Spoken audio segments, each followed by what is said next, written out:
Marshall Peak. Chapter 5246. Gaining an advantage then running away.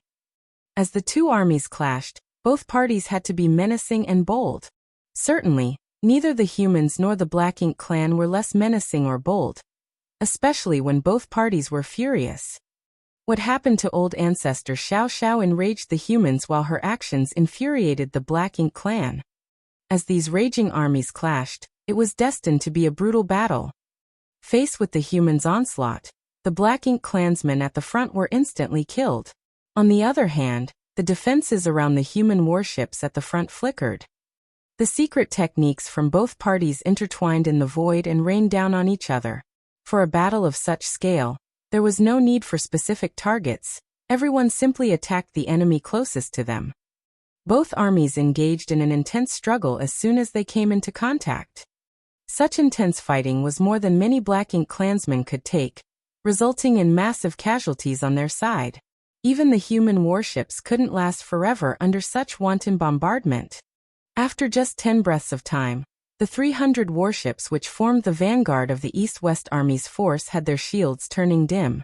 It was a sign that their defenses were on the verge of failing. On such a battlefield, if the defensive barriers around a warship were broken, the entire squad inside would have to face the Black Ink clan's wrath without protection. When that happened, the Seventh Order Open Heaven Realm Masters might stand a chance to flee, but those below the Seventh Order would be doomed. Fortunately, they had already made arrangements. Without the need for anyone to give orders, the moment the cultivators realized that their warship was on the brink of breaking apart, they would retreat at full speed. As one warship withdrew, another would come forward to fill the gap. There were several thousand warships on the human side, so by cycling which ones were at the front of the assault, the East-West Army ensured they could deal the most damage while suffering the fewest losses as they crept closer to the royal city.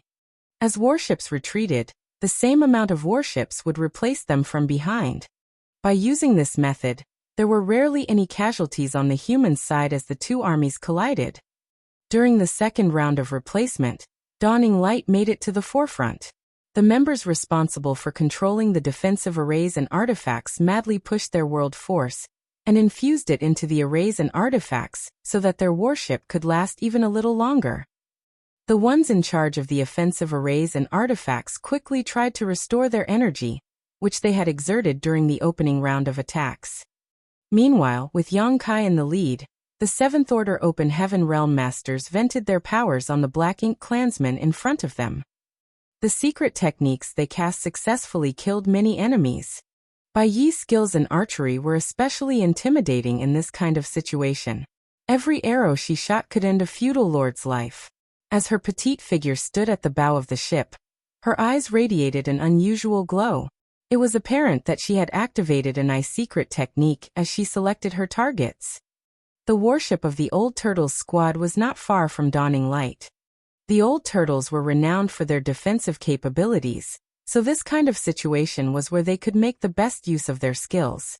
The entire warship radiated a glow which served as a barrier of defense like a thick tortoise shell, which could protect the soldiers beneath it. When Dawning Light replaced a withdrawing warship, the Old Turtles squad had already been at the front, and even after some time had passed, their defenses showed no sign of weakening. It had to be said that even though the Old Turtles were slow, they were peerless when it came to their defense. Given such a characteristic, it would be hard for them to earn military merits in a search and destroy mission, but they could serve as the best shield for others around them in this kind of chaotic melee. The warships that had moved forward along with Dawning Light earlier had all been replaced.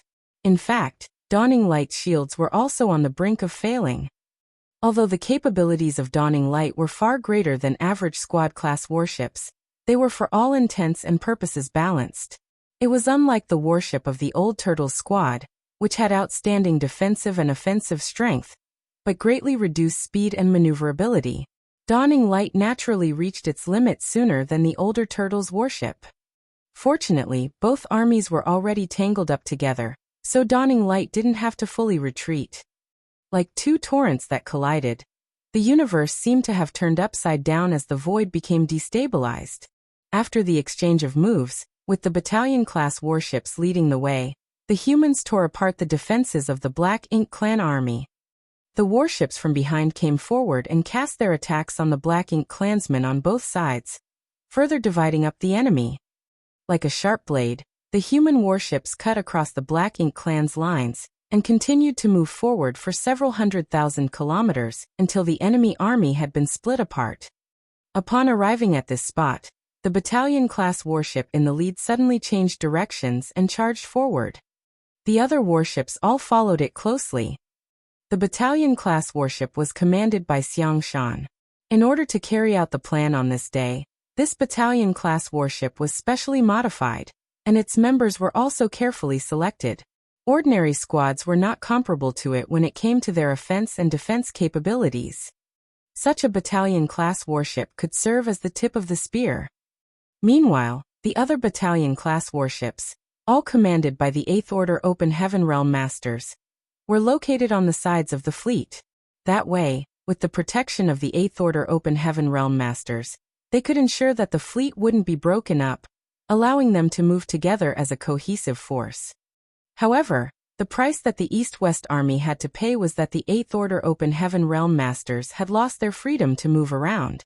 It wasn't hard for the Black Ink clan to resolve this problem. They just had to gather enough power and specifically target one point of the fleet to break up the formation. Therefore, the humans had to bear some risk by using this tactic. With that said, in order to ensure the completeness of the fleet, they had no other choice. Only by acting this way could they limit the losses that they might suffer. The lives of the Black Ink clansmen were valueless, but the humans couldn't afford to lose their men. Several decades ago, Yang Kai had taken part in the North-South Army's fight against the Black Ink clan. During that battle, he led 2 elite squads of the North-South Army. Using his golden crow cast the sun to cut a swath through the enemy ranks. As they dashed around the battlefield, they destroyed many Black Ink clansmen to tip the balance in the humans' favor. What the East-West Army was doing on this day was basically the same. With that said, the scale of things was significantly larger than back then. At that time, Yang Kai led 2 special operations squads on his own, but this time all the soldiers of the East-West Army were taking action together, so it was tremendously more effective overall. The territory lords were dumbfounded. They initially thought that the 8th Order Open Heaven Realm Masters would target them and head to another battlefield to engage in a life-or-death struggle. However, it now seemed that the 8th Order Open Heaven Realm Masters didn't have such an intention, as they steadfastly guarded the periphery of the fleet. If the fleet of warships sailed by the humans was compared to a grand dragon, the 8th Order Open Heaven Realm Masters were like its scales. All the human soldiers had formed into a horrifying force. After old ancestor Xiao Xiao stirred up chaos, the Black Ink clan's formation had already collapsed. Although they had tried to reorganize themselves, it was not effective. Following the exchange of moves with the humans, their formation was broken up again. Wherever the human warships went, the Black Ink clansmen were powerless to resist. Although the powerful Black Ink masters had repeatedly made a move, their attacks were blocked by the 8th Order Division commanders and the warships themselves. There was nothing they could do to achieve a breakthrough. In just a while, the Grand Dragon formed from human warships had torn the battlefield apart. The body of the Grand Dragon had surrounded about 200,000 Black Ink clansmen. A bombardment of attacks rained from the warships and struck the Black Ink clansmen who had been isolated. More and more of them continuously lost their lives. Suddenly, there came a moment when a blade light slashed across the void from the head of the fleet. Upon impact, the aura of a territory lord soon dissipated. The blade light came from Xiang Shan, who was leading the charge. When the blade light slashed out earlier, both humans and the Black Ink clan felt a crawling sensation on their scalps. On the deck of Dawning Light, Yang Kai was amazed. He had already heard that Xiang Shan was significantly more powerful than other 8th Order Open Heaven Realm Masters. When Xiang Shan was still the army commander of Blue Sky Pass back then, the territory lords would have their expressions change drastically upon hearing his name. It was said that 7 territory lords were killed by him in the past. Of course, that was just a rumor, and Yang Kai had never seen Xiang Shan make a move like this before. It wasn't until this day that he finally witnessed the man's full strength. Xiangshan could kill a territory lord with a single slash. Yang Kai didn't think any other 8th Order Open Heaven Realm Masters were capable of doing that. Although it clearly wasn't easy for Xiangshan to use such an attack, and the territory lord who was surrounded by the fleet of warships must be flustered, it went to show that he was truly formidable. After the attack, the battalion-class warship changed directions and led the fleet to break through the siege and head back to the forward base. The other warships had no choice but to follow. The arrangements they had made this time could only allow them to launch a lightning strike. If the battle dragged on, the Black Ink clan would be able to reorganize and mount a proper counterattack. By then, the human army would be stuck in this quagmire. More importantly, the powerful Black Ink clan masters could deal with their strategy just by targeting a specific spot of the fleet. The enemy hadn't thought of it because they were currently flustered, and the battlefield was in chaos, so it was hard for them to unite at the moment. However, as time passed, the territory lords would realize this easy method to hit back. In fact, the territory lords had already regained their senses. Following Che Kong's order, the territory lords were ready to rally together and launch an attack on the human warships. On the other hand, the Black Ink clansmen on the right side of the royal city had already started intercepting the universe worlds, so their hands would soon be untied. When the Black Ink clansmen came over from the right side, the humans would have to deal with even more enemies. Therefore, Xiangshan promptly decided that they had to retreat after gaining some advantage. Perhaps the territory lords were wary of Xiangshan's power, so it was easier than what the humans had imagined when they broke through the siege. Nevertheless, the Black Ink clan didn't seem to have the intention of letting the humans go so easily. As the warships retreated, the Black Ink clan relentlessly pursued them. However, the humans knew that they would be vulnerable when withdrawing, and after dealing such a blow to the Black Ink clan, the latter would surely be out for blood. The Black Ink clan soldiers raced after the humans and bombarded the warships with a series of attacks. Faced with the Black Ink clan's assault, the battalion-class warships circled back from the periphery to guard the rear of the fleet, forming a protective screen against the enemy's assault. It wasn't until the humans were 10 million kilometers away from the royal city that the Black Ink clan stopped pursuing them.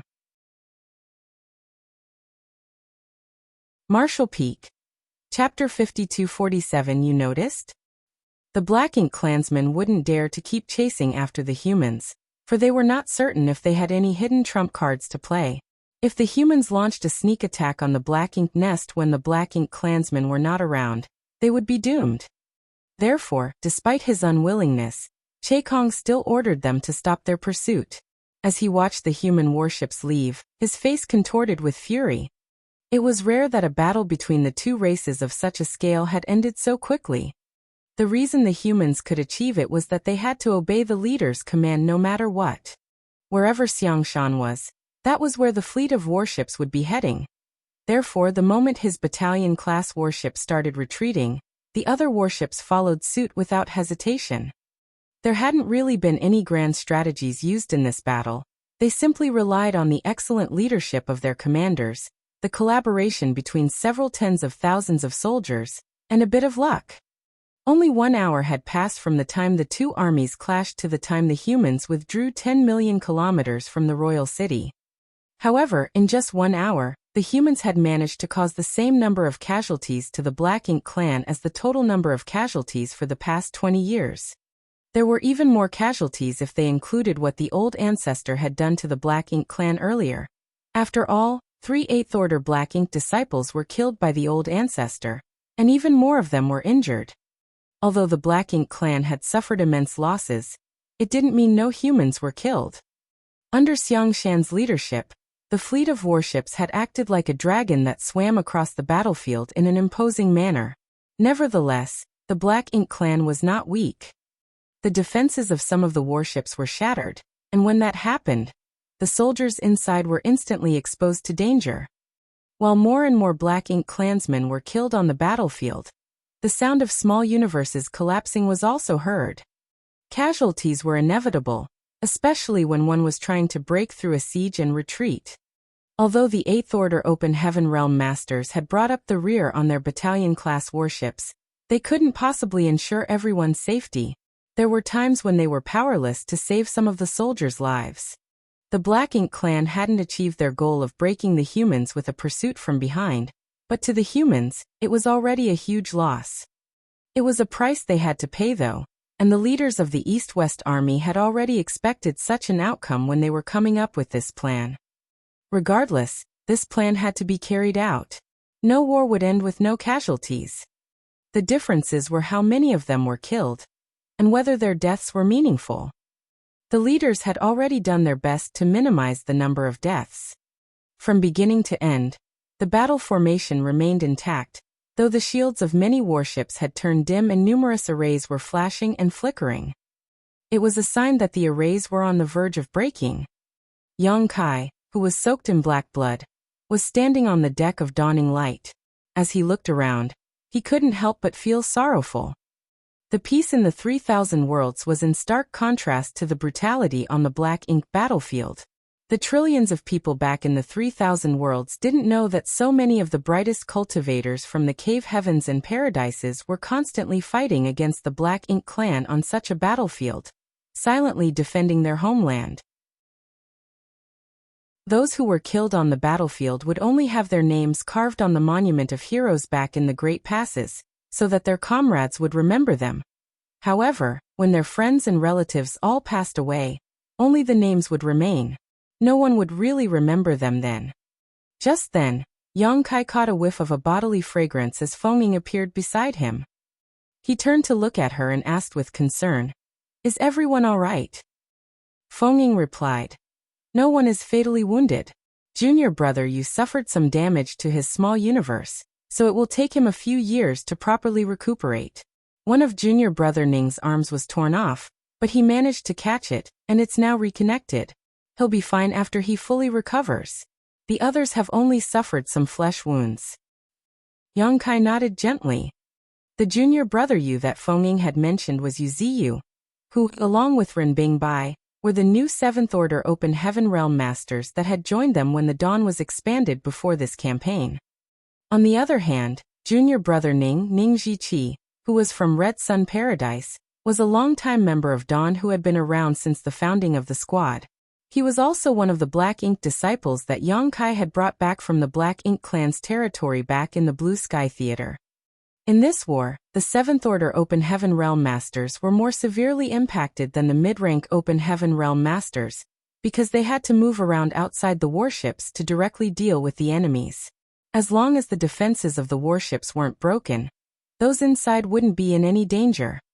However, even though the mid-rank Open Heaven Realm Masters had the warship's protection, once the warships were damaged, they would be exposed to even greater danger.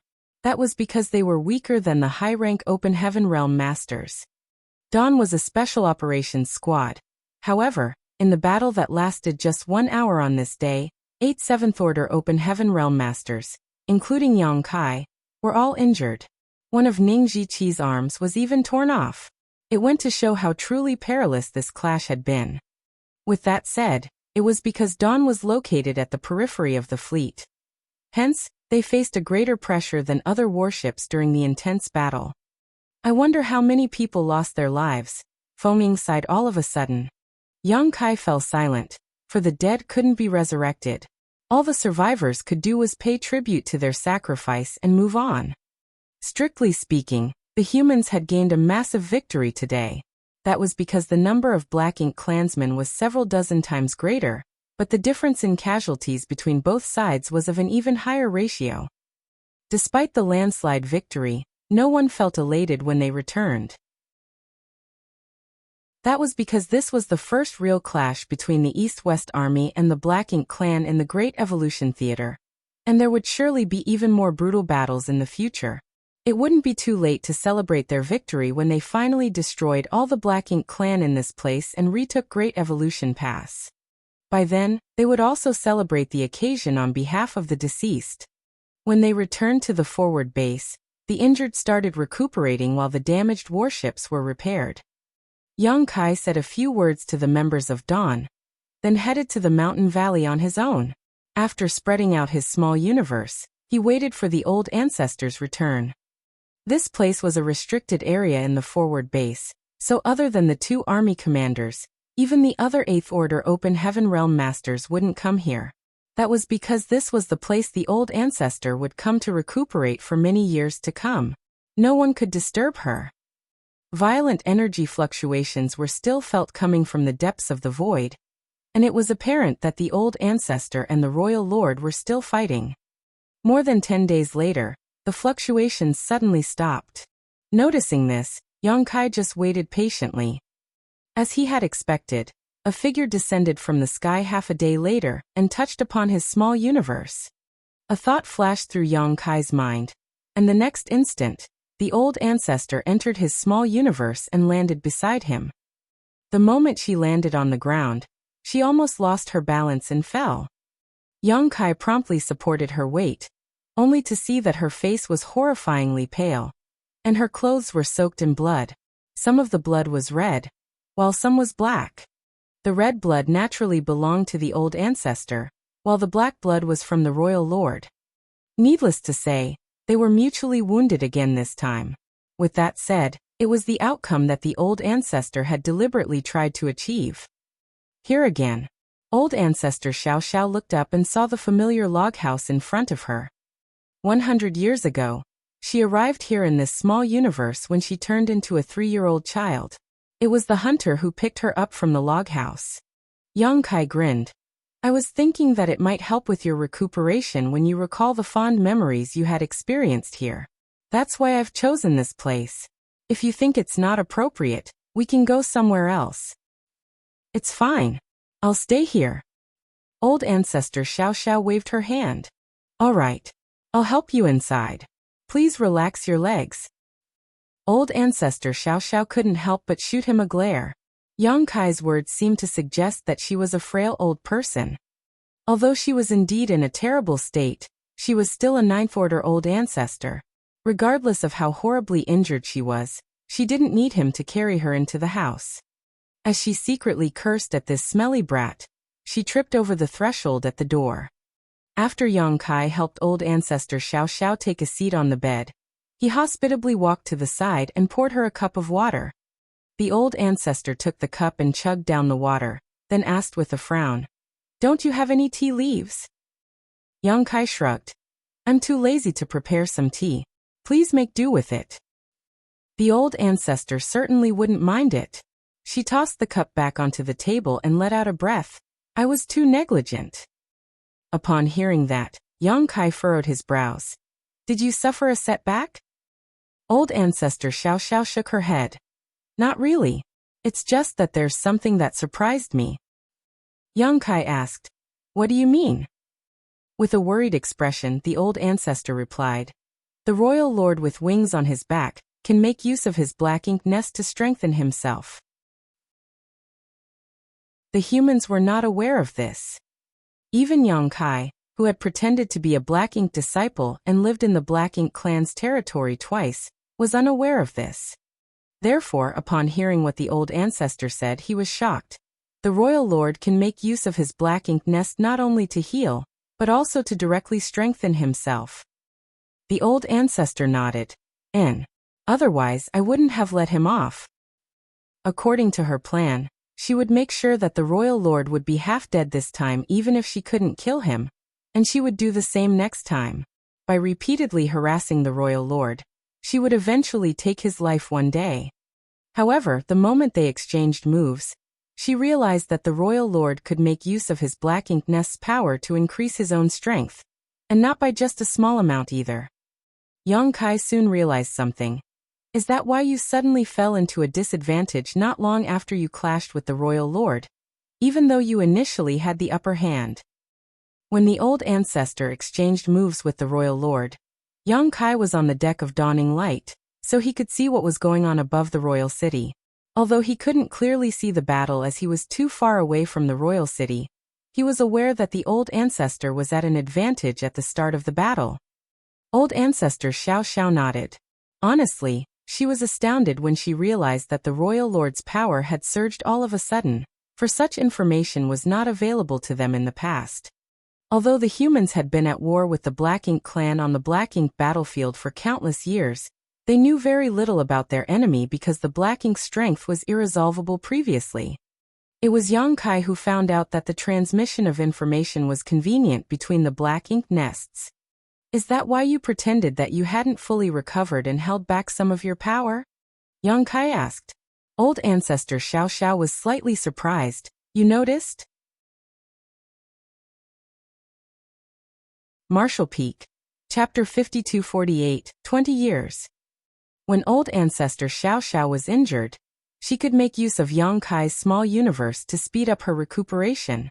On the other hand, the royal lord had his black ink nest, so it could be said that both of them had an external aid in this regard.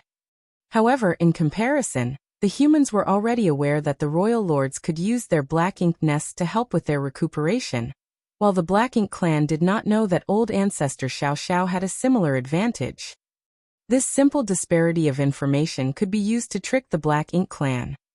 From the royal lord's perspective, it had only been some 30 years since he started using the Black Ink nest to help with his recuperation, and he hadn't fully recovered. Needless to say, the old ancestor had to be recuperating as well. However, on this day, old ancestor Xiao Xiao appeared out of nowhere and launched an attack on the royal city. Moreover, she appeared to be at the peak of her power. This made the royal lord feel puzzled as he wondered how the old ancestor managed to recover so quickly. Therefore, the moment they exchanged moves, he was taken aback. Old ancestor Xiao Xiao's plan was simple, which was to make use of the fact that she had fully recovered to continuously suppress the royal lord.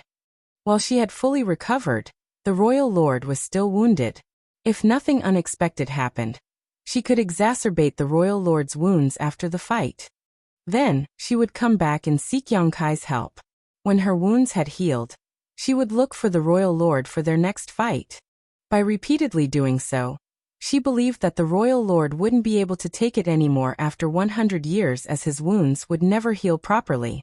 In the middle of his recovery, he would be injured by old ancestor Xiao Xiao again, which would exacerbate his condition as the days went by.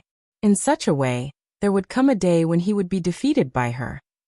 By then, old ancestor Xiao Xiao could easily take him down without worrying that he would use some kind of secret technique that could drag her down with him. However, the moment she realized that the royal lord could make use of the Black Ink nest to strengthen himself, she knew that her plan wouldn't work. The royal lord indeed hadn't recovered, but with the Black Ink nest's help, he could still display stunning power. Old ancestor Xiao Xiao could even feel that as long as they fought near the royal city, she would be at a disadvantage even if she went all out. Hence, upon that realization, she decided to hold back some of her strength and pretend that she was still wounded. Such a sudden change might have exposed her real condition. But to the royal lord, that was the way it should be, so the risks were minimal. After the previous battle, they were mutually wounded. Only 30 or so years had passed, and he was still recuperating, so how was it possible that the old ancestor had fully recovered? Then the old ancestor decided on the spot to raise chaos on both sides of the royal city. Since she was unable to kill the royal lord, she decided to deal with the Black Ink clan soldiers to create a chance for the East-West army to slaughter the enemy. In fact, in order to make a scene on both sides of the royal city, the old ancestor had to pay a huge price.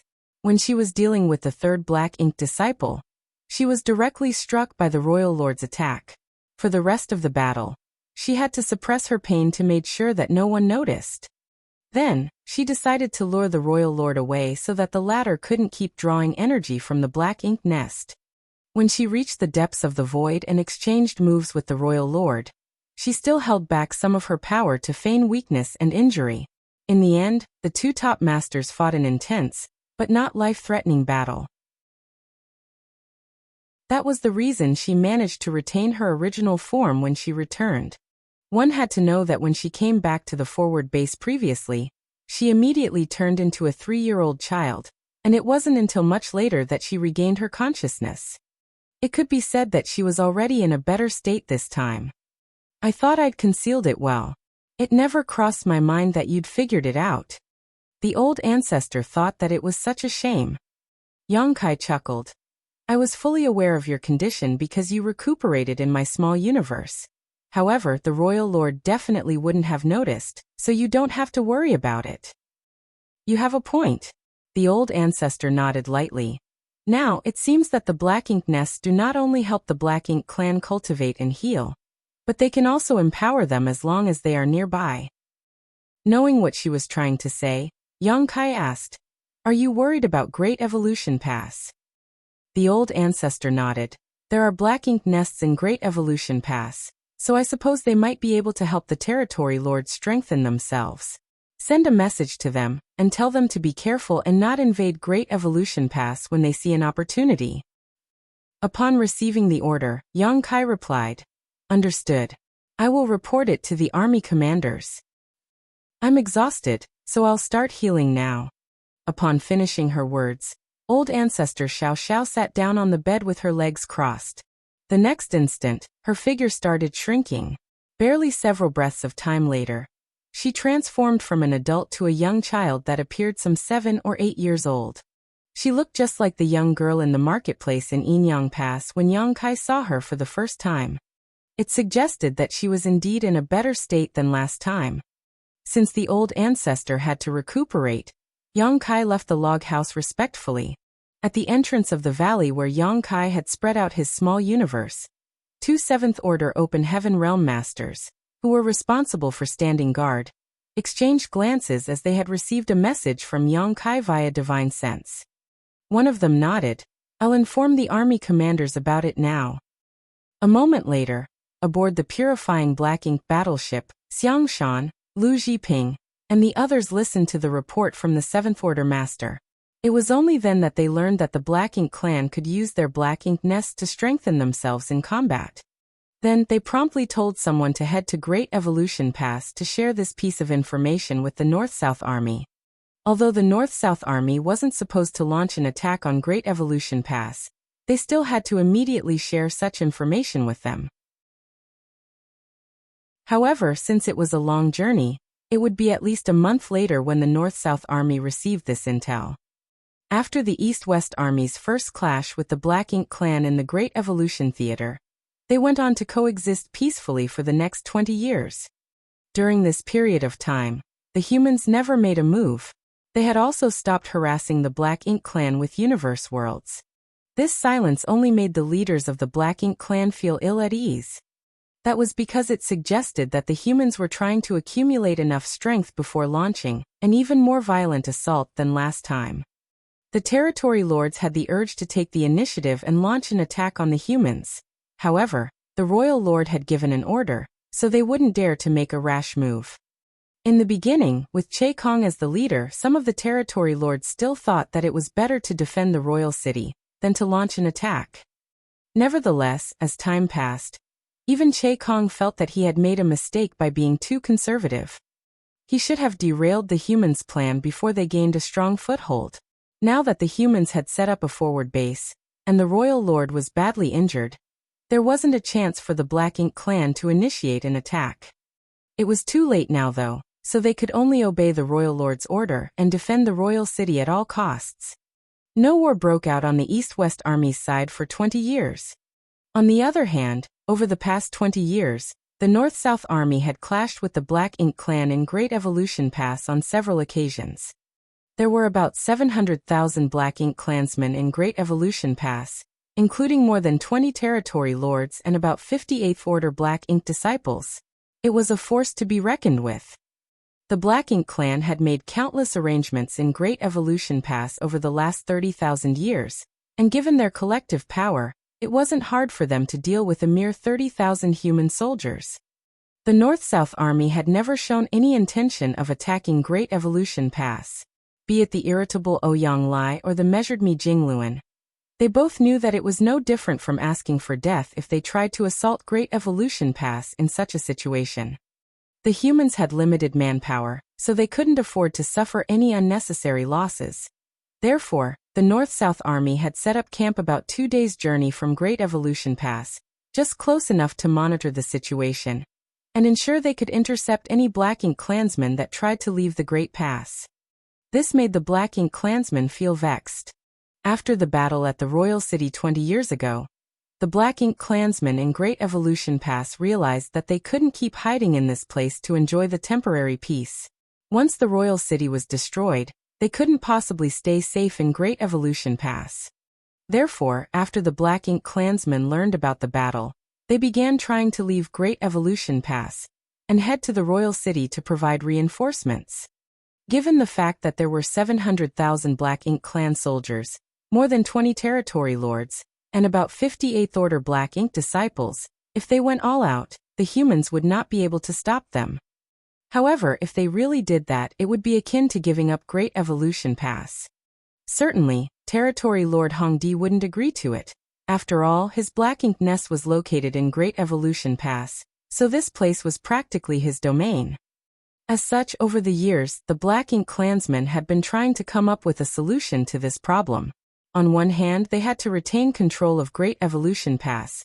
On the other hand, they had to send some people to the royal city to help their clansmen. For this reason, these Black Ink clan in Great Evolution Pass would try to circumvent the North-South Army and head to the royal city every few years. Their first attempt took place half a year after the battle broke out in the royal city. That time, they had sent about 400,000 Black Ink clan soldiers with more than 10 territory lords leading the way. They decided to set off on their journey from the back of Great Evolution Pass, even though that meant they had to make a large detour. The number of the Black Ink clansmen was the outcome of the territory lords' discussion. This number was neither big nor small, but they would be of great help to their clansmen if they managed to reach the royal city, while those that had stayed back were sufficient to protect Great Evolution Pass. However, the humans discovered their plan. Moreover, they seemed to have already expected it, as they despicably set up a lot of spirit arrays on the universe fragments where the Black Ink clansmen would have to pass by. When the Black Ink clan army arrived at the area that was full of those universe fragments, they were caught off guard by the spirit arrays that exploded all around them. The human soldiers, who were supposedly 2 days' journey from Great Evolution Pass, suddenly appeared from the depths of the void. The auras of dozens of 8th Order Open Heaven Realm Masters formed into a horrifying pressure and made them feel suffocated. Before both parties even clashed, the Black Ink clansmen had lost their will to fight. That was because they had already suffered a huge setback in the previous battle with the humans. Their exchange of moves this time couldn't be considered intense, and the Black Ink clansmen had no choice but to retreat back to Great Evolution Pass. The North-South Army didn't go all out or initiate a pursuit this time, so both parties didn't suffer any major losses. After that, the North-South Army and the Black Ink clan skirmished on several occasions, each time only testing each other out as the leaders of both parties acted with restraint. The longest fight they ever had only lasted for half a day, after which they respectively retreated. The shortest fight only lasted a cup of tea's time. During these clashes, perhaps 10,000 Black Ink clansmen would lose their lives, while it was rare of any humans to be killed. After years of confrontation, the Black Ink clansmen finally came to the realization that they could not leave Great Evolution Pass and head to the royal city to help their clansmen before they could destroy the human army at their doorstep. Given such a situation, they could only keep on confronting one another and wait for any turn of events in the royal city. That change soon happened. 20 years had passed in the outside world, but the old ancestor, who had recuperated in Yang Kai's small universe for the past 80 years, had fully recovered once again. Marshall Peak, Chapter 5249. Why is she so crazy? The injury that old ancestor Xiao Xiao had suffered from was less severe this time, so it was easier for her to recover. However, this time, she only wandered around within Yang Kai's small universe, unlike the previous time when she experienced a kind of life she never had. Therefore, it took her 80 years before she could fully recover. The moment the old ancestor was done recuperating, the humans mobilized again. 20 years had passed in the outside world. Other than getting some rest, the East-West Army had also been preparing for the next battle, so that when the old ancestor recovered, they could launch an attack on the royal city. Now the time had come. After an order was passed down, 16 universe worlds that had been properly set up began accelerating from somewhere deep in the void and headed straight to the royal city. In the meantime, the human warships started rising into the sky from the back of the forward base. Meanwhile, the old ancestor flew out towards the royal city on her own. This time, she didn't take action along with the army. Instead, she decided to take the initiative to leave the forward base first. The same method wouldn't work twice, so the old ancestor decided to do something different this time, and catch the Black Ink clan off guard. The Black Ink clansmen from the royal city had been closely monitoring the humans' forward base. However, the enemy had not made a move for the past 20 years. The humans' inaction made them feel ill at ease, as though there was an invisible blade hanging above their heads. The suspense made them feel distressed. When the human warships circled around the forward base and appeared in the void, the feudal lords, who were responsible for monitoring the situation, instantly noticed it. They promptly reported it to their higher-ups, and the news soon reached Che Kong. He stepped out of the cabin of his large ship and looked out from the deck. The human warships were indeed approaching them from a distance. Without hesitation, he said to the female territory lord, who had been following him, "Keep monitoring the human soldiers. I'll return to the royal city to awaken the royal lord." The royal lord had previously suffered a loss because of the old ancestor's sneak attack.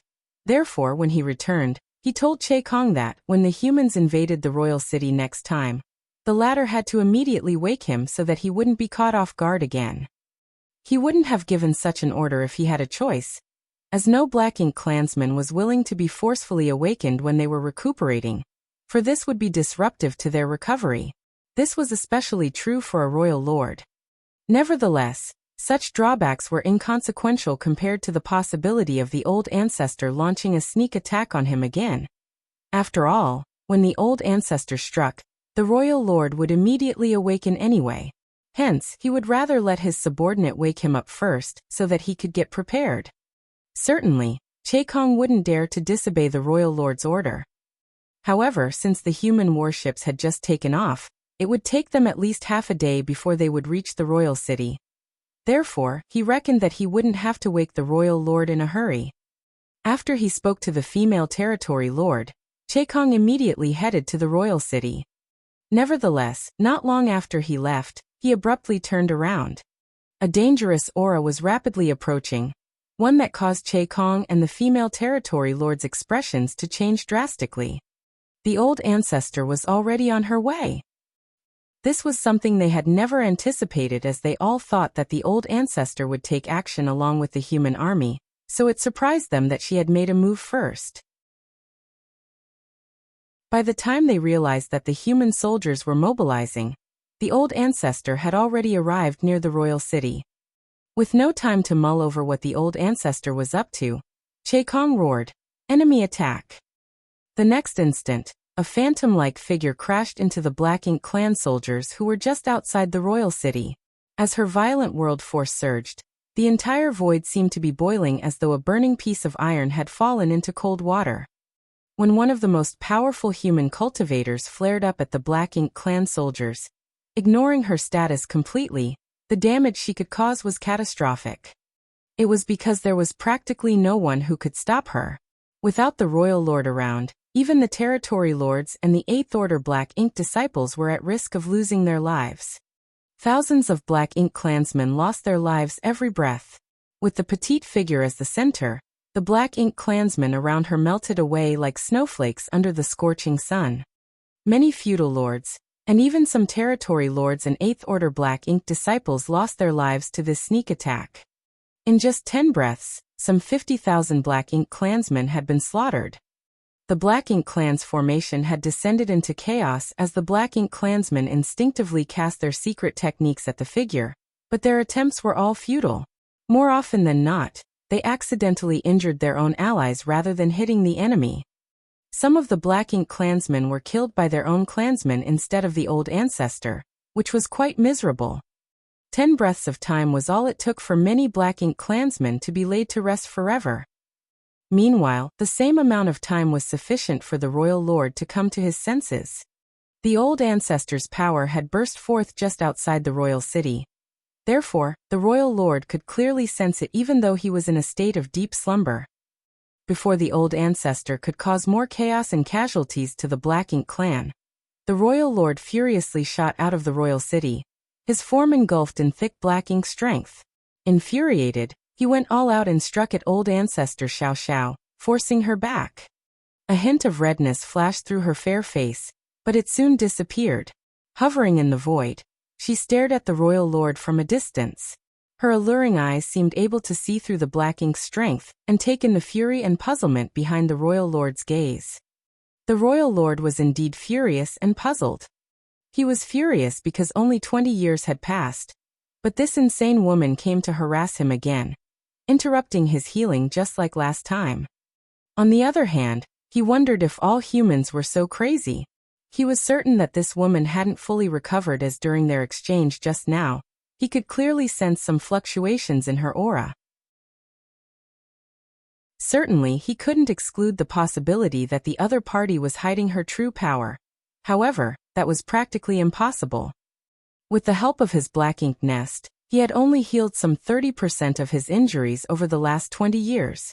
This old ancestor, whose secret art was unique and had far harsher conditions to satisfy, had to be in an even more terrible state. She had provoked him twice when she was still injured. Apparently, while she was in a horrible state, she also wouldn't let her opponent enjoy any peaceful days. Why was she so crazy? Although they were mutually wounded in the last 2 fights, that didn't mean they couldn't still fight. However, if she kept doing this, their foundations would be damaged even though they were respectively a royal lord and a Ninth Order Open Heaven Realm Master. As he looked at the woman before his eyes, the image of the Ninth Order Open Heaven Realm Master, who was in command of great evolution past 30,000 years ago, sprang to his mind. That person was equally mad. Otherwise, he wouldn't have managed to drag the previous royal lord down with him, even after suffering a severe wound due to a sneak attack. It seemed that the humans were indeed a horrifying race. These two most powerful masters stared at each other from a distance. Although there wasn't an exchange of words or moves, the silent pressure made the Black Ink clan soldiers too terrified to say anything. Gazing at the old ancestor, the royal lord asked, "What's the point of doing all this?" Although his question lacked any kind of context, the old ancestor understood what he meant. He felt that since both of them were injured, they should recuperate on their own, and let the subordinates fight with one another. The result would be dependent on their subordinates' strength, and they shouldn't interfere. That would be fairer for both sides.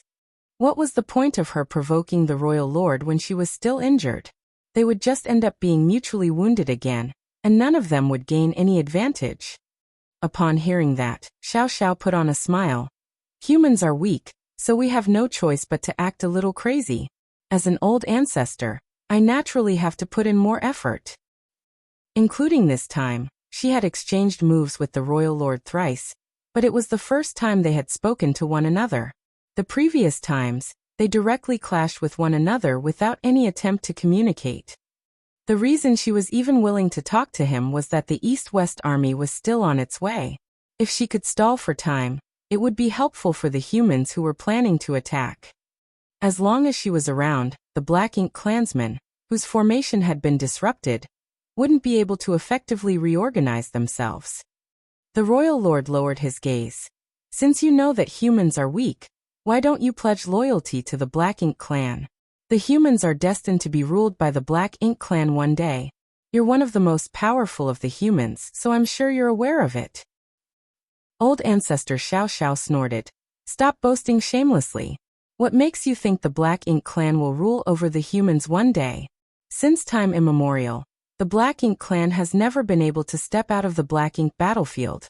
As long as humans still live, we will never let you succeed. The royal lord shook his head. How obstinate. Old ancestor Xiao Xiao refuted. We can never see eye to eye. The royal lord stopped persuading her as he turned to look at the human warships that were sailing towards the royal city from a distance. He then suggested by saying, "For today's war, why don't we watch from the sides and not interfere?" Honestly, even though he could derive energy from his Black Ink nest, he wasn't willing to fight with her today. That was because he hadn't recovered.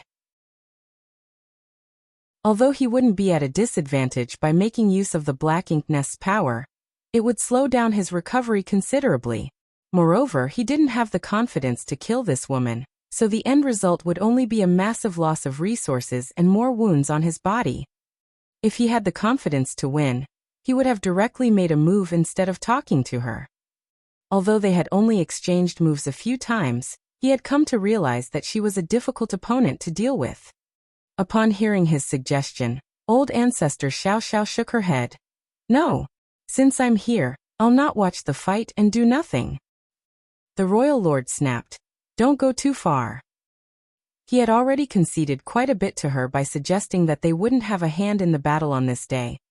After all, before he left the Black Ink nest, old ancestor Xiao Xiao had killed several tens of thousands of Black Ink clansmen, including some territory lords and 8th Order Black Ink disciples. He had decided not to settle accounts with her over this insult, but this woman still wouldn't agree to it. That was the reason he was enraged.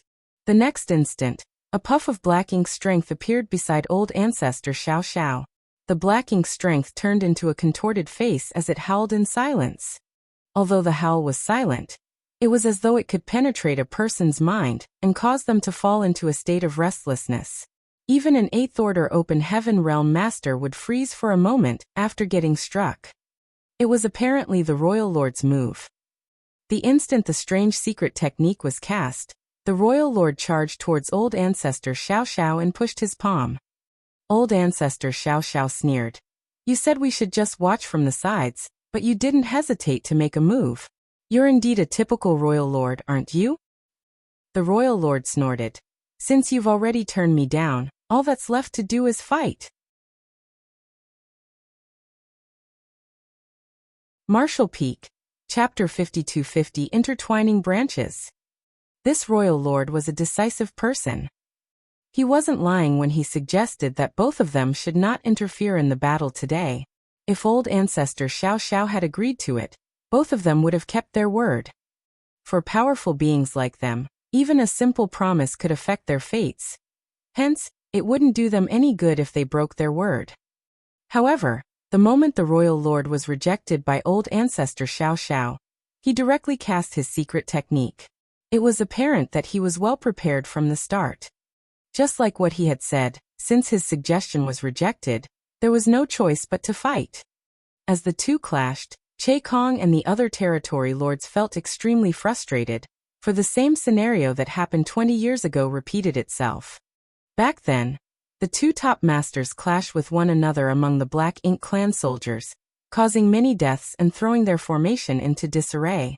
As a result, they were at a huge disadvantage when they were forced to deal with the human army immediately after. 20 years later, things were playing out exactly the same way. Fortunately, after the previous experience, the territory lords had come up with a plan to deal with this situation. After ordering their subordinates to back off, the more powerful Black Ink masters gathered together and charged the old ancestor in order to assist the royal lord. Again, old ancestor Xiao Xiao cast the secret technique that brought forth yin and yang from chaos. The next instant, the void was covered with a giant yin-yang fish.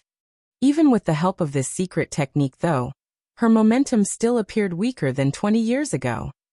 Only a moment had passed since the beginning of the battle, but she had already been struck several times and her world force trembled as a result.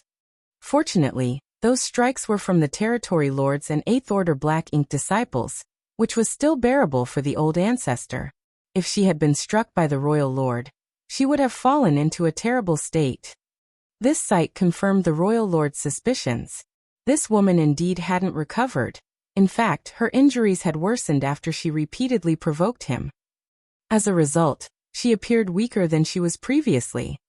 On the other hand, even though the royal lord was also still wounded, he could make use of his Black Ink nest to strengthen himself as long as he was still close to the royal city. Moreover, most of the burden had been lifted off his shoulders as he had the help of many territory lords and 8th Order Black Ink disciples. After exchanging moves for a while, old ancestor Xiao Xiao concluded that this couldn't drag on, or her situation would grow increasingly perilous. Therefore, she launched a feint before dashing out of the battlefield and heading towards the depths of the void. The territory lords and 8th Order Black Ink disciples stopped in their tracks, but after hesitating for a moment, the royal lord decided to pursue her. He hesitated to give chase at first because his only real goal was to drive the old ancestor away. Since he had achieved this, He could just stay near the royal city. However, he knew that if he didn't keep an eye on that woman, she might launch a sneak attack on his army. To be safe, he decided to tie her down. That was because he was certain that if he didn't do that, this shameless woman would definitely target his subordinates who were guarding the right side of the royal city. When that happened, he would still have to confront her, so he figured it was better to just keep an eye on her from the start. Despite knowing that the old ancestor was intentionally trying to lure him away from the royal city, so that he couldn't derive energy from his black ink nest, the royal lord had no other choice but to play along. In such a situation, he had the confidence to suppress the other party even without his black ink nest's help. After all, he had the advantage regarding recuperation. Nevertheless, he was annoyed by the woman who repeatedly provoked him. He decided that he would teach her a lesson this time even if he had to pay a steep price. Che Kong let out a breath, for the two menaces had finally left. With that said, the matter wasn't over. The human army was still closing in on the royal city. Although there wasn't any anomaly on the right side of the royal city, the Black Ink clan knew that universe worlds had to be coming at them based on past experiences. Therefore, the Black Ink clansmen on both sides of the royal city could only reorganize themselves and stay alert. When the humans were close enough to the royal city half a day later, the battle broke out. The humans still used the same tactic.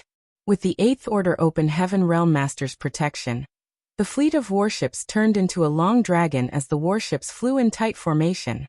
Under Xiangshan's leadership, the dragon freely flew around the battlefield. The Black Ink clan soldiers performed better than the previous time. Che Kong had a talent for leading an army, especially when it came to defense. Although the Black Ink clan had suffered a setback previously, Che Kong racked his brain and finally came up with a way to resolve this tactic. In fact, he had already thought of this solution before the previous battle ended. However, before he could organize his troops, the humans had retreated. Despite having a solution, he was unable to destroy the human army. This was a good chance for him. If Che Kong could use this method to destroy the dragon formed from warships, the humans would be the ones who suffered a loss this time. The solution he had come up with exploited the biggest shortcoming of this tactic that the humans used. Because the fleet of warships was in such a close formation, all 8th Order Open Heaven Realm Masters had to scatter around the periphery, thus serving as the scales to provide the best protection. Since they were scattered around though, they were unable to gather their strength together. The Black Ink clan just had to come together and target a particular spot of this dragon in order to break up this formation. As long as a part of the dragon was cut off, the fleet of warships would no longer be able to sail smoothly across the battlefield. Just as the human warships cut across the battlefield as the dragon entrapped over 100,000 Black Ink clansmen and slaughtered them, several territory lords and more than 10 8th Order Black Ink disciples secretly moved to one side of the fleet, using thick black ink clouds to cover their tracks. Soon, the violent attacks from about 20 powerful masters burst forth in an instant, and struck the battalion-class warship closest to them. A clean-cut woman was standing on the deck of the battalion-class warship, a razor-sharp sword in her hand. As she wielded her weapon, the Black Ink clansmen around her were instantly killed. She was the Great Evolution Western Army's 2nd Division Commander Army, Xu Yin. Despite being a woman, she was just as powerful as any man of the same order. The territory lords and 8th Order Black Ink disciples had stealthily approached her ship, and on such a chaotic battlefield, even an 8th Order Open Heaven Realm Master like Xu Yin was unable to detect them until they attacked. As she turned her head, she saw the heaven-destroying and earth-shattering attacks coming right at her. Generally speaking, an 8th Order Open Heaven Realm Master was more powerful than a territory lord, but there wouldn't be a huge gap between them. At this moment, Xu Yin was faced with attacks from nearly 20 masters in the same realm as her. Although she had the battalion-class warship's protection, she was unable to ward off such an assault. The warship being destroyed and all the people aboard being killed would be the only outcome possible, unless she immediately escaped. If she disregarded the lives of the human soldiers aboard the warship, she would stand a chance to survive. A territory lord might run away if they found themselves in such a situation, but an 8th Order Master would never do that. With that said, Shu-yin remained unperturbed. Faced with the fatal attacks, she stabbed her sword down and shouted, "Bind!" However, the sword didn't penetrate the deck. Instead, it had mysteriously disappeared into the void. As the sword dissipated, a grand array suddenly appeared beneath her feet. The grand array almost covered the entire deck as its patterns lit up. At the same time, all 8th Order Open Heaven Realm Masters aboard the battalion-class warships around the Long Dragon seemed to have detected something, and they promptly formed different hand seals as world forces surged around them. Grand arrays with the same patterns as those aboard Shu Yin's warship illuminated these 8th Order Open Heaven Realm Masters. All these 8th Order Open Heaven Realm Masters shouted, "Set!" At that instant, dozens of these battalion-class warships around the dragon became linked to one another through a mysterious force. With a dispassionate expression, Shu-yin stood at the bow of the warship like a flag. Faced with the horrifying attacks from the enemies, she remained calm and collected. As the Territory Lords and 8th Order Black Ink disciples watched in shock, the attacks, which should have reduced the battalion-class warship to dust and torn apart the human formation, did not yield any meaningful results. A brilliant light barrier condensed around Shu Yin's battalion-class warship, one that appeared delicate, as though it would be shattered with a single touch. However, the moment the attack struck the barrier, only a series of ripples were formed while the shield held strong. 3 breaths of time later, the impact of the attacks dissipated. Shu Yin's battalion-class warship left along with the dragon, leaving behind the puzzled Territory Lords and 8th Order Black Ink disciples as they exchanged glances. "A grand array," an 8th Order Black Ink disciple suddenly said. They used some kind of grand array to synchronize and link all the warships of those 8th Order Masters together, so they could share the burden of our attacks together. Another 8th Order Black Ink disciple lamented, "It seems that the humans have invented some new things over the past 30,000 years. Before they were corrupted by Black Ink's strength, they had never heard that the humans could use such a grand array. This was clearly invented after they became Black Ink disciples. The defensive strength of this grand array was all but impenetrable." Although some 20 masters had joined forces, they still couldn't break this shield. It seemed that only the Royal Lord would be able to achieve that. The battalion-class warships of those 8th Order Open Heaven Realm Masters already served as the dragon scales of the fleet, capable of fending off most of the Black Ink clan's attacks independently. With such a grand array connecting them now, their defense had become even sturdier.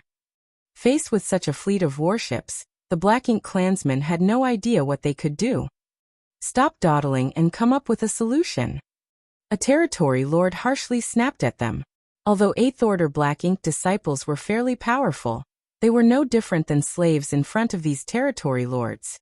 The 8th Order Black Ink disciple who was the first to speak earlier bent his back. "Don't worry about it, sir. The more powerful the array is, the more restrictions it has. If I'm not mistaken, those 8th Order Masters are no longer able to easily make a move after activating such a spirit array. In other words, they can only defend, but not attack." "Are you serious?"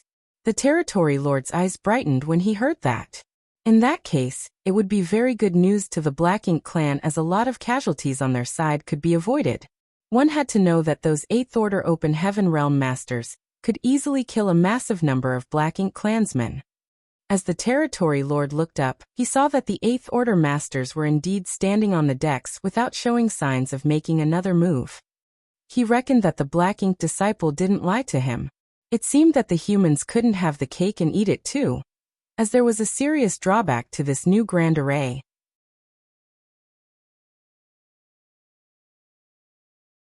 Marshall Peak, Chapter 5251, Desperate Rush to the Royal City. The drawback to the humans was good news to the Black Ink clan. Now the 8th Order Open Heaven Realm Masters were unable to make a move as they had to sustain the strange grand array. However, the Black Ink clan were not restrained at all. In other words, the 8th Order Masters were in a situation where they couldn't counterattack, and regardless of how powerful the grand array was, there had to be a limit. As long as the Black Ink clan continuously attacked, there would come a moment when this shield was shattered. Upon that realization, the Territory Lords and Eighth Order Black Ink disciples stopped hesitating as they chased after the dragon and cast their secret techniques. On the other hand, after the humans activated the intertwining branches formation, their defense had indeed been boosted greatly, but their destructive power had also been considerably weakened. For that reason, the dragon could no longer rampage smoothly as it appeared somewhat sluggish now. They were efficient earlier as the Eighth Order Open Heaven Realm Masters could act freely to kill the enemy. Now that they were unable to use their secret techniques as they pleased, the humans appeared less intimidating. Besides that, as the powerful Black Ink clansmen relentlessly attacked the intertwining branches formation, the spirit array started showing signs of collapsing. Xiangshan promptly led the human soldiers to retreat. The Black Ink clansmen chased after them and continued to attack.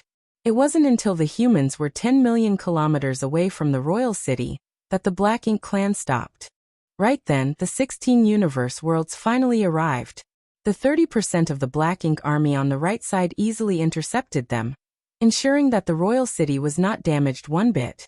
The Black Ink clan had suffered fewer losses this time than the previous battle, mainly because they were caught off guard by the humans 20 years ago. Now that they had put their guard up, they ended up in a better situation.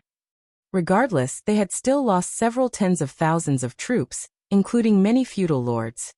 The humans had suffered some losses as well, but with the intertwining branches formation's protection, the damage was minimal. A few days later, the old ancestor and the royal lord returned to their own places and recuperated. After this battle, the human soldiers would launch an attack on the royal city every 20 years or so. Basically, the old ancestor would make a move first and lure the royal lord away. Following that, the two armies would engage in an intense battle. Unlike the Black Ink clan's rigid defense, the humans had many tricks up their sleeves. The intertwining branches formation underwent several improvements. In the past, it couldn't be easily stopped once it was activated, but now they could stop or start this grand array as they pleased. When the spirit array was running, the division commanders could connect their battalion-class warships and provide the best defense to the Long Dragon. The moment the spirit array stopped running, the Eighth Order Open Heaven Realm Masters could slaughter their enemies. As they effortlessly switched between defense and offense, the Black Ink clan found themselves powerless to deal with them. Also, the East-West army wouldn't just launch an attack on the royal city from the left side. In one of the battles, 20,000 soldiers from the East-West army followed behind the more than 10 universe worlds and struck the royal city from the right side. The Black Ink clan suffered immense losses during that clash. That was because they had been focused on monitoring the humans' forward base and failed to detect any mobilization of warships at the time. During that battle, while nothing major happened at the station, more than 10 universe worlds appeared out of nowhere and flew at the right side of the royal city. The Black Ink clan forces on the right side of the royal city certainly had no regard for these universe worlds. They had to deal with such a situation every 20 years, so they already knew how to quickly destroy these universe worlds. However, after they fully activated their powers and shattered these universe worlds, they were astounded to see the fleet of human warships appearing before them. They were caught completely off guard, and in just a few exchanges, many had lost their lives. On the other hand, 70% of the Black Ink clansmen had been paying close attention to the human encampment, but their wait was futile. It had been unusually silent at the enemy forward base, and it wasn't until the fleet of warships appeared behind the universe worlds that they realized the humans were already within striking distance. The humans had hidden behind the universe worlds this time, which was why the Black Ink clansmen were unaware of their presence. It was easily the most devastating battle for the Black Ink clan since they started confronting the humans outside the royal city. Most of the Black Ink clansmen on the right side of the royal city were slaughtered, with as many as 8 territory lords and 8th Order Black Ink disciples being killed as well.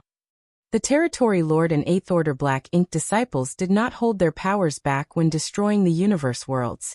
Therefore, the moment the humans surprised them, they were out of breath and couldn't respond promptly. As for the 70% of the Black Ink clan army on the left side, they quickly raced to the rescue, but they were unable to save their clansmen's lives.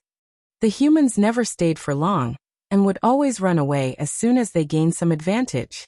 Before the Black Ink clansmen from the left side arrived, the humans had retreated. After the battle, Che Kong's unresigned roar reverberated across the royal city.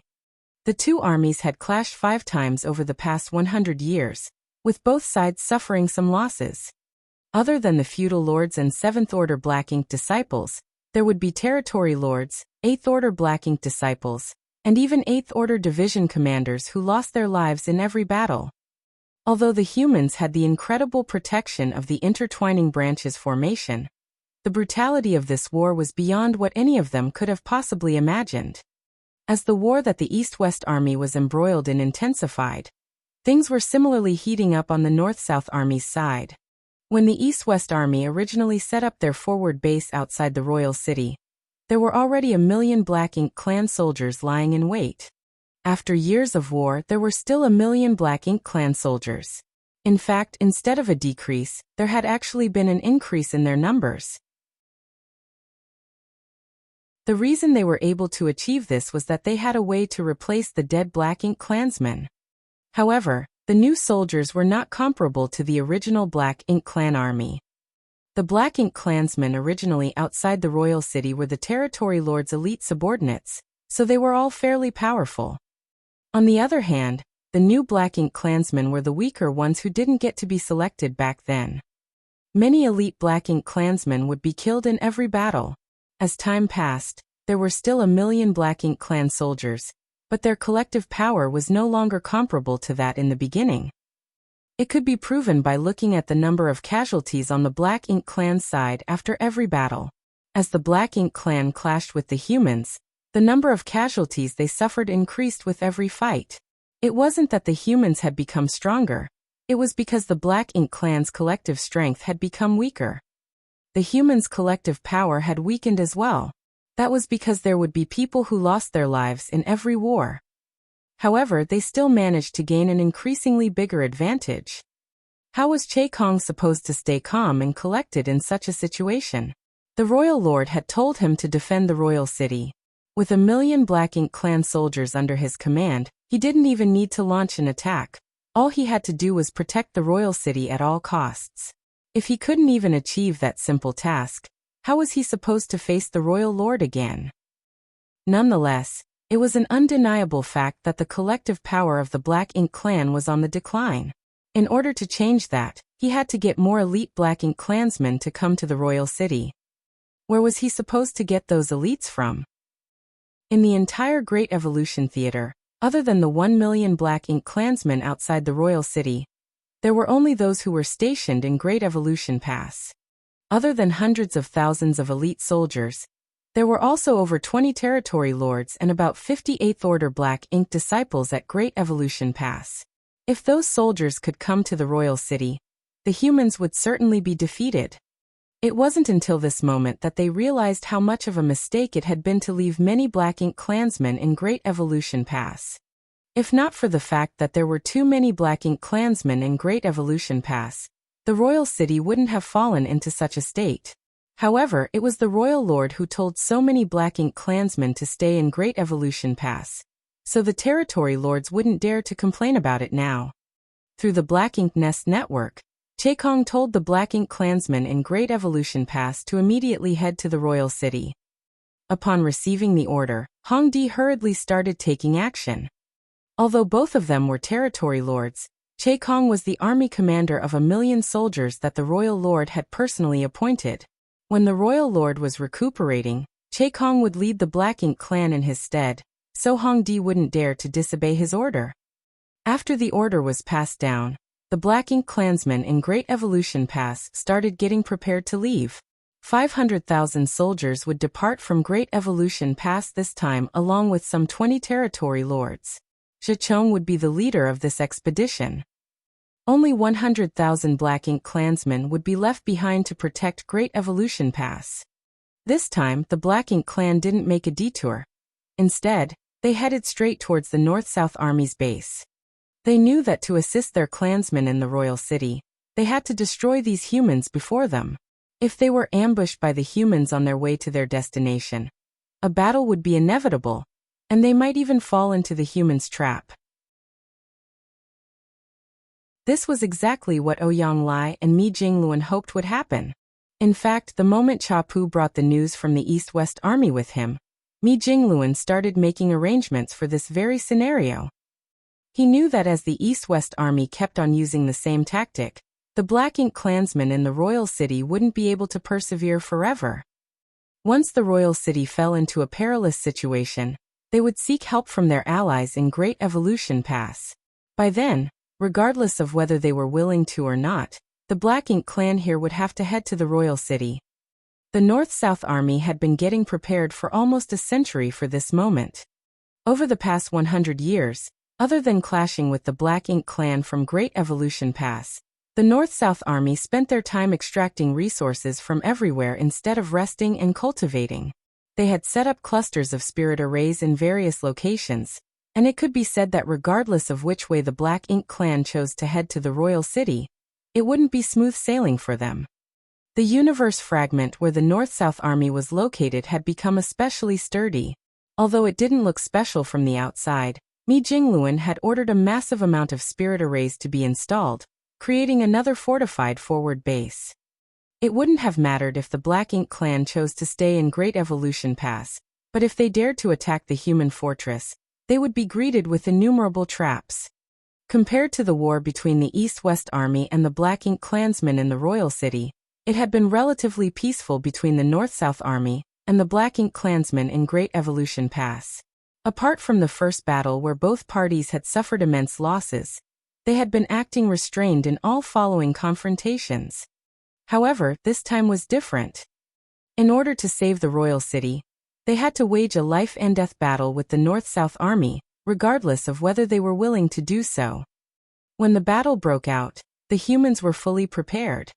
With the territory lords leading the way, 500,000 Black Ink clansmen charged towards the universe fragment where the North-South Army was located. In that universe fragment, the soldiers of the North-South Army were ready for war. Before the Black Ink clansmen could even get close to the forward base, the humans activated a myriad of spirit arrays and artifacts to attack the Black Ink clansmen, immediately battering them from all sides. The forward base where the North-South Army was located could be considered a mini Great Pass. Although it was not as sturdy as a real Great Pass, the entire place was filled with arrays and artifacts that could be used to attack the enemy from a great distance.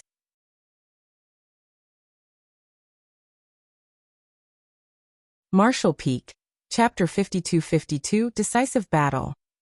500,000 Black Ink clansmen were just 5 million kilometers away from the universe fragment when they were struck by the storm of attacks from the arrays and artifacts. Under normal circumstances, such a barrage would be enough to drive these Black Ink clansmen off, but this time was different. All the territory lords were aware of the severity of the situation with the royal city at risk of being destroyed.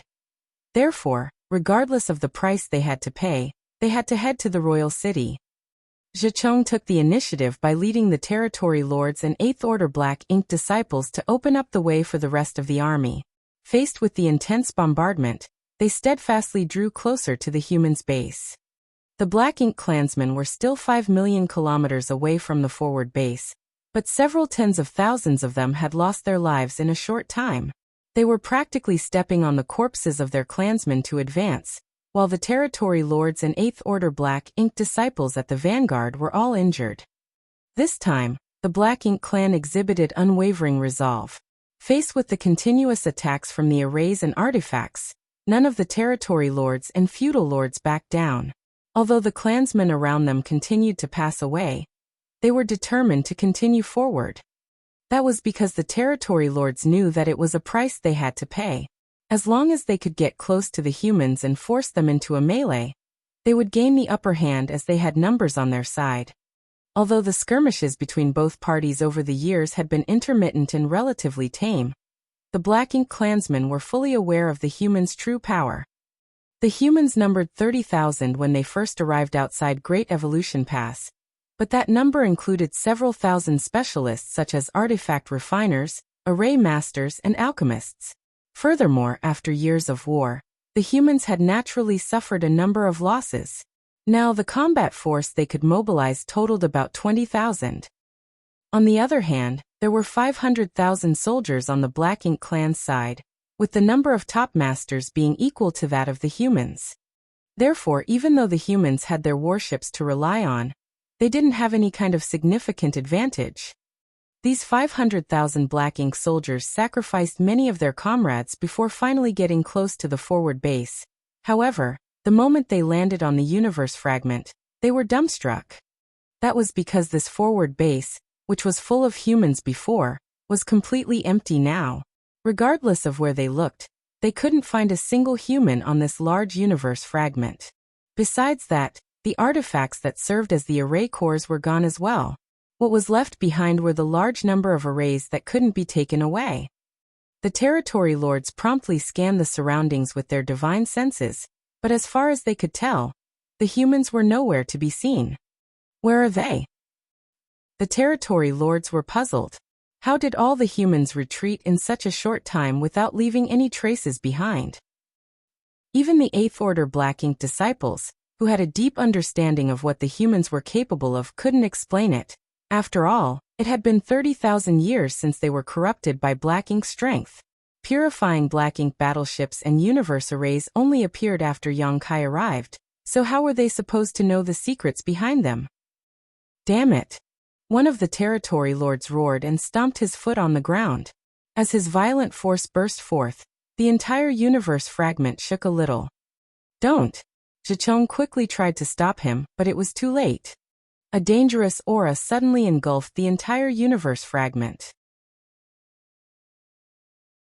Following that, the arrays that remained lit up and connected with each other. After just a moment, the universe fragment was covered in a massive grand array. Just as the Black Ink clansmen shot into the sky to escape, the universe fragment detonated. An intense destructive force swept out, battering all the territory lords. After the shockwave subsided, Zhicheng gazed around with a dark expression, only to see that the universe fragment was completely gone. Following this turn of events, more than 10,000 Black Ink clansmen, who had landed on the universe fragment to investigate, lost their lives. Those were mostly high-rank and low-rank Black Ink clansmen. Although the Black Ink clan hadn't suffered immense losses, they were frustrated. Regardless, Zhicheng was glad that the universe fragment wasn't that big. Out of an abundance of caution, he didn't let a lot of Black Ink clansmen land on the universe fragment. Otherwise, there would have been many more casualties. Zhicheng turned to glower at the territory lord who stomped his foot back there. That territory lord was furious out of shame as he roared. I must kill them. All of them.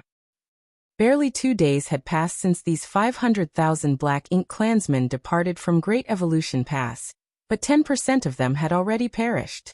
Despite knowing that there were certainly more traps ahead of them, the remaining 450,000 Black Ink clan soldiers had no choice but to keep moving forward. Zhicheng wasn't a fool. If he was, he wouldn't have promptly decided to run away from Wind and Cloud Pass back then. A foolish territory lord would never live long.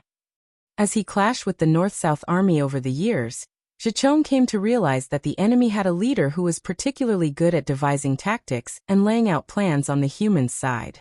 Faced with such an opponent, he had to be extremely careful. Therefore, after the Black Ink clansmen set off again, they no longer moved in a straight line. Instead, they kept making detours. Even Zhicheng himself didn't have a particular direction in mind. That way, he could ensure that the army wouldn't fall into the traps that the humans had set up. They were especially wary of areas that were full of asteroids or universe fragments. When they came across such places, they would steer clear.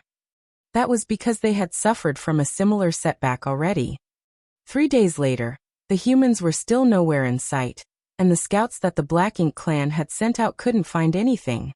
It was as though the human soldiers had vanished into thin air. However, Zhicheng knew that the humans wouldn't give up so easily. They had to be hiding somewhere, waiting to launch a sneak attack on them. Again, they circled around an area that was full of universe fragments. However, without a warning, light burst forth from the void itself. In an instant, numerous glowing objects appeared and connected with one another to form a grand array, cutting the Black Ink clan army in half. The sudden change caused the Black Ink clansmen who were moving forward in an orderly manner to descend into chaos. Right then, the humans appeared out of nowhere. No one knew where they had been hiding. It was as though they had simply manifested from nowhere. The warships charged forward and rained a series of attacks on the split-up Black Ink clan soldiers. 1 hour after the battle began, the humans retreated. By the time the Black Ink clan army was done reorganizing itself, the humans were gone. If the humans had left any later, the Black Ink clan could have rallied together and dealt a heavy blow to them.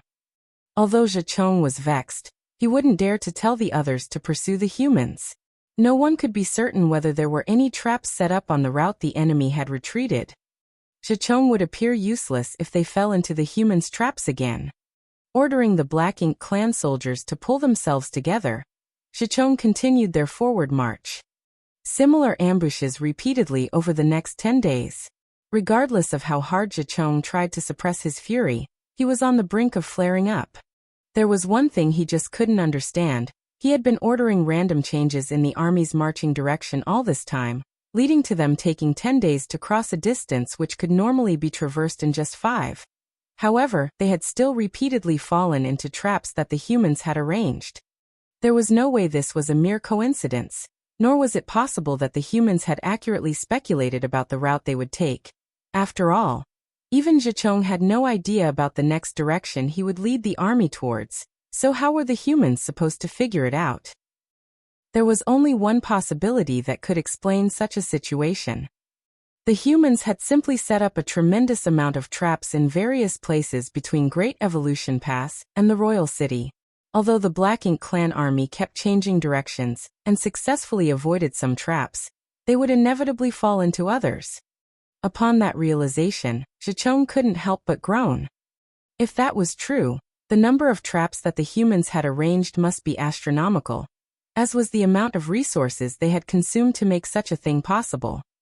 However, considering the fact that the humans had occupied a forward base outside Great Evolution Pass for 100 years, keeping the Black Ink clan contained there all this time, it wasn't necessarily impossible for them to pull this off. There was also another thing that bothered Zhicheng though. When he told the soldiers to circumvent areas that were full of universe fragments on several occasions, they would always come across the traps that the humans had arranged. In that case, the humans must have anticipated his thought process and done the opposite. Instead of setting up traps inside the areas that were full of asteroids or universe fragments, they had done so in their periphery. In other words, the areas that were full of asteroids or universe fragments were actually safe zones. Upon that revelation, Zhicheng thought of a solution. Zhicheng had started with 500,000 soldiers, and still had many of them with him.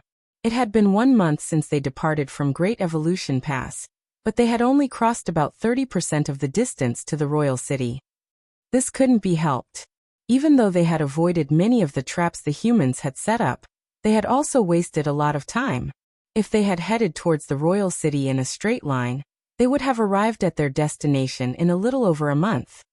Over the past month, the Black Ink clan soldiers had clashed with the humans on multiple occasions. Presently, only 400,000 of them were left. All the territory lords and 8th Order Black Ink disciples were alive and kicking, but many of the feudal lords had lost their lives. In the void, the Black Ink clan army continued heading towards the Royal City. Meanwhile, the warships of the North-South Army were hiding in an area that was full of universe fragments. With the help of the warships, the humans' mobility and speed were superior to those of the Black Ink clan. Therefore, the North-South Army could always stay one step ahead of the Black Ink clan army and set up obstructions. The universe arrays on the 2 purifying Black Ink battleships could ensure that if their speculation about the direction that the Black Ink clan was heading was wrong, they could quickly redeploy their forces. Presently, aboard one of the purifying Black Ink battleships, Mi Jingluan, Ouyang Lai, and the other 8th Order Division commanders had gathered together. With a solemn expression, Mi Jingluan said, "If we're lucky, the Black Ink clan's reinforcements will pass by this place. This is where we will engage them in a decisive battle." "Have we used up all our prior arrangements?" Ouyang Lai asked. He wasn't interested in managing the affairs of the army, so he let Mi Jingluan make all the decisions. What he excelled at was fighting powerful Black Ink clansmen and killing them. Even though he knew a thing or two about the setups that the North-South Army soldiers had built, he didn't know as much as Mi Jingluan did. Mi Jingluan shook his head. We set up countless traps, so how is it possible that they were all used up? Only 20% to 30% of them have been used, but we expected this outcome when we started making those arrangements. However, there's nothing else beyond this point. This couldn't be helped. Although the North-South Army had spent 100 years and consumed a massive amount of resources to set up innumerable traps in the void, they couldn't possibly build traps all the way from Great Evolution Pass to the Royal City in such a short amount of time. This was already the best they could do. If the Black Ink clan army successfully crossed this point, there would no longer be any dangers ahead of them.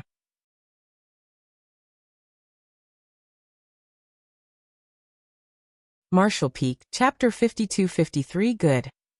Regardless of whether the North-South Army was willing to do it or not, they had to fight a life-or-death battle with the Black Ink clan army here, where all the traps ended.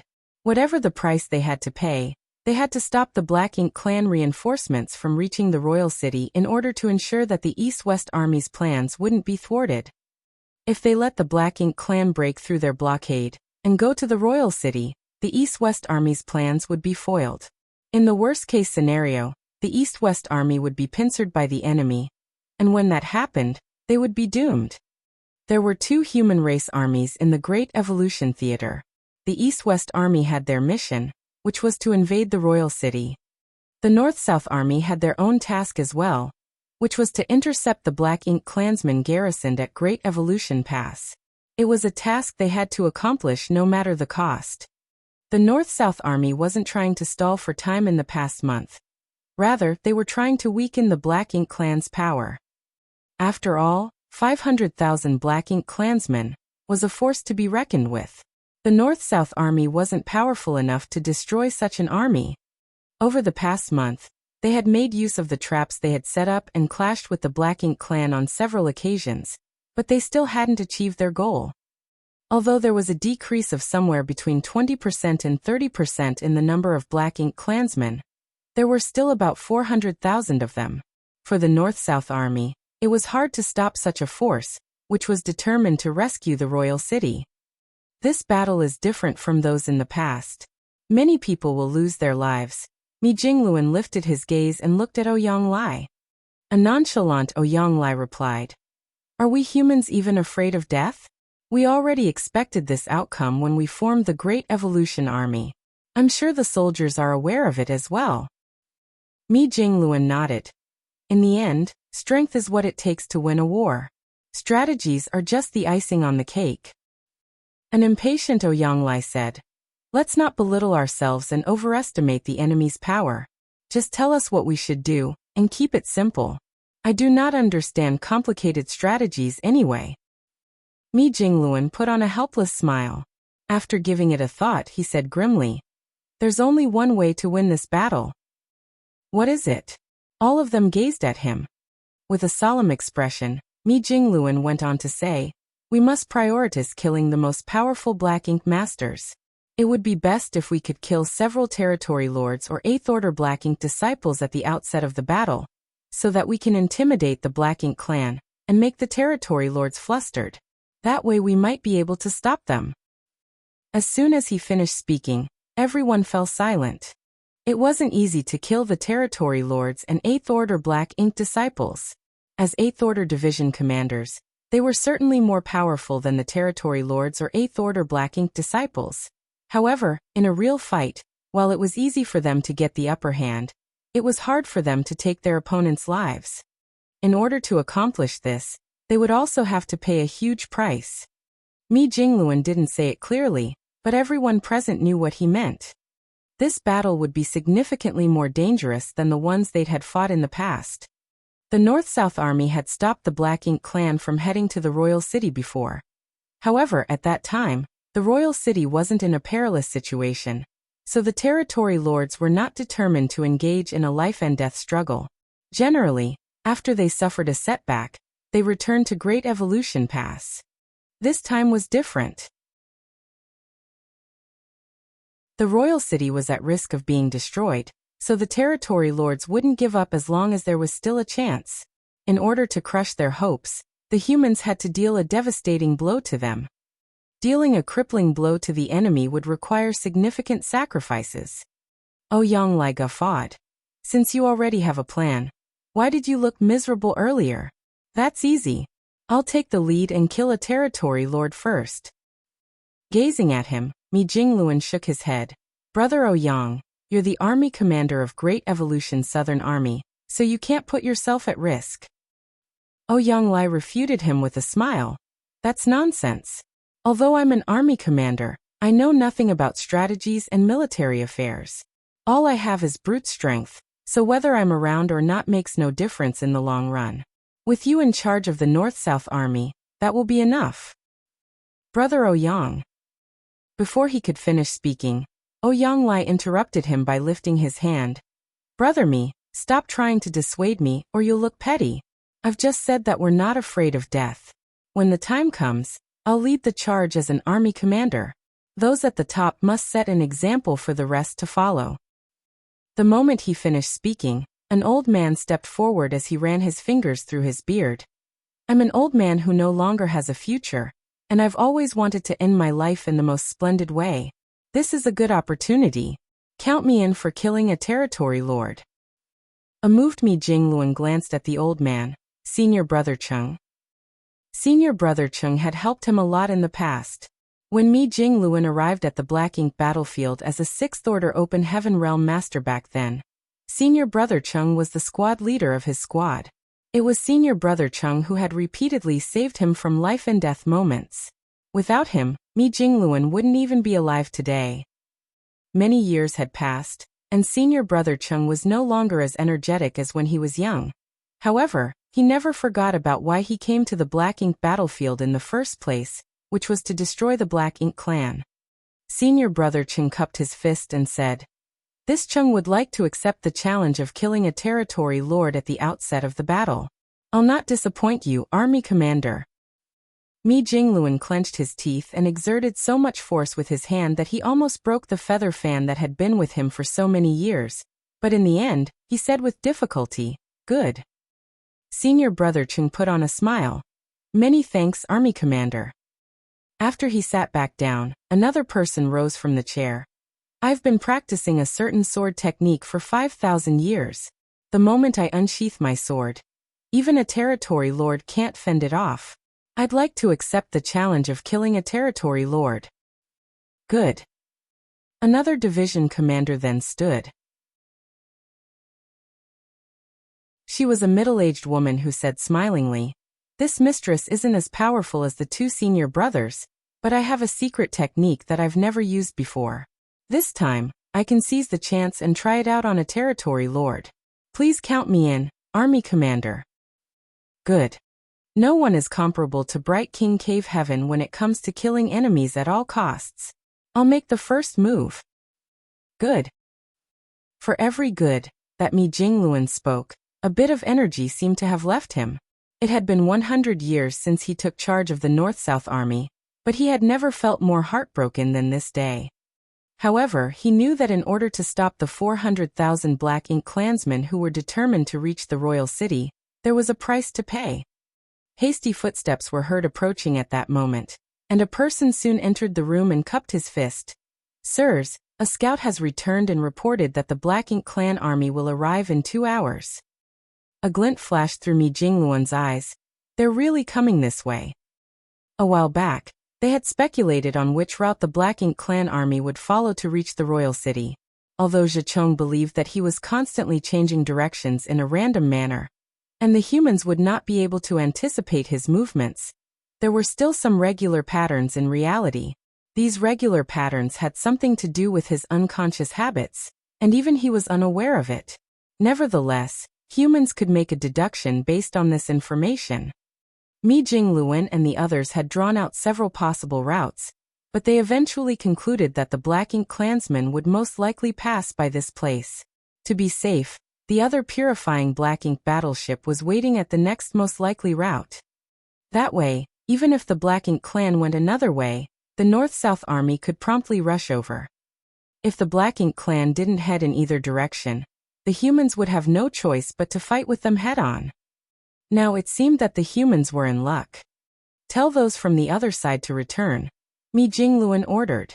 Yes. The person respectfully left to carry out his orders. Mi Jingluan glanced at the other 8 Order Open Heaven Realm Masters. The battle is about to take place, and you know all the arrangements there are.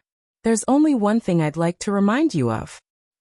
After sweeping a glance over them, he cupped his fist and said solemnly, "Please take good care of yourself." Yanglai grinned. "Don't worry about it. Killing some Black Ink clansmen is no big deal." Mi Jingluan parted his lips, but he didn't know what else he should say. Yanglai patted his shoulder and left the room. Since the battle was only 2 hours away, he had something to say to his good-for-nothing disciple. The other 8th Order Division commanders left one by one, until eventually, Mi Jingluan was left alone on the purifying Black Ink battleship. The following 2 hours were quiet as the scouts at the front line kept sending information back. What surprised Mi Jingluan was that the Black Ink clan didn't circumvent the region where the humans were located, despite it being an area filled with universe fragments. Instead, they were coming straight in this direction. It seemed that the commander of the Black Ink clan army had realized something, which was why such a bold decision was made. That was actually a wise decision, as in truth, the North-South army had set up traps all around the periphery of many regions filled with asteroids and universe fragments. Regardless of which way the Black Ink clan army passed by, they would inevitably fall into some traps. Only by directly passing through the asteroids and universe fragments would they avoid them. However, the North-South army happened to be hiding in this area of universe fragments. With the help of these universe fragments, the human soldiers could perfectly conceal themselves, then emerge from their hiding spots and attack the Black Ink clan soldiers when the time was right. Other than that, they could also make use of the complicated terrain to deal with the enemies. It could be said that as the humans had to face the Black Ink clan, who had significantly more people on their side, this area of universe fragments was the best possible battlefield. Now the Black Ink clan soldiers were coming to this place. Although they could avoid the traps that the humans had set up in advance, they had inadvertently selected a terrible battlefield. The concealment arrays on the warships were activated, and with the help of the universe fragments, the humans hid themselves in preparation. On the ship's deck, Mi Jingluan watched as the Black Ink clan's scouts entered the region of universe fragments. Although they were supposedly just scouts, there were close to 100,000 of them. The rest of the Black Ink clan army followed closely behind them.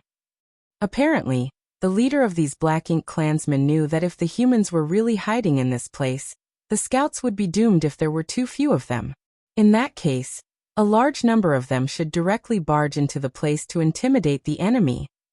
The formation of several 100,000 soldiers was very long, so it took them an hour before all of them entered the universe fragment field.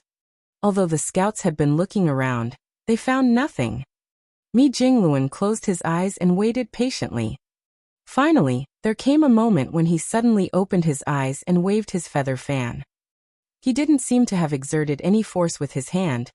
However, the moment the feather fan pointed forward, the silent region filled with universe fragments suddenly erupted with noise. The arrays on the warship started running, and all kinds of lights started shining as various secret techniques and artifact attacks shot towards the Black Ink clan soldiers. Zhicheng, who was leading the army forward, was stunned. Based on his speculation, an area that was full of asteroids and universe fragments should be safe, so he hadn't anticipated stepping right into a place where the humans were hiding.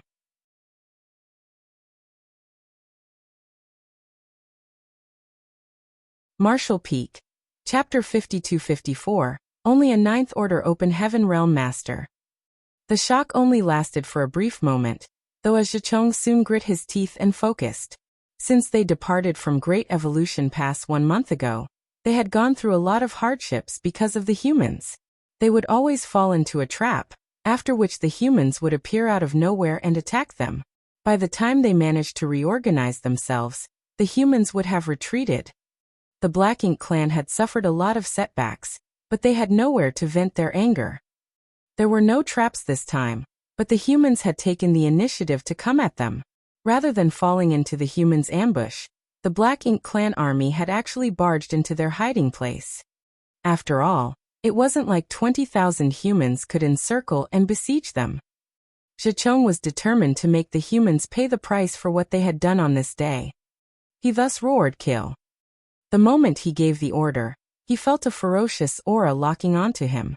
He was astounded by the aura that was filled with murderous intent. Both armies had been fighting against each other for the past 100 years, and the territory lords and 8th Order Division commanders had gotten into several fights, so they knew a thing or two about each other. Zhicheng instantly felt a sense of familiarity when the aura locked onto him. If he wasn't mistaken, it belonged to an extremely powerful 8th Order Open Heaven Realm Master. It seemed that the other party had realized Zhicheng was the leader of this army, so he directly targeted him. Zhicheng had exchanged moves with this man before and had no choice but to admit that he was no match for him if they were in a one-on-one fight, so the moment he detected this aura, Zhicheng promptly retreated. At the same time, the Black Ink clan soldiers charged forward to protect him. Zhicheng wasn't a fool, so he wouldn't directly clash with the other party at this point. The biggest advantage the Black Ink clan had was the large number of people they had on their side, so he certainly would make use of it to deal with this opponent. With the help of the soldiers around him, Zhicheng would be safe for a while. Even if they couldn't stop this enemy, they would be able to weaken him. By then, Zhicheng would have a way to deal with this powerful opponent. When he looked up, he saw that there was a man with red hair charging towards him. The person's world force had been pushed to the limit, and his entire figure was aflame. Even the space around him warped as he flew forward. Besides this man, there were also other 8th Order Open Heaven Realm Masters that dashed out from the humans' side in a menacing manner, all of them exuding a thick murderous intent with determination written all over their faces. Zhicheng felt his heart clenching as he wondered what was going on with the humans today. One of them was covered in a layer of golden blood mist, which was a sign that he was drawing on his vitality to boost his strength beyond its normal limits. One figure was engulfed in brilliant sword light as he shot forward. Another figure appeared to be sauntering casually across the void, but he had already appeared among the Black Ink clansmen after taking only one step. There was another figure that dashed out with a thin smile on her face, as she formed a complex set of hand seals, flower petals swirling around her. There wasn't any delay at all. The moment the humans launched an attack, the figures that exuded 8th Order Open Heaven Realm auras instantly appeared among the Black Ink clan soldiers. Wherever these figures went, the Black Ink clan soldiers collapsed. Although there was a massive number of people on their side, they were unable to stop these figures' rampage. The thousands of Black Ink clansmen in front of Zhicheng formed a fairly powerful screen, as they included about 20 feudal lords. Such a group should supposedly be able to ward off an 8th Order Open Heaven Realm Master for at least a short time. However, the moment the man with red hair whose figure was burning arrived, these thousands of Black Ink clansmen were simply unable to stop. The red-haired man didn't even make a move, as just the flames around his figure were enough to destroy any Black Ink clansman that got too close. It wasn't certain what the secret behind these flames were, but the moment any Black Ink clansman came into contact with them, they started burning and howling in pain. The next instant, the red-haired man reached Zhicheng and realization struck him. "Are you insane?" Zhicheng exclaimed. This couldn't be helped, as he finally figured out what was wrong. The red-haired man was burning his own blood essence. This was a technique that was unique to human cultivators, and Zhicheng had heard about it from the Black Ink disciples before. The blood essence of a human cultivator was precious, as it was the foundation of their vitality that had been accumulated over a very long time. No human would burn their blood essence if they had a choice. They would only do so during a life-or-death moment. Even though the cultivator could significantly increase his or her strength for a short time by burning their blood essence, the drawbacks of doing so were immense. It was certain that this man would be seriously weakened, and in the worst-case scenario, his foundation would be damaged, causing his cultivation to drop. The battle had just begun, But the 8th Order Open Heaven Realm Master before his eyes had already started burning his blood essence. What else could it be if he wasn't out of his mind? It was just the beginning of the fight, and this human wasn't in any kind of perilous situation, nor was there a benefit he had to obtain at all costs. Zhicheng couldn't figure out the reason that compelled this 8th Order Open Heaven Realm Master to act this way. Despite that, he knew that he had run out of luck. Zhicheng was already no match for the other party in a one-on-one fight, to begin with, and now the latter had increased his strength by burning his blood essence. So how was he supposed to ward him off? If this wasn't the case, the thousands of Black Ink clansmen Zhicheng was using as a shield wouldn't have proven completely useless. The instant Zhicheng finished speaking, Ouyang lifted his hand and summoned a delicate-looking sword into his grip.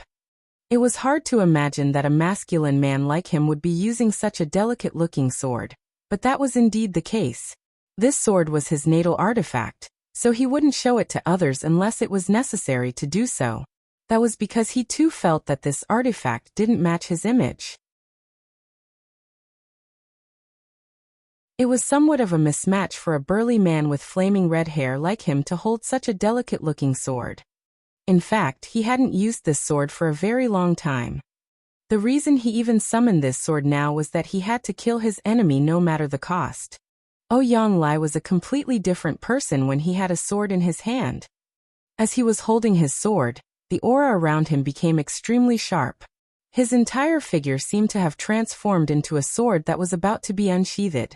The intimidating sword intent caused Zhicheng to feel a chill running down his spine. The flame around Ouyang soon engulfed his sword.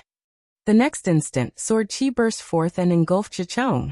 The red-haired man didn't hold back anything as he unleashed a series of fatal attacks in quick succession. Zhicheng felt his soul leaving his body.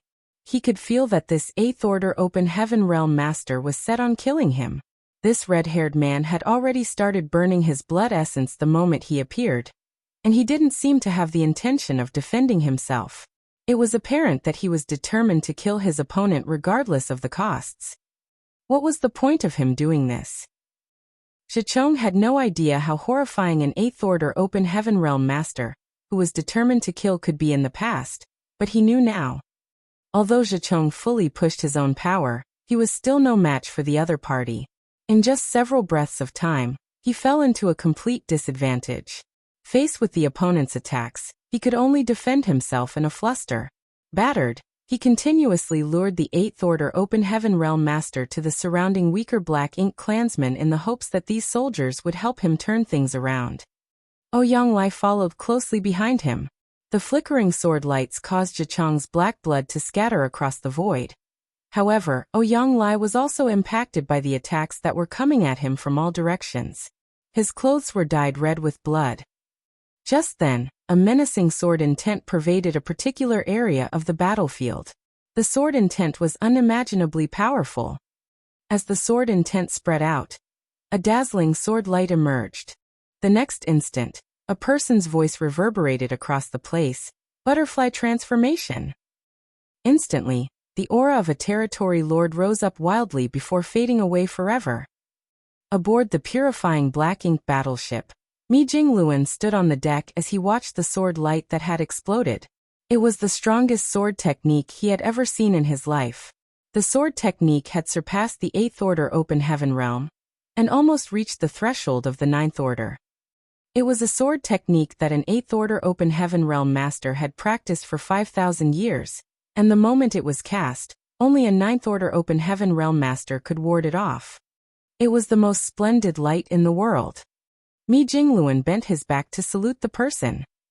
The moment the terrifying sword light exploded, the aura of a territory lord disappeared.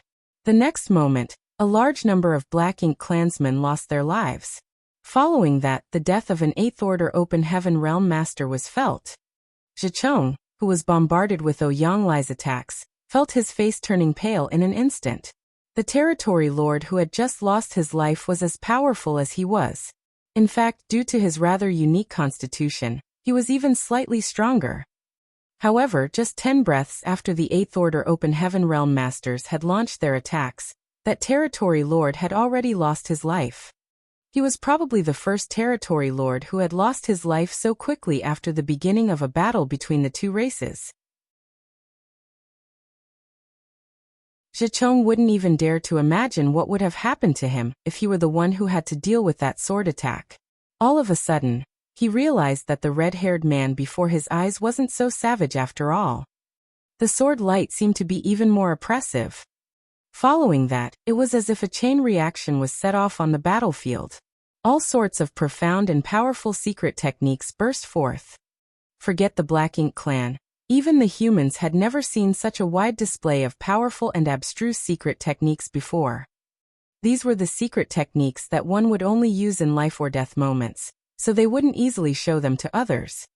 One could take in everything from the purifying Black Ink battleship, so Mi Jingluan could clearly see all the secret techniques that exploded on the battlefield. Somewhere on the battlefield, a gigantic blood-colored flower suddenly blossomed and covered the void. A familiar aura exuded from the blood-colored flower. It was transformed from the blood essence of an 8th Order Open Heaven Realm Master. The moment the blood-colored flower petals closed up, not only did it entrap thousands of Black Ink clansmen, but also a territory lord. When the blood-colored flower reopened half a cup of tea's time later, there was no one that was alive inside, only warm corpses lying on the flower stamen. In another place on the battlefield, the 8th Order Open Heaven Realm Master from Bright King Cave Heaven summoned his divine manifestation and transformed into a giant. His vitality surged as he rampaged around the battlefield, slaughtering the enemy. On the other hand, Senior Brother Qing actually spread out his small universe and trapped 10,000 Black Ink clansmen inside of it. As his world force undulated, he battled a territory lord and an 8th Order Black Ink disciple all on his own. In a different place, Oyanglai was besieged by the Black Ink clan soldiers, but he was still able to gain the upper hand over the territory lord with his flaming sword in hand. With the help of their warships, the 20,000 soldiers of the North-South Army threw all caution to the wind as they attacked the Black Ink clan soldiers. The auras of powerful masters swiftly withered in different parts of the battlefield, shining like the most splendid lights in the last moments of their lives. The lights were so dazzling that one present today would never forget this sight for the rest of their life.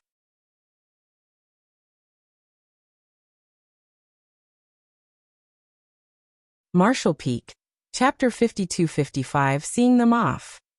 Overwhelmed by a heart-wrenching feeling, Mi Jingluan gently closed his eyes. When his eyes reopened, the world force around him surged. As he stomped his foot on the deck, he drove the gigantic purifying Black Ink battleship towards the battlefield. There wasn't a need for him to stay outside of the battlefield and give orders. The North-South Army, from the weakest of soldiers to the 8th Order Open Heaven Realm Masters, were not afraid of death, so how was it possible that they would lose this battle? He also had to leave his own mark in this war. As an 8th Order Open Heaven Realm Master, he wasn't just an army commander who was good at strategizing, but also a fighter who could kill the enemy. From the outset of the battle, the Black Ink clan army had descended into chaos. None of them could have expected that the humans would be so resolute this time. A territory lord was killed by an 8th Order Open Heaven Realm Master barely 10 breaths after hostilities broke out. That was a territory lord, not an insignificant low-rank Black Ink clansman. How was it possible that he was killed so soon? Although the 8th Order Open Heaven Realm Master also lost his life moments later, he still managed to kill thousands of Black Ink clansmen before his death. Powerful territory lords and 8th Order Black Ink disciples subsequently lost their lives. The brutality and intensity of the battle this time was far beyond the Black Ink clan's imagination. It was the same case for the humans. There had never been a battle where they had suffered such immense losses so quickly. Even when the North-South Army arrived at the Great Evolution Theater for the first time more than 100 years ago and stopped the Black Ink clan reinforcements from leaving Great Evolution Pass, there were not so many casualties. During that battle, only a small number of 8th Order Open Heaven Realm Masters lost their lives, and even then it happened gradually over several days. This time was different. It had only been 2 hours since the start of the battle, but 7 8th Order Open Heaven Realm Masters had fallen. If the war dragged on, there would surely be even more casualties. Those 7 fallen 8th Order Masters brought 7 Territory Lords, 3 8th Order Black Ink disciples, and several tens of thousands of Black Ink clan soldiers down with them. Those who lost their lives on the battlefield were the seniors and elders of the soldiers still fighting. They had taken good care of them, and taught them invaluable lessons in the past. Now that they were gone, the young had to take up the responsibility. The human soldiers were so furious that their eyes had reddened. The death of the 8th Order Open Heaven Realm Masters changed the situation on the battlefield. All humans, regardless of their cultivation and status, went all out to destroy the enemy, not caring about their own safety at all. 20,000 humans had to face some 400,000 Black Ink clansmen. Despite the huge difference in numbers on both sides, the humans were still able to get the upper hand over the Black Ink clan army. That was because the 8th Order Open Heaven Realm Masters had sacrificed themselves to intimidate the enemy, and all the human soldiers were united as one. More and more Territory Lords and 8th Order Open Heaven Realm Masters lost their lives on the battlefield while many warships were shattered and engulfed in flames. Universe fragments exploded into dust as the battlefield descended into mayhem. These several 100,000 Black Ink clan soldiers had entered this field of universe fragments in an orderly manner, but as the 8th Order Open Heaven Realm Masters emerged and dealt a heavy blow to them, their formation immediately collapsed. Suddenly, there came a moment when a huge commotion broke out. That was because Zhicheng was killed. He was the de facto leader of the Black Ink clan army, so when he was around, the Territory Lords would obey his orders. Now that he was gone, none of the Territory Lords had the necessary authority to command the rest of the Black Ink clan army. Every Territory Lord had their own thoughts. In such a situation, those 8th Order Open Heaven Realm Masters were like starving wolves. Their powerful auras had locked onto the Territory Lords, and they were determined to kill them at all costs. This was no laughing matter. The 8th Order Open Heaven Realm Masters had proven their determination already. Faced with these flares, the Territory Lords felt chills running down their spines. They could only tell their subordinates to surround them and protect them from the crazed 8th Order Masters. With more Black Ink clansmen becoming defensive, there were fewer people fighting back.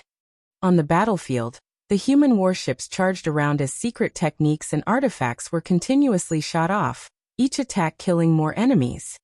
The number of Black Ink clan soldiers was rapidly decreasing, and it was the same case for the human warships. In this battle, both parties had paid an almost unbearable price. The battle lasted for 3 days. Finally, there came a moment when the noise on the battlefield died down. Both parties backed down and confronted each other with a distance of several 100,000 kilometers between them. Most of the universe fragments were gone, shattered by the fallout of the clash between the two armies. With the shattered universe fragments as the background, and the purifying Black Ink battleship boldly situated at the front of the fleet, the surviving humans formed up with their warships. Smoke billowed from those warships, and the arrays were heard crackling and exploding. Some of the warships looked so dilapidated that it was as though they would break apart with just a touch. Despite that, these warships that had gathered together were intimidating to the enemies. Several 100,000 kilometers away, the Territory Lords and their subordinates had also come together. There were still significantly more people on their side, but faced with the humans' intimidation, the Black Ink clan soldiers were engulfed in wariness and fear. After this battle, the Black Ink clansmen became truly afraid. They finally had a taste of how mad and fearless the humans could be. Even the 8th Order Masters, whose lives were incredibly precious, were willing to drag the Territory Lords down at the cost of their own lives. So what wouldn't the humans dare to do? These humans were simply insane. The reason that the remaining Territory Lords survived wasn't that they were stronger than the Territory Lords who were killed. It was just that they were luckier as they hadn't been targeted by those crazed 8th Order humans. None of the Territory Lords who were targeted by the 8th Order Open Heaven Realm Masters for death had survived. After the unimaginably intense battle, the survivors from both sides confronted each other from a distance. In such a tense atmosphere, they greedily enjoyed the rare peacefulness. The territory lords secretly communicated with each other using their divine senses. The humans had no idea what they were talking about, but it was apparent that they were discussing whether they should fight or retreat. To the Black Ink clansmen, there was no doubt that rescuing the royal city was important. If the royal city was destroyed, none of these Black Ink clansmen would survive for long. This was the reason 500,000 of them departed from Great Evolution Pass, upon learning about what had happened in the royal city. It could be said that only the minimum number of people were left behind to protect the Great Evolution Pass. Most of them had set off to rescue the royal city, which went to show how determined they were. However, they were intercepted halfway, and had suffered tremendous losses. If they still insisted on heading towards the royal city, another battle would be inevitable. The humans had made it clear that they would go to any lengths to stop them from moving forward. Considering the level of madness that the humans had exhibited, if another battle broke out, these remaining Black Ink clansmen wouldn't be able to break through their blockade. Even though most of the humans would lose their lives, none of the Black Ink clansmen would survive. So, should they keep moving forward? That was the question that had been troubling the territory lords. There was no doubt that the royal city was important, but if they lost their lives here, everything else would no longer matter. Therefore, after a brief exchange of words, the territory lords came to a consensus. They had decided to return to Great Evolution Pass. It was the second time they decided to retreat to Great Evolution Pass. The previous time was some 100 years ago. At that time, the royal city wasn't in a perilous situation, and the humans were not so resolute yet. It was the same case for the Black Ink clan. This time was different. All the territory lords knew that if they retreated this time, they would forever lose the courage to leave Great Evolution Pass again. They would live or die with Great Evolution Pass. This was a difficult decision to make. However, things had come to such a point where they no longer had a choice. Although the Black Ink clansmen had decided to retreat, they did not scatter about. Instead, with the coordination from the territory lords, they withdrew in an orderly manner. They were worried that the humans would pursue them while they were retreating, as they had experienced such a thing before. Therefore, they had to keep their formation intact, so that they would be able to deal with the possible attacks from the humans. On the purifying Black Ink battleship, Mi Jingluan was slightly pale. The blood on his clothes had dried up and many parts of the purifying Black Ink battleship were damaged. During the intense battle earlier, no one could ensure that they would be safe, or that their warships would remain intact. The only difference was how severe their injuries would be and how damaged their warships would become. The feather fan in Mi Jingluan's hand had turned dim. He had been waiting for the Black Ink clansmen to make a decision. When he saw that the territory lords finally led the remnants of the Black Ink clan army in the opposite direction, he let out a sigh of relief. Honestly, if the Black Ink clan soldiers insisted on moving forward, the humans would have no choice but to engage them again. It wouldn't be hard for them to stop the surviving Black Ink clan soldiers, but the question was, how many from the North-South army would still be alive after the dust settled? These courageous soldiers knew that they might lose their lives at any moment on the battlefield, and it was the same for the Eighth Order Masters. All of them had proven this in the battle earlier. As an army commander, Mi Jingluan hoped that he would lead more people to see the day when Great Evolution Pass was retaken while they were still alive, instead of letting their names become mere memories on the Monument of Heroes. That would be meaningless. He pointed his feather fan forward and said gently, "Let's see them off." Despite his small voice, his order carried across all the warships. All the soldiers could clearly hear him. As the purifying Black Ink battleship slowly moved forward, the dilapidated warships followed closely behind it. The territory lords were astounded. When they realized that the human warships were moving as well, they thought that the humans were not willing to let them go. This made the territory lords furious. They had already disobeyed the order to rescue the royal city, and decided to return to Great Evolution Pass. However, the humans were still not willing to let them go? Were they so determined to kill them here? At that instant, the Black Ink clan soldiers broke into a commotion while the territory lords hurriedly suppressed them and ordered them to stay vigilant. Soon though, they realized that the humans didn't intend to fight. Instead, the humans were just following them with a distance of several 100,000 kilometers between both parties. The distance made the territory lords feel uneasy. After all, it wasn't really a safe distance. The humans could make use of the warships to launch an attack on them at any moment. Nevertheless, there was nothing they could do. It wasn't like they could tell the humans to back further away. That would just make them appear weak. With that said, by doing this, the humans had sent a message to them. They would watch them return to Great Evolution Pass, so they shouldn't even think about making a detour and heading to the royal city. Upon that realization, the territory lords were torn between tears and laughter. They wondered who the army commander of the human soldiers was. That person was just too cautious.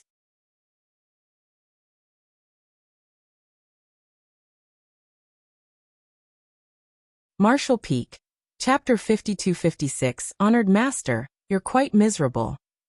Since the humans wanted to watch them return to Great Evolution Pass, there was nothing that the Black Ink clan could do other than tacitly agree to it. So what if they don't agree? It wasn't like they were willing to fight with the humans again either. In such an awkward atmosphere, these two surviving armies slowly moved towards Great Evolution Pass. Under Zhicheng's leadership, it took the Black Ink clansmen 1 month to arrive at this place, but it wasn't so troublesome when they returned. They just had to go back in a straight line, so it only took them 10 days to arrive at their destination. With that said, it wasn't smooth sailing on their way back. Over the past 100 years, the North-South Army had set up a massive amount of traps around Great Evolution Pass in all directions. Under Zhicheng's leadership, the Black Ink clan soldiers kept changing directions, so they had only triggered some 25% of the traps. In other words, there were still at least 70% of the traps still left behind. By going back to Great Evolution Pass in a straight line, the Black Ink clan soldiers were bound to trigger some of those traps. Every time they triggered these traps, some of them would lose their lives. Although the territory lords had been vigilant, it was impossible for them to avoid these things. Nevertheless, they were relieved that when they were caught by these traps, the humans didn't show any intention of attacking them. They only watched from behind in silence. It could be said that the journey back to Great Evolution Pass was paved with blood and tears for the Black Ink clansmen. When the Black Ink clan retreated, some of the humans remained behind at the site of the battle. Mi Jingluan had told some of them to stay so that they could clean up the mess and look for any survivors. Gong Lian was one of the people who stayed. That was because Mi Jingluan didn't sense Ouyang Lai dying in the battle. After he killed Zhicheng, Ouyang Lai's aura indeed disappeared all of a sudden, but that wasn't the same as him being killed. Therefore, Mi Jingluan had a reason to believe that Ouyang Lai was still alive. Perhaps he was just badly injured, so he didn't even have the strength to return to the purifying Black Ink battleship. He had most likely played dead, and was now hiding somewhere.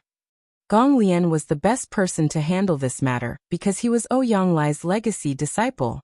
No one in the world was more familiar with Ouyang Lai than he was. The area of shattered universe fragments was now filled with the debris of warships, broken limbs, and hashed meat. The entire void was also full of Black Ink clouds. Gong Lian agilely moved around the shattered rocks and debris. When he found human soldiers who were still alive, he would pull them out and send them to a safe place. Eventually, there came a moment when he saw a headless corpse. It was the corpse of a territory lord. An aura that was familiar to Gong Lian had been left behind on the wounds. It was the trace of Ouyang Lai's sword qi. Since this territory lord was killed by Ouyang Lai, he should have been the commander of the Black Ink clan army. After staring at the corpse for a while, Gong Lian became at ease and let out a breath. He then said, "Please come out, honored master. You're no longer a child, so please stop hiding." However, no reaction was felt coming from the corpse. Gong Lian frowned. Suddenly realizing something, he hurriedly moved forward and activated his power before slashing across the corpse with his palm. Although the territory lord's corpse was still sturdy, it couldn't possibly bear Gong Lian's attack. A big cut was formed on the corpse's stomach, after which a battered figure fell out of it. Gong Lian promptly supported this figure, only to see that Ouyang Lai's face was as pale as a white sheet. His eyes were dyed black, and no part of his skin was intact. His aura was extremely weak, like a candle amidst the storm that might go out at any moment. Although Ouyang had managed to kill Zhicheng by burning his blood essence during the battle, his opponent wasn't a weakling. He was injured by Zhicheng's final desperation move. Furthermore, he was struck by the backlash of burning his blood essence. Surrounded by Black Ink clansmen, Ouyang didn't even have a chance to return to the purifying Black Ink battleship. Therefore, he promptly decided to activate a secret technique to conceal his figure, and actually hid inside Zhicheng's corpse. That was how he managed to keep himself alive. It was also thanks to Zhicheng's huge figure that he could actually hide inside it. "Honored master, you're quite miserable," Gong Lian exclaimed.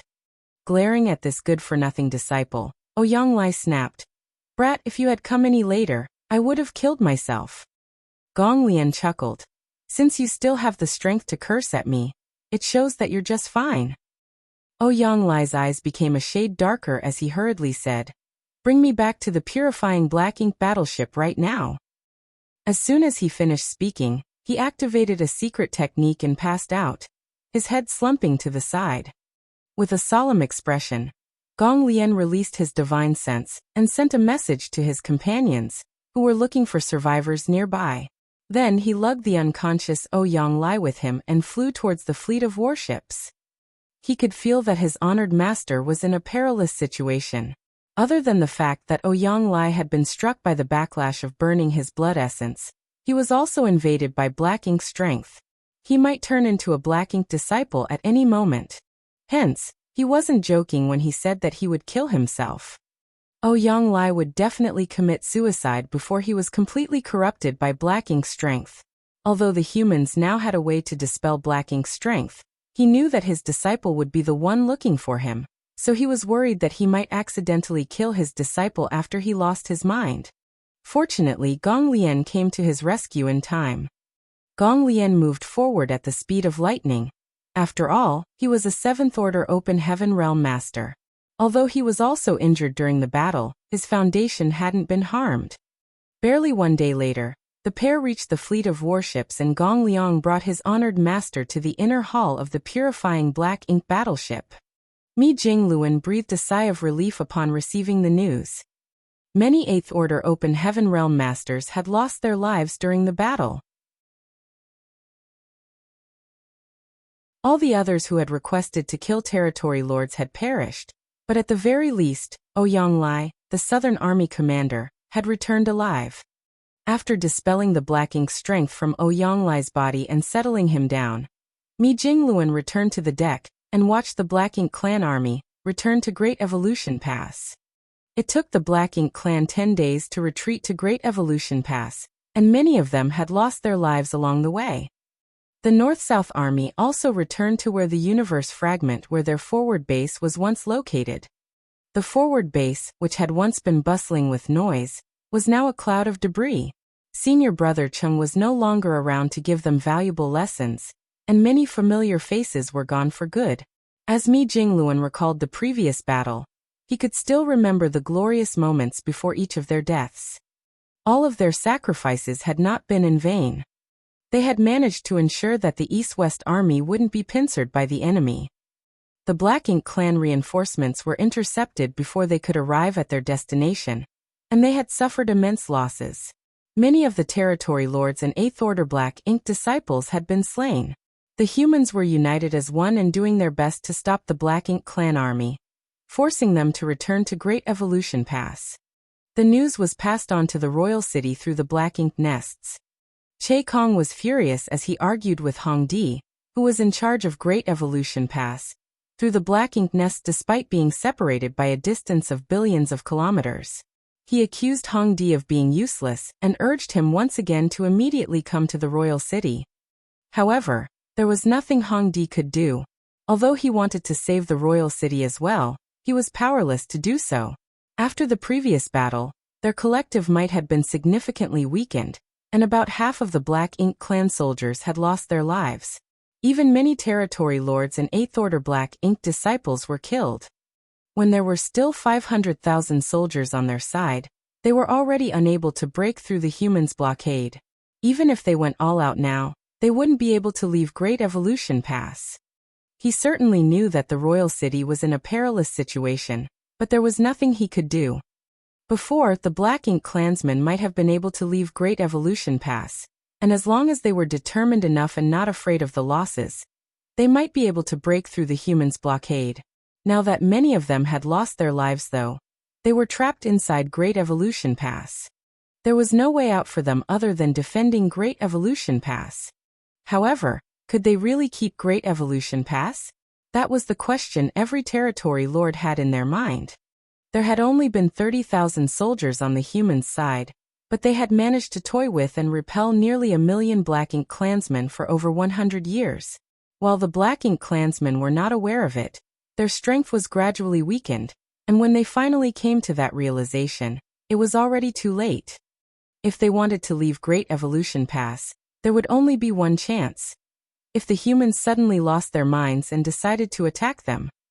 Given the humans' current power, if they decided to invade Great Evolution Pass, the Black Ink clan could make use of the arrangements they had built up over the past 30,000 years to destroy them. Only by doing so would they be able to remove the obstacle in front of them and head straight to the royal city. Unfortunately, the humans didn't seem to have the intention of attacking Great Evolution Pass. Apparently, they knew that it was unrealistic for them to launch an assault given their current power. Therefore, after returning, they set up a new forward base and began resting and recuperating. 10 years after the Black Ink clansmen retreated to Great Evolution Pass for the second time, an intense battle broke out outside the royal city. Both the East-West Army and the Black Ink clan army were familiar with such battles by now, because over the past 100 years, a battle of such a scale would take place every 20 years. Every time, the old ancestor and the royal lord would end up being mutually wounded. The humans would retreat in a hurry after winning some advantages, then the Black Ink clan soldiers would chase after them for a bit. It was an endless cycle that never seemed to change. The Black Ink clan had become desensitized to this routine. They had already expected that the battle would happen, and they were well prepared. There were no longer 1 million Black Ink clan soldiers around the royal city, but there were still about 700,000 to 800,000 of them. Although the Black Ink nest could continuously replenish the manpower for them, it wouldn't be able to efficiently do so if there were too many losses. Furthermore, all the power of the Royal Lord Black Ink nest was used to help with the Royal Lord's recuperation. For that reason, the birth of new Black Ink clansmen was delayed. Although there were a lot of Black Ink clansmen, only half of them had any kind of usable strength. Some Black Ink clansmen lost their lives in every battle, and as time passed, the collective might of the Black Ink clan army gradually weakened. This time, the battle broke out as usual. The old ancestor took the initiative to raise chaos among the Black Ink clan soldiers. Then the royal lord raced out of the Black Ink nest, and the two of them clashed far away from the royal city. The human soldiers struck from the left side of the royal city, and a large number of universe worlds flew in from the right. The humans had been using the same tactic again and again over the years. The Black Ink clan knew fully well how to deal with them by now, so both parties were now equally matched during the battle. Based on past experiences, they just had to fend off the humans for half a day, and the latter would retreat. However, this time many territory lords felt that something was off. The humans seemed to be prioritizing defense this time. They were the attackers, so it was puzzling that they focused on defending themselves. Nevertheless, that was indeed the truth. After making contact, the Black Ink clansmen realized that the humans were indeed determined to defend themselves this time. In that case, they were less intimidating to the Black Ink clan. But why?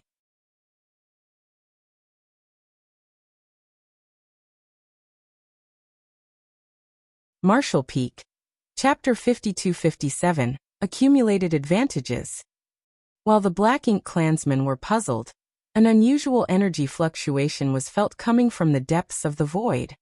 The direction was where the two top masters were clashing. Although they had gone to a battlefield that was far away from the royal city, the fallout of their battle was still transmitted to this place clearly. Therefore, both the Eighth Order Open Heaven Realm Masters and Territory Lords could sense what was going on over there. Basically, the two top masters were equally matched every time they fought, and neither of them could gain the upper hand. They would always end up being mutually wounded. However, something was different this time. Suddenly, the old ancestor's aura spiked and the strength and the intensity of her attacks increased dramatically. On the other hand, the royal lord's aura weakened by the breath. The realization horrified the territory lords. The outcome of the old ancestor and royal lord's battle would critically impact the outcome of the entire war. The two of them had always been equally matched, so why was the royal lord suddenly at such a massive disadvantage today? His weakening aura proved this point, and it was not a good sign for the Black Ink clan. Initially, the territory lords prayed that the royal lord was simply caught off guard somehow and found himself temporarily at a disadvantage. After all, when these two masters fought, there were naturally times when one of them appeared stronger. Every now and then, one of the two would use a powerful secret technique, granting them a slight edge in momentum. However, this kind of situation never lasted long and they would soon return to a state of equilibrium. Nevertheless, as time passed, the territory lords realized that something was terribly wrong. The royal lord's aura continued to weaken, and there were no signs of him turning things around. There was no doubt that he was being completely suppressed now. On the other hand, the old ancestor's aura stopped surging as it had already reached its peak, a kind of pinnacle that the Black Ink clan had never felt before. The territory lords had no idea what was happening between these two top masters, nor did the 8th Order Black Ink disciples understand what was going on. However, the difference between the two auras made it clear who was winning. Compared to the old ancestors' dominance, the royal lord's performance was the exact opposite. All the human warships were connected as one, and all their defensive arrays were fully activated. With the help of the intertwining branches formation, the entire fleet was wrapped in a powerful defensive barrier. As a result, the human army's attacks were weak, but their defense was impenetrable. Furthermore, they maintained a high degree of mobility, so the bombardment of attacks from the Black Ink clan could not harm the humans at all. The anomalies such as the humans' unusual tactics, the old ancestors' sudden dominance, and the royal lord's weakening aura threw the Black Ink clan into a fluster. The territory lords faintly realized what was happening, and following Che Kong's order, the Black Ink clansmen hurriedly increased the force behind their attacks on the human warships in the hope that they could achieve a breakthrough. Nevertheless, their attempts were futile. Then came the moment when the world force in the distance erupted, after which the royal lord's aura took a sharp dive. A terrified Che Kong turned to look in that direction, then passed down an order. The next instant, a few territory lords led 8 8th Order Black Ink disciples and 100,000 Black Ink clan soldiers out of the battlefield towards the place where the top masters were fighting. It was at that moment that the humans, who had always been on the defensive, suddenly launched an all-out attack. As the spirit arrays were activated, countless secret techniques and artifact attacks were shot from the fleet of warships and struck the Black Ink clan soldiers. Meanwhile, in the depths of the void, far from the royal city, two figures were flying forward, one escaping, one chasing. The person in front was covered in thick black ink strength. It was the royal lord. There were originally 2 black wings on his back, but only one of them remained now. The other one seemed to have been ripped from his body. The wound was still splattering out black blood, with raw flesh being exposed to the void. He looked extremely miserable. As the royal lord escaped, a look of terror filled his face. This couldn't be helped though, as the opponent that was supposed to be his equal suddenly exhibited a power that far surpassed his own. How was it possible that he could remain calm and collected? He had never suffered from such a huge setback since his ascension to the rank of territory lord. Over the years, he had clashed with many powerful human cultivators, and he even successfully launched a sneak attack on an old ancestor 30,000 years ago after he became a royal lord. As he collaborated with another royal lord, they managed to kill that old ancestor. Therefore, he had always felt that the humans were nothing much. On this day though, the old ancestor who had been in a confrontation with him for more than 100 years suddenly experienced an unprecedented surge in strength. It wasn't until this moment that he realized what was going on. It wasn't that he was weaker than the old ancestor. If both of them were at their peaks, he wouldn't have been so battered even if he was slightly weaker. However, since he was injured by this old ancestor for the first time back then, his wounds had never properly healed. What's more, he would be injured again and again every 20 years. Before his old wounds could heal, new ones would be inflicted. The same thing repeatedly happened over the past 100 years, and so his injuries had only exacerbated. Initially, he thought that it was the same case for the human old ancestor. If the information given to him was correct, it was extremely difficult for this female old ancestor to recover from her wounds, so how much could she recover in a mere 20 years? Over the years, the old ancestor would always appear to be injured whenever they fought, resulting in them indeed being equally matched. It wasn't until this day that he realized he had been deceived. The old ancestor had fully recovered, not just this time, but every time in the past when they clashed. She just pretended to be wounded, so that he would drop his guard. As they engaged in intense fights over the years, she gradually ensured that his injuries only deepened. After accumulating such a huge advantage, she finally bared her bloody fangs today. Both of them were supposedly equally matched, but one of them was in peak condition while the other was plagued by numerous heavy injuries. There was no doubt about who would win such a fight. It wouldn't have mattered if it was just about deciding victory or defeat, but what the royal lord was terrified of was that since the old ancestor had patiently spent 100 years laying out this trap for him, her intention definitely wasn't just to injure him again. What she was after this time was his life. An old ancestor would only exercise such patience and prudence in order to kill a royal lord. Presently, he was remorseful of his own fallibility. He should have figured out that this woman wasn't as badly injured as he thought. He also shouldn't have left the royal city and followed her to such a distant battlefield. More than anything, he was resentful of the royal lord from the Inyang theater, who had misled him. If not for the fact that he completely trusted the information she had given him, he wouldn't have fallen into such a pitiful state. Regardless, it was pointless to cry over spilled milk. Now he had to focus on how he could escape from the old ancestor and return to the royal city. As long as he could return to the royal city, he could make use of his black ink nest to repel his opponent. With it, he would have the capital to fight back. However, his chances were slim. The old ancestor had been preparing for this moment for more than 100 years, so she certainly wouldn't give him a chance to flee. Proof of this was that at the start of the fight, she had lured him somewhere much further away from the royal city than normal. Now in his current state, it would take him at least an hour to return to the royal city. An hour was more than enough time for the old ancestor to cut off his head. While he was running away, he felt horrifying secret techniques coming at him from behind. Although he had been trying his best to dodge and resist, every time he was struck his strength sank even further. Behind him, old ancestor Xiao Xiao was relentlessly chasing after him. As she performed different hand seals, she cast secret techniques that she had never displayed before. Her expression was calm. She didn't show any elation or expectation about killing a powerful foe of the same caliber. That was because she knew that everything was still uncertain before the last moment came. Even the territory lords and feudal lords had methods to save their lives at the critical moment, not to mention that she was after a royal lord. If he didn't still think he had a chance to survive, instead of fleeing, he would have turned around and tried to bring her down with him. Although she had been patient over the years waiting for this day, and had made a lot of prior arrangements, she didn't have the confidence that she would succeed in the end. She could only do her best and let the heavens make the decision.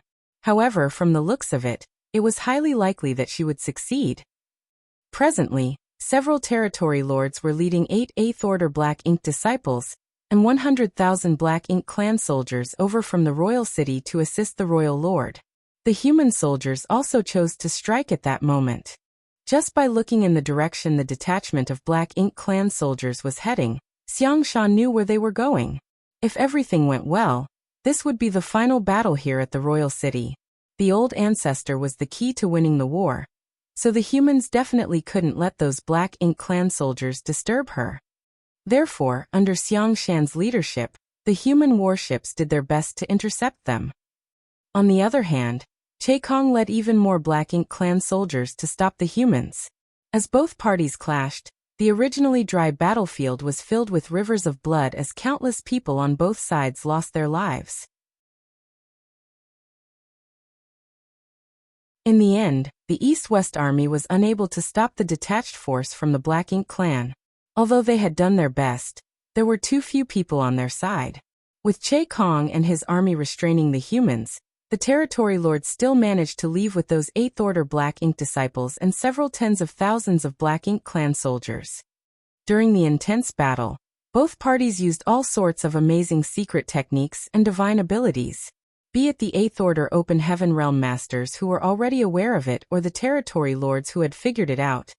They knew that this clash would determine the future trend of the entire Great Evolution Theater. None of them would hold back their powers in such a fight, all of them bringing out their hidden trump cards in hopes of settling things here once and for all. 1 hour later, in the depths of the void, the royal lord's injuries had grown worse. Faced with the old ancestor's relentless attacks, he was unable to keep himself safe even though he had focused all his efforts on defending himself and escaping. If this dragged on, he would perish before he returned to the royal city. He had never expected that he would be so close to death one day. Since the day he became a royal lord, he had always believed that he had become immortal and indestructible. However, only 30,000 years had passed, and it was just the first war he had against an old ancestor on his own. It never crossed his mind that this female old ancestor would have the capability to kill him. Compared to others, he had only been a royal lord for a very short time. The royal city was within his sight, and as long as he persevered for a while more, he could connect with his Black Ink nest and make use of its power. Unfortunately, he didn't expect to have that chance. Just as dejection was setting in, he saw a large number of Black Ink clansmen coming to his rescue from the royal city. At that, he was ecstatic.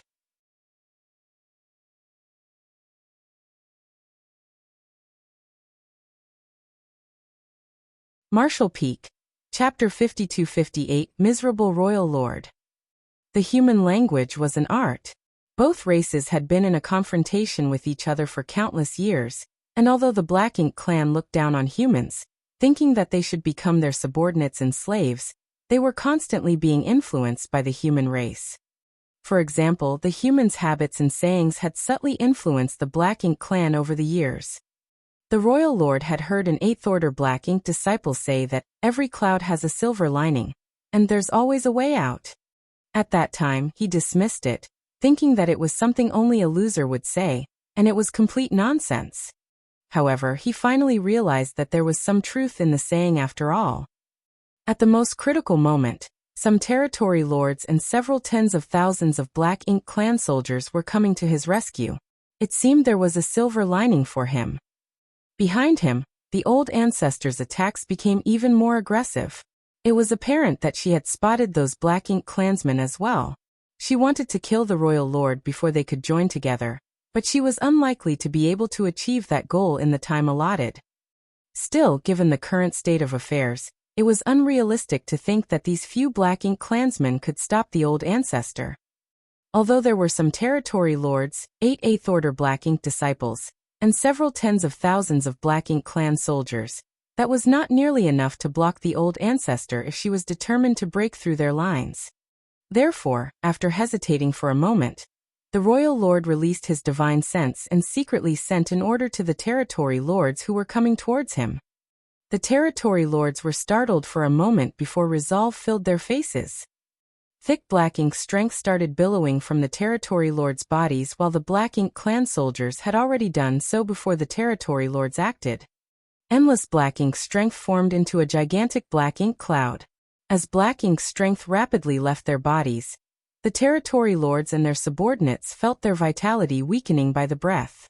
To Black Ink clan, Black Ink strength was their foundation, just like what World Force was to Open Heaven Realm Masters.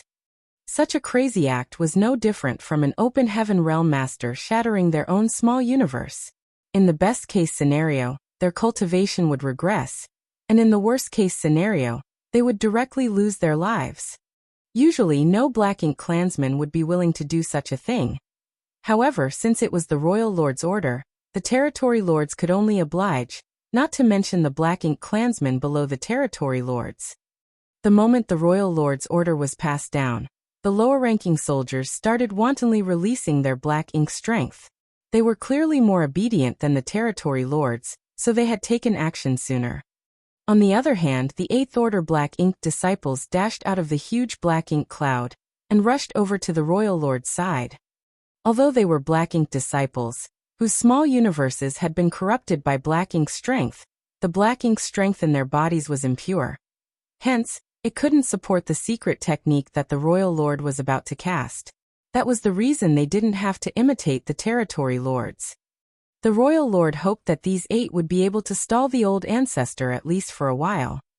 At that instant, with the Territory Lords taking the initiative, Black Ink strength billowed from several tens of thousands of Black Ink clansmen, and formed into a Black Ink cloud, inside of which more and more of them perished. Meanwhile, the Eighth Order Black Ink disciples skirted past the Royal Lord, and clashed with the old ancestor. If these 8 were ordinary Eighth Order Open Heaven Realm Masters, they would have been able to handle an old ancestor for a brief moment by joining forces. However, they were just Black Ink disciples, and even though they were in the Eighth Order Open Heaven Realm, they were even weaker than Territory Lords as they had forcibly exceeded their innate limits. It could be said that they were the weakest Eighth Order Masters possible. Such beings wouldn't be able to intercept an old ancestor even if they joined together. The Eighth Order Black Ink disciple at the front only managed to wield his sword once before he was beheaded by the old ancestor. Blood spurted from his neck, and the headless corpse was blown away by the impact. The attack he had cast only caused a flesh wound on the old ancestor's figure. In order to break through the blockade of these Eighth Order Black Ink disciples in the shortest time possible, old ancestor Xiao Xiao focused all her efforts on attacking, and didn't bother defending herself at all. That was because she knew that if the battle dragged on, the Royal Lord might be able to turn things around, and all her previous efforts would all go to waste. She then landed a palm on an Eighth Order Black Ink disciple, which caused his figure to tremble and his world force to become a mess. It was obvious that his small universe had been struck. The old ancestor didn't even spare him a second glance. As she brushed past him, this Eighth Order Black Ink disciple exploded into blood mist. Seeing that, the other Eighth Order Black Ink disciples turned pale. When they fought with the Eighth Order Open Heaven Realm Masters from the East-West Army back then, they already realized that there was a wide gap between their strengths. Although it was a big difference, it wasn't enough to make them feel despondent. It wasn't until this moment that they realized they were completely powerless to deal with the old ancestor. Nevertheless, as Black Ink disciples, they could only obey the Royal Lord. Even the Territory Lords were willing to sacrifice themselves to assist the Royal Lord, let alone them. Therefore, after the 2 Black Ink disciples were killed, the rest of the Black Ink disciples didn't hesitate to activate their powers and spread out their small universes to cover the void. Every small universe was like a cage, and in order to leave, the old ancestor could only shatter these small universes. This was the only way they could think of to slow the old ancestor down. The moment these Eighth Order Black Ink disciples spread out their small universes, old ancestor Xiao Xiao, whose expression had always been calm and indifferent, couldn't help but appear sorrowful and dejected. If there was a chance, she would rather bring these Black Ink disciples back and dispel the Black Ink strength from their bodies instead of killing them. However, she knew these Black Ink disciples could no longer be saved even if they were brought back to the human side. Without the Black Ink strength support, their small universes couldn't accommodate their cultivation, and they would inevitably explode. Perhaps death was the best release for them. A glow radiated around the old ancestor's figure, and her world force surged madly. She directly broke the first small universe that served as the cage, then the second, then the third. When she broke through their blockade, the Eighth Order Black Ink disciples behind her, who were seated with their legs crossed, had become extremely frail. The illusory phantoms of their small universes were broken, and their world forces were madly escaping from their bodies. Their small universes had been shattered by the old ancestor. When their world forces were gone for good, they would lose their lives, unless they had a way to repair their small universes before that. Nevertheless, even if they immediately consumed profound spirit fruits, their small universes still wouldn't be fixed. After the old ancestor broke through their blockade, the small universes of these black ink disciples had become shattered like broken mirrors. The black ink disciples' efforts were not in vain though. Although they had only managed to stall the old ancestor for a few breaths of time, the royal lord had used a secret technique to swallow the black ink cloud that was formed from the black ink strength of the territory lords and black ink clan soldiers. The royal lord, who was originally listless and weak, became energetic all of a sudden. However, he had no intention of fighting with old ancestor Xiao Xiao. Instead, he put all his renewed strength into escaping towards the royal city. Although he was now in a better state after consuming so much black ink strength, that was not his own power, and was thus somewhat incompatible with him. He wouldn't have used this secret technique if there was any other way around the current crisis. As long as he could return to the royal city though, he could make use of the black ink nest to repel the old ancestor. That was the power he could control as he pleased. The moment old ancestor Xiao Xiao broke through the blockade of the several 8th order black ink disciples, she saw the royal lord trying to run away. Certainly, she wouldn't allow that to happen. On her left palm, Yin and Yang were born, and on her right palm chaos manifested. As she clasped her hands together, her eyes turned blood red. The next instant, she thrust a single finger at the royal lord, who was running away. Although she didn't seem to have exerted much force with her finger, the royal lord was shaken to his core. Without hesitation, he turned around and released all the black ink strength he had just consumed. That black ink strength turned into a violent torrent that struck towards the old ancestor. As the brutal forces clashed, the royal lord felt a profound power breaking through the black ink strength and piercing his chest, causing black blood to burst from a fresh wound. What terrified him was that there was a strange power festering in his wound that he could not expel. His aura plunged again, and he became even weaker than before. Just as he thought he would lose his life, he lifted his gaze and saw that the old ancestor had become far less intimidating. He was elated, thinking that even though the secret technique he was struck with was incredibly powerful, it wasn't easy for the old ancestor to use it. Seizing the chance, he promptly escaped. Old ancestor Xiao Xiao froze in the same spot for a moment, then gritted her teeth and continued chasing after him. Behind them, the corpses of the territory lords and black ink clan soldiers hovered in the void. Usually, these territory lords and several tens of thousands of black ink clan soldiers wouldn't all pass away. Although they had released their black ink strength for the royal lord to consume, some of them would have survived. However, be it the feudal lords or even territory lords, the royal lord did not hesitate to absorb all their black ink strength.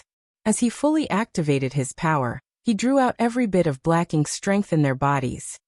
It could be said that these territory lords and black ink clan soldiers were killed by the royal lord. They had paid a huge price just to give him a chance to flee. Outside the royal city, the East-West Army and the black ink clan army were still locked in an intense battle. The humans had gained the upper hand, so there was no doubt that the black ink clan soldiers were on the losing side. There were two reasons why it turned out this way. Firstly, the black ink clan army had scattered around. On the left side of the royal city, they had to intercept the human soldiers, while some of them had to stay on the right side of the royal city to deal with the incoming universe worlds. Moreover, some territory lords had brought a number of 8th order black ink disciples and 100,000 black ink clan soldiers to rescue the royal lord. For that reason, only 400,000 black ink clan soldiers were fighting the humans right now. Secondly, the black ink clan's collective strength had significantly weakened over the years. These 400,000 black ink clan soldiers were not comparable to the ones from Great Evolution Pass that the North-South Army had clashed with. The black ink clansmen in Great Evolution Pass were all elites. However, the ones outside the royal city were made up of many replacements for those killed in previous battles, so their average power had plunged. Furthermore, there were dozens of 8th Order Open Heaven Realm Masters who took part in this fight, so the black ink clansmen were unable to resist the humans even though they had the advantage in numbers. In such a situation, something that was terrifying to the Black Ink clan happened. Their pillar of strength, the Royal Lord, was returning from the void, looking completely bloody and battered. Presently, the Royal Lord was in a miserable condition. Black blood continuously spurted out of the wound on his chest, and while there were originally 2 wings on his back, only one of them was left now. Forget the humans, even the territory lords had never seen the Royal Lord so feeble before, which went to show that he had suffered a huge loss in his fight against the old ancestor. The Royal Lord hadn't returned to the royal city, but as soon as he entered the range of his black ink nest, he connected with it and madly drew energy from it. The next instant, old ancestor Xiao Zhao's figure appeared and the 2 top masters clashed above the royal city.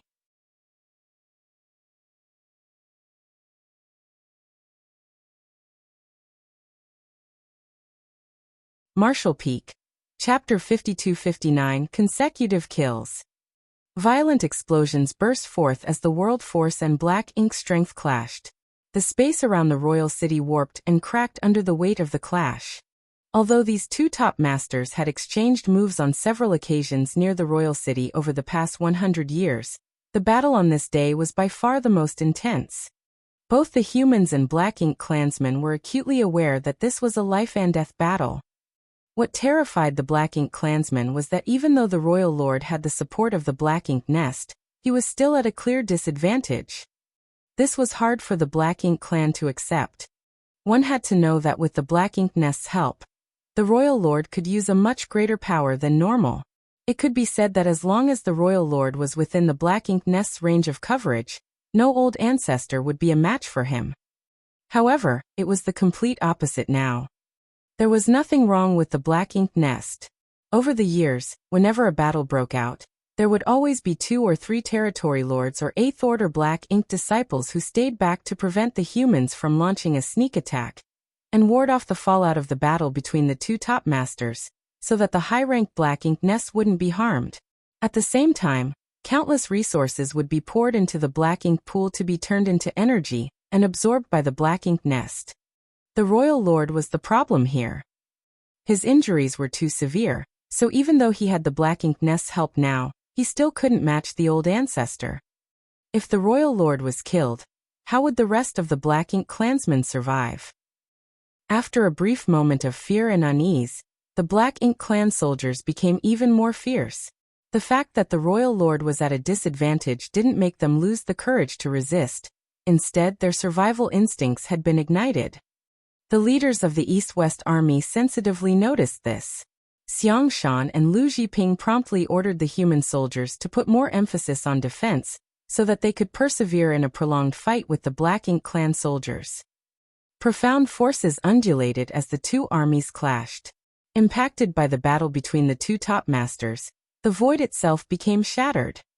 The Royal Lord was in an increasingly battered state. Although he was at a disadvantage, with the help of the Black Ink nest, he was still someone who was difficult to deal with. The old ancestor had launched several fatal attacks, but her attempts proved futile. Instead, she was almost badly injured when the Royal Lord seized a chance to counterattack. This made her realize she had to be extra careful when dealing with this opponent. She knew that a Royal Lord was the most powerful master in the Black Ink clan who was on an equal footing with an old ancestor, so it wasn't easy to kill one. Nevertheless, this chance was hard to come by. She had spent 100 years trying to shape the outcome of the war, so it would be such a shame if she failed at the last moment. Therefore, she had to give it a shot no matter what. 1 hour later, old ancestor Xiao Xiao finally found a chance. Just as the Black Ink nest seemed to stop operating smoothly for a brief moment, she cast a divine ability at the Royal Lord. An unprepared Royal Lord was struck by the divine ability and in an instant, he was engulfed in a dazzling light. At the same time, old ancestor Xiao Xiao grunted as blood spurted from her lips. It wasn't a pretense this time. When she exchanged moves with the Royal Lord in the past, she showed signs of being injured on several occasions, but those were mostly just acts she put on. This time, she was really hurt. The moment she made a move, the Royal Lord also sent out a fatal attack at her. Instead of dodging the attack, she endured it so that she wouldn't miss the chance to kill her opponent. As the light went out though, the royal lord's figure was revealed. A hint of disappointment flashed through old ancestor Xiao Zhao's eyes. The divine ability did not yield the result she had hoped for. Although her opponent had become even weaker, he was still able to fight. If she kept pressuring the royal lord, he would be forced to engage in a mutually destructive battle. By then she might not be able to survive. It should end here. She secretly sighed. It had been 100 years since she started preparing for this day, so it was such a shame that she eventually couldn't succeed. With that said, it wasn't a terrible outcome. At the very least, they had achieved the goal that Xiang Shan had set before they departed from Wind and Cloud Pass. The two top masters tacitly agreed to stop fighting all of a sudden, which directly influenced the two armies that were locked in an intense battle. The Black Ink clan soldiers were still puzzled, but the humans had already expected this outcome. Therefore, the moment old ancestor Xiao Xiao ceased her attack, the human warships started retreating. Considering the fact that the old ancestor was watching them, the Black Ink clan soldiers wouldn't dare to pursue the humans, and could only let them leave even after suffering so much at their hands. A moment later, the humans were already several 100,000 kilometers away. Although many of the warships were damaged, the humans were still a menacing force and certainly had the strength to engage in another bout. Behind the humans was the old ancestor who stood there in silence. She didn't make a move, nor did she retreat, as though she was waiting for something. In such silence, the Black Ink clan army felt smothered, as though a mountain was pressing down on them, causing them to be ill at ease. Time passed by slowly. A moment later, the Black Ink clan soldiers broke into a commotion. This couldn't be helped, as more than 10 universe worlds that were full of arrays came flying at the royal city. Presently they could already see the gleaming arrays on those universe worlds, so they would arrive in no time. About 30% of the Black Ink clan soldiers were still on the right side of the royal city, as they didn't take part in the previous battle. Their job had always been to intercept the universe worlds. That had never changed. In fact, they had done an excellent job. Other than the first time when they accidentally let a fragment of a universe world strike the royal city, they managed to stop all the universe worlds in the following battles. However, they had also paid a huge price for this. Sometimes, these universe worlds would come quickly. They arrived at the royal city almost at the same time as the humans. Sometimes they would be late, not appearing until the humans retreated. This was apparently part of the human strategy, which was to use these universe worlds to restrain the Black Ink clan soldiers. The humans already had fewer people on their side to begin with, so if they let the Black Ink clan consolidate all its forces, it would be a tough fight for them. It was the slowest this time since the humans started using universe worlds to attack the royal city. It wasn't certain whether it was coincidental or intentional. Both armies had stopped attacking each other, and the two top masters had halted their fight. It wasn't until this moment that these universe worlds finally arrived. Without any disruption, it wouldn't be hard for these Black Ink clansmen to intercept the universe worlds. Therefore, the moment the universe worlds appeared, the territory lords and 8th Order Black Ink disciples, who had stayed on the right side, started taking action. A territory lord was the first one to charge forward, but as soon as he made a move, he felt a dangerous aura engulfing him. The next instant, an immense force exploded in his mind, causing him to feel a sharp pain in his head which froze him on the spot. Knowing that he had been attacked, the territory lord was astounded. Moreover, the attacker was none other than the old ancestor, who had remained unmoving and silent while hovering in the void. The territory lord didn't understand why the old ancestor had used her spiritual energy to attack him as her opponent was supposed to be the royal lord. The two top masters were confronting each other in silence, so supposedly, when one of them made a rash move, the other would surely react. Therefore, even though the territory lord was astounded, he wasn't afraid. That was because he believed that the royal lord would save him. Unfortunately for him, he was wrong. The royal lord just stood there and stared at the old ancestor in silence. The next moment, she charged towards the territory lord who had been affected by her soul secret technique, and extended her hand, after which she easily beheaded him. Black blood started spurting out of the territory lord's neck while old ancestor Xiao Xiao swiftly returned to her original spot with a head in her hand. The widened eyes of this head suggested that the territory lord was unresigned before his death. In the blink of an eye, a powerful territory lord had lost his life. The other territory lords and Eighth Order Black Ink disciples, who were about to make a move, froze and stared vigilantly at old ancestor Xiao Xiao, worried that she would kill them as well. Soon, they were relieved that old ancestor Xiao Xiao stopped making another move after killing the first territory lord. She remained standing there. If not for the fact that there was a headless corpse on the battlefield and old ancestor Xiao Xiao was holding a fresh head in her hand, all the Black Ink clansmen would have thought that it was just an illusion. They were all puzzled. They didn't understand why the old ancestor had made a move all of a sudden. Since the battle had ended, why did she kill a territory lord at this point? They were even more perplexed at the fact that the royal lord didn't react to it at all. Given his power, it wouldn't be hard for him to stop the old ancestor. However, he was just standing there, doing nothing. The universe worlds were rapidly approaching, so if they didn't stop them now, it would be too late. They would be the ones facing the royal lord's wrath if the royal city was damaged. Therefore, even though these territory lords and Eighth Order Black Ink disciples were wary, they had no choice but to fulfill their duty. However, the same thing happened again. The moment they made a move, they were engulfed in a great sense of danger, which caused them to be rooted to the spot. At the same time, the old ancestor had disappeared.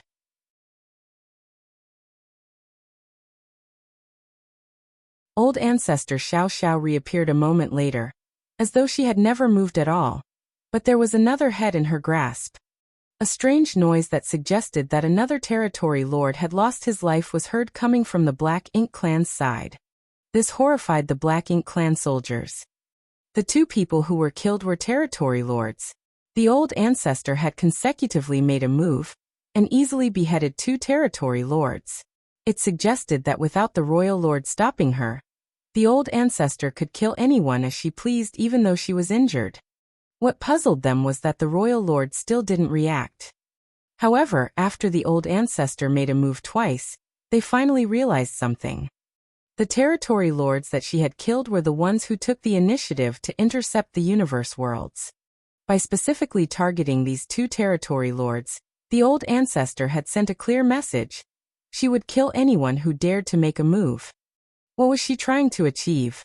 Was she determined to stop them from intercepting the universe worlds? Could they only watch? That was outrageous. The royal lord, who had been silent since his return to the royal city, couldn't take it anymore as he roared, "Don't go too far."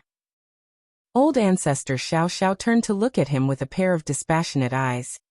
Then the next instant, she made a move again.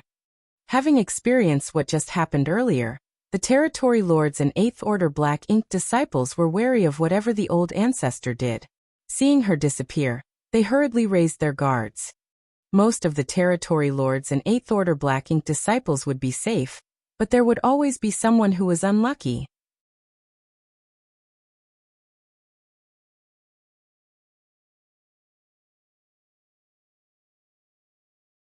Marshall Peak, Chapter 5260, I'll do whatever I want.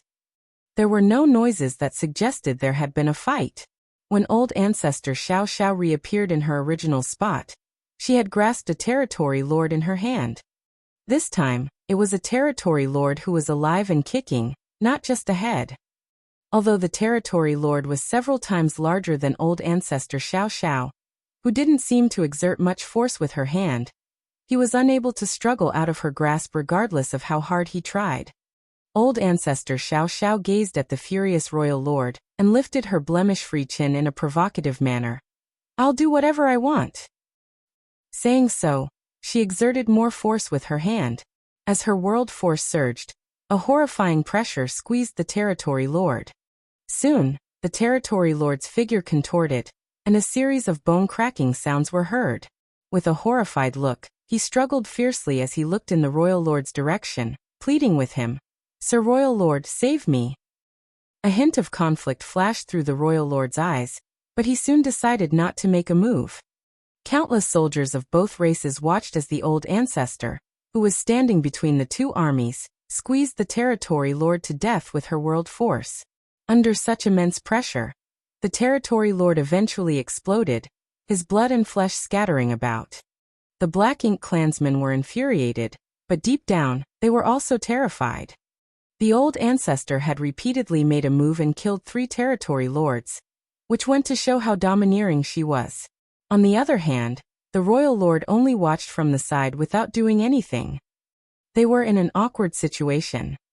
No royal lord was willing to see his territory lords being slaughtered without even trying to save them, for that would have a huge impact on his authority. The only reason he would not act was simply because he was unable to save his subordinates. It seemed that the royal lord was more severely injured than the territory lords thought. Therefore, even though the old ancestor killed 3 territory lords and taunted him in such a provocative manner, the royal lord could only choke down the insult. The territory lords wouldn't dare to move a muscle. Without the royal lord's help, they wouldn't be able to fend off the old ancestor who was determined to kill regardless of how careful they were. Since the territory lords remained unmoving, their subordinates wouldn't dare to make a move either. Everyone was just standing in the same spot, so anxious that it was as though they were sitting on pins and needles. Even though they didn't make a move though, the universe worlds wouldn't stop approaching the royal city because of that. More than 10 breaths after the 3rd territory lord died, the universe worlds arrived. Given the close proximity, if they still didn't take action, the 30% of the Black Ink clan soldiers stationed on the right side of the royal city would be hit. By then, not only would they be injured or killed, the royal city would also be devastated as well. Regardless of whether they made a move or not, they would be doomed. A territory lord finally couldn't take it anymore as he cast a violent secret technique at the universe worlds. At the same time, he remained vigilant against the old ancestor. What surprised him was that even though the old ancestor had locked onto him with her aura, she didn't attempt to kill him. This made him feel ecstatic, as though he had just escaped from death's door. With such a precedent, the other Black Ink clan soldiers also started taking action. At that instant, countless secret techniques formed into a black torrent that bombarded the universe worlds. Still, the old ancestor remained unmoving. Seeing that, the Black Ink clan soldiers breathed a sigh of relief. It seemed to them that as long as they stayed in the same spot instead of moving, the old ancestor wouldn't kill them. However, the truth was different. The old ancestor had been patiently preparing for this day for the past 100 years. Every time she clashed with the royal lord, she had to pretend that her injuries hadn't healed while also suppressing some of her power, so that the royal lord wouldn't discover the truth.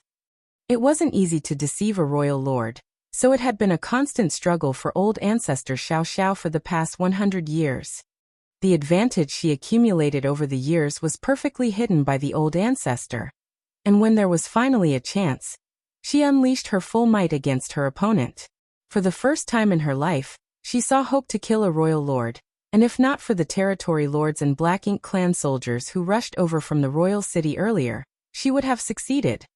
As long as the royal lord died, no one else would be a match for her, and the humans would soon fully occupy the Great Evolution Theater. Such a victory had never happened before in history.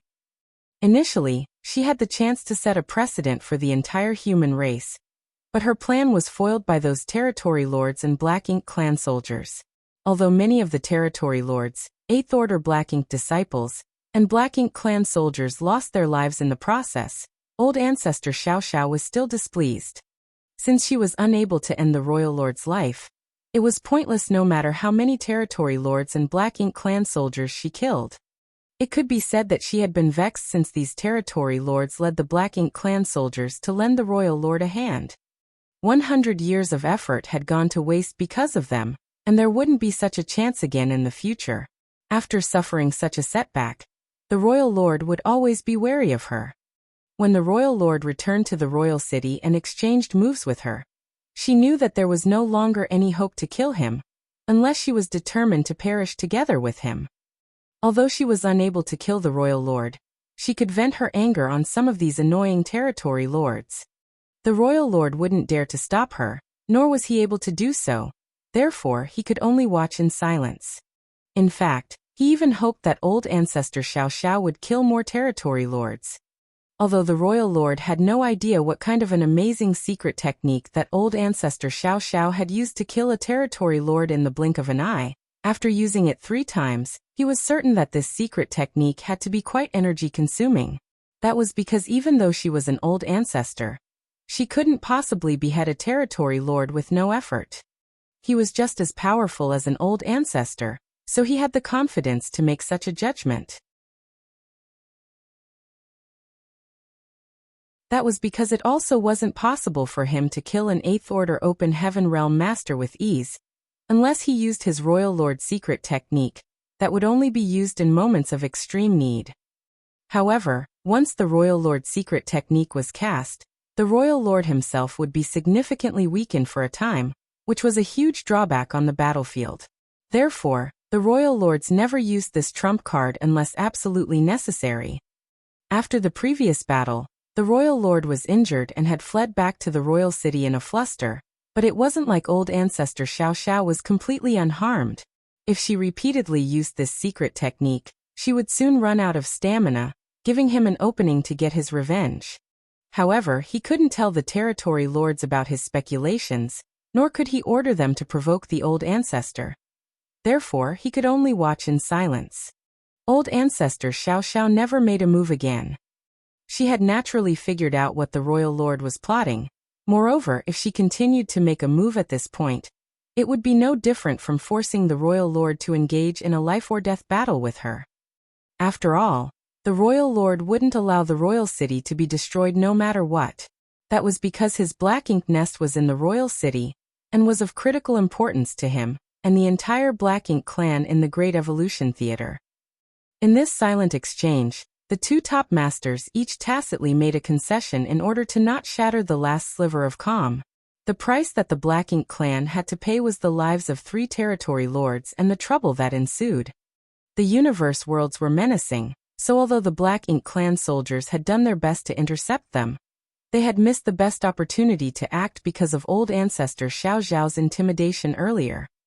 The moment the universe worlds were shattered, the explosions of the installed arrays covered the void and universe fragments of varying sizes rained down on the royal city.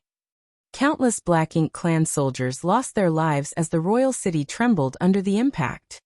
It was apparent that the Black Ink clan soldiers on the right side of the royal city were unable to ward off these universe worlds completely. Following Che Kong's order, the soldiers that had just clashed with the humans on the left side went over to help. Fortunately, both the old ancestor and the humans didn't react to this. As the Black Ink clan soldiers rallied together, they finally managed to stop all the universe worlds. Several tens of thousands of Black Ink clan soldiers were killed in the process, and the universe world where the royal city was located was severely damaged, losing as much as 30% of its land mass. Many structures in the royal city had been leveled. Only the royal lord's Black Ink nest remained perfectly intact. That was because there had always been several territory lords and 8th Order Black Ink disciples guarding the Black Ink nest. Regardless of how intense the battle between the races was, they would never move from their posts or let anything harm the Black Ink nest. The noise slowly died down. The Black Ink clan army was completely battered. After staring at the royal lord for a while, old ancestor Xiao Xiao curled up her lips and sneered. Then she turned around and shouted, "Withdraw!" Aboard the purifying Black Ink battleship, Xiangshan passed down an order loudly through his divine sense, "Retreat!" The human warships turned around and headed to the forward base while behind, the Black Ink clan soldiers let out a breath of relief. The battle had finally ended. On the deck of Dawning Light, Yang Kai sighed. Before the battle started, he had received a secret order from Xiangshan to charge towards the royal city and destroy the Black Ink nest if there was a chance. Even though it was a high-ranked Black Ink nest, it had almost no defensive strength. Given the fact that Yang Kai was a 7th Order Open Heaven Realm Master, as long as he got close enough, he could easily destroy it. He was the best suited for this job because he was a master of the Tao of Space. Since the start of the war, Yang Kai had been looking for such a chance, but there was never an opportunity for him to make a move. Given his 7th Order Open Heaven Realm cultivation now, it wasn't hard for him to get close to the Black Ink Nest using instantaneous movement, but he couldn't defeat the Territory Lords and 8th Order Black Ink disciples on guard there. As soon as he appeared, he would be killed by them before he could damage the Black Ink Nest. It had been almost 150 years since the East-West Army arrived in the Great Evolution Theater. Over the years, the East-West Army had clashed with the Black Ink clan on 8 occasions, and each time they managed to kill a lot of their enemies. It could be said that in this war, they were very close to success, but they ultimately didn't manage to achieve their goal. As old ancestor Xiao Xiao would always recuperate in Yang Kai's small universe, he had access to information that the average soldiers wouldn't. Therefore, he was aware of the ultimate plan, so the moment he saw the injured royal lord returning to the royal city, he knew that the plan wouldn't succeed. However, the end result wasn't terrible. The Black Ink clan soldiers responsible for protecting the royal city were practically half dead now, with more than half of the Territory Lords and 8th Order Black Ink disciples having been killed. If not for the fact that the royal lord could make use of the Black Ink Nest to strengthen himself, they could have easily destroyed the royal city. Unfortunately, the royal lord had returned alive. With the Black Ink Nest's help, he still had the capital to drag old ancestor Xiao Xiao down with him in death.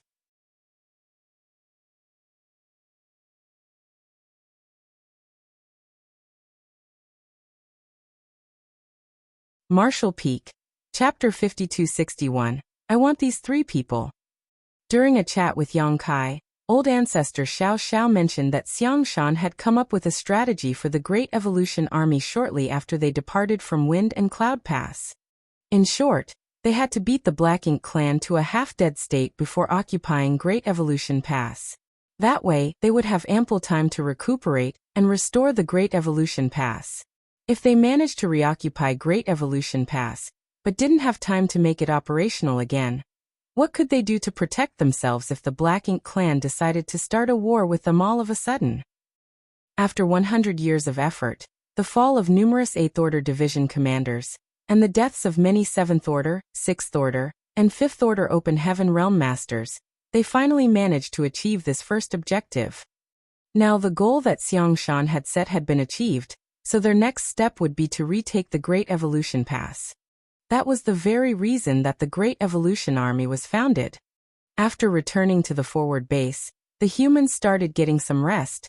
However, it wasn't possible for the Black Ink clan to do so, especially the Royal Lord. The moment he realized that the opponent he had dealt with for over 100 years had been deceiving him this entire time, there was no way he could quietly recuperate inside his Black Ink Nest with peace of mind. That was because he couldn't be certain about how well the old ancestor had recovered, or whether she would launch another attack on the royal city again in short order. In order to prevent such an incident from happening, he had to remain awake on alert at all times. In this situation, he couldn't fall into a state of slumber to recover, and could only rely on the Black Ink Nest's power to slowly heal his wounds. However, this kind of recuperation was significantly less efficient than falling unconscious inside the Black Ink Nest would be. If he could sleep inside his Black Ink Nest, he would fully recover within a couple hundred years.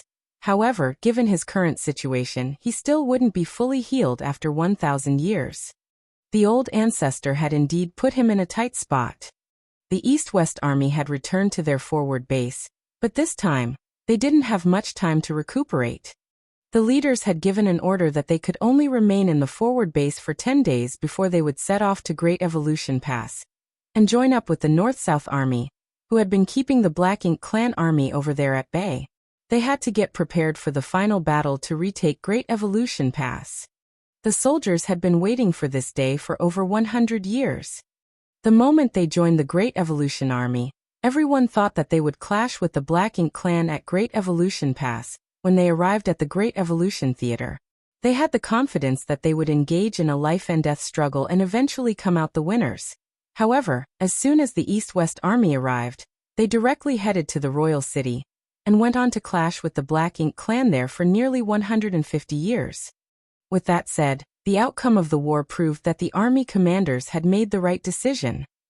Now the East-West Army had beaten the Black Ink clan in the royal city to a pulp, so it would be far easier for them to retake Great Evolution Pass. It would take them at least a month to arrive at Great Evolution Pass, which was why after such a vicious battle the soldiers were given 10 days to get some rest and recover. Otherwise, the higher-ups would have ordered the East-West Army to immediately set sail for Great Evolution Pass after retreating from the royal city. While the soldiers were recuperating, they were also reorganizing themselves.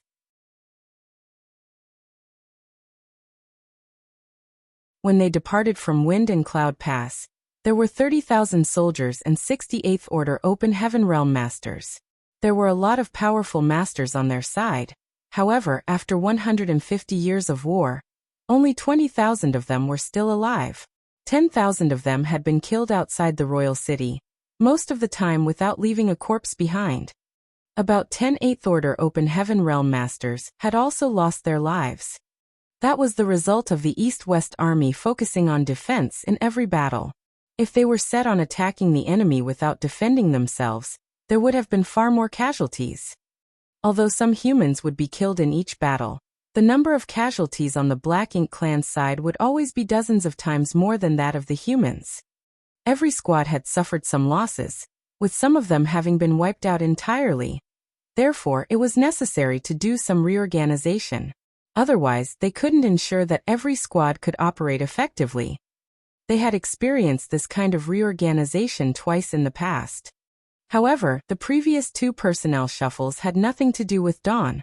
Dawn was significantly more powerful than an ordinary squad, and Yang Kai was especially outstanding, able to kill feudal lords in one move. Therefore, even in pitched battles, Dawn had always suffered very minimal losses. In this regard, even the Old Turtle squad, which always emphasized defense, was no match for Dawn. During the second reorganization, the Old Turtles had been forced to recruit several new members. In the past, none of the members of Dawn were killed, but this time was different. The battle that had just ended was completely different from the ones in the past when it came to its level of danger and intensity. Although Yang Kai had killed many enemies, he couldn't ensure everyone's safety on the chaotic battlefield. Ning Qiji was badly injured, while Chi Tai-Chu had lost his life. Chi Tai-Chu was the first member of Dawn to be killed in battle against the Black Ink clan, since the Special Operations Squad's founding. He was also a 7th Order Open Heaven Realm Master. Chi Tai-Chu was one of the original members of Dawn. Back then, Yang Kai was the one who brought him back from the Black Ink clan's territory. When Dawn was established, Yang Kai selected him to be one of the members. Over the years, they had experienced countless life and death moments together, so Chi Tai-Chu had become an indispensable part of Dawn. His death made Yang Kai feel heartbroken, and none of Dawn's members were in the mood to celebrate their recent victory. Some of the female members were extremely sorrowful. Chi Tai-Chu was an experienced 7th Order Open Heaven Realm Master. He was a mild-tempered person who never hid any secrets when it came to his knowledge of cultivation with the juniors. Whenever war broke out, he would always take good care of all the members. It could be said that of all the 7th Order Open Heaven Realm Masters in Dawn, he was the most popular. One of the female 6th Order Open Heaven Realm Masters had wanted to become his Dao partner, but he pretended to know nothing because he was a senior to her. Although they knew that death was part and parcel of life, they still couldn't help but feel downcast when someone close to them passed away. Chi Tai-Chu was the only member of Dawn who was killed. The 5th Order and 6th Order Open Heaven Realm Masters were all fine. Dawning Light's powerful defense and mobility ensured everyone's safety in every war. If there came a day when Dawning Light was destroyed, all of them would likely lose their lives. At this moment, a 7th Order Open Heaven Realm Master from the Purifying Black Ink battleship was standing in front of Yang Kai as he said, "Please have a look at this list, Brother Yang. Just tell me if you need any new members." The commanders were the ones who made most of the arrangements.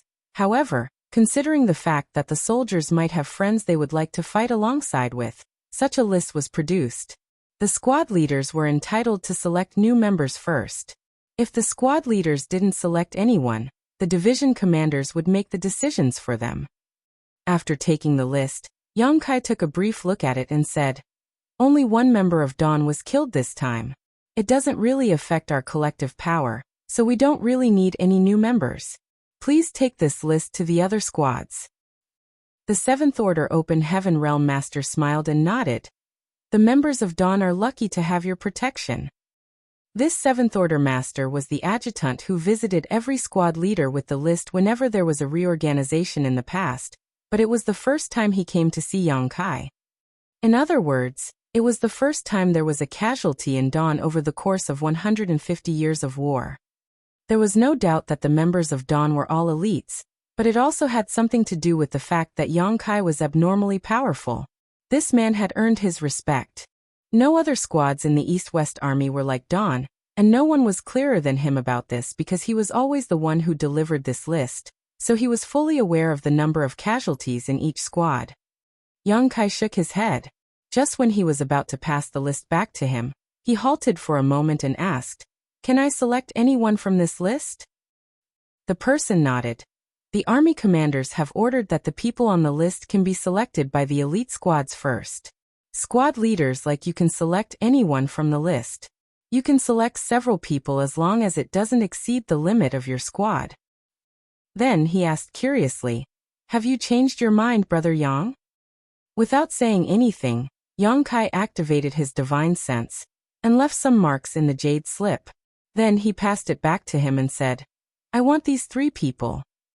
After taking the jade slip, the man looked into it and nodded. There are always fewer than 50 people in Dawn. Including these 3 people now, your squad has exactly 50 people. Good, I'll go to the next squad now. Then he cupped his fist and left. After he was gone, Yang Kai turned to look at Fengying. "I'll be right back." Fengying nodded. Yang Kai then released his divine sense. A moment later, he dashed forward in a particular direction.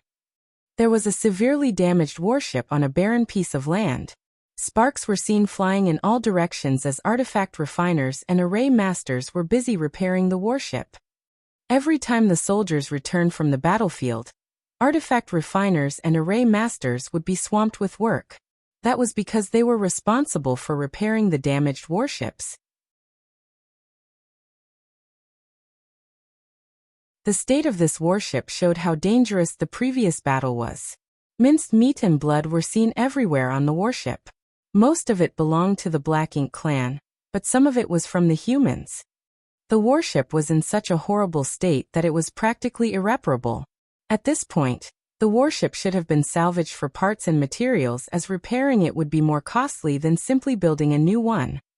3 blood-soaked figures were standing near the warship. They were just standing there in silence, which was in stark contrast to the artifact refiners and array masters, who were busy repairing the warship. The 3 of them were staring forward with hollow eyes and expressionless faces.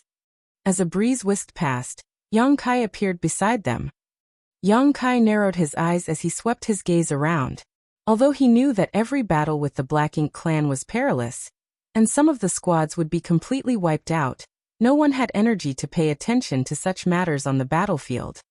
Now that they had returned from the battle, just by looking at this damaged warship, Yang Kai could imagine the heroic figures who had fought and died together with it. Although they had passed away, they had done the humans proud. The 3 people standing here were respectively 7th Order, 6th Order, and 5th Order Open Heaven Realm Masters. After a moment of silence, the 7th Order Open Heaven Realm Master suddenly said, "I've killed many disciples from the cave heavens and paradises before." Yang Kai nodded gently. "I know. Back then, many disciples from the cave heavens and paradises were indeed killed by Bloodcrow. After that, he fled to the shattered heaven and managed to recruit a lot of subordinates.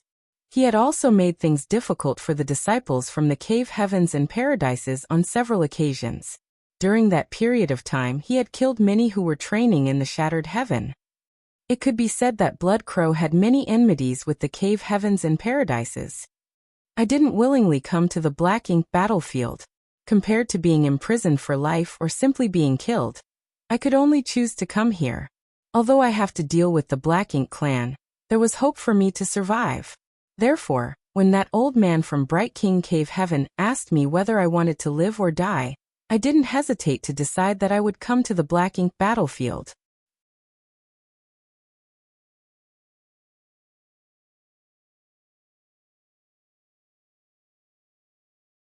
Martial Peak. Chapter 5262. Possible to retake Great Evolution Pass without any losses? This was a sensible choice.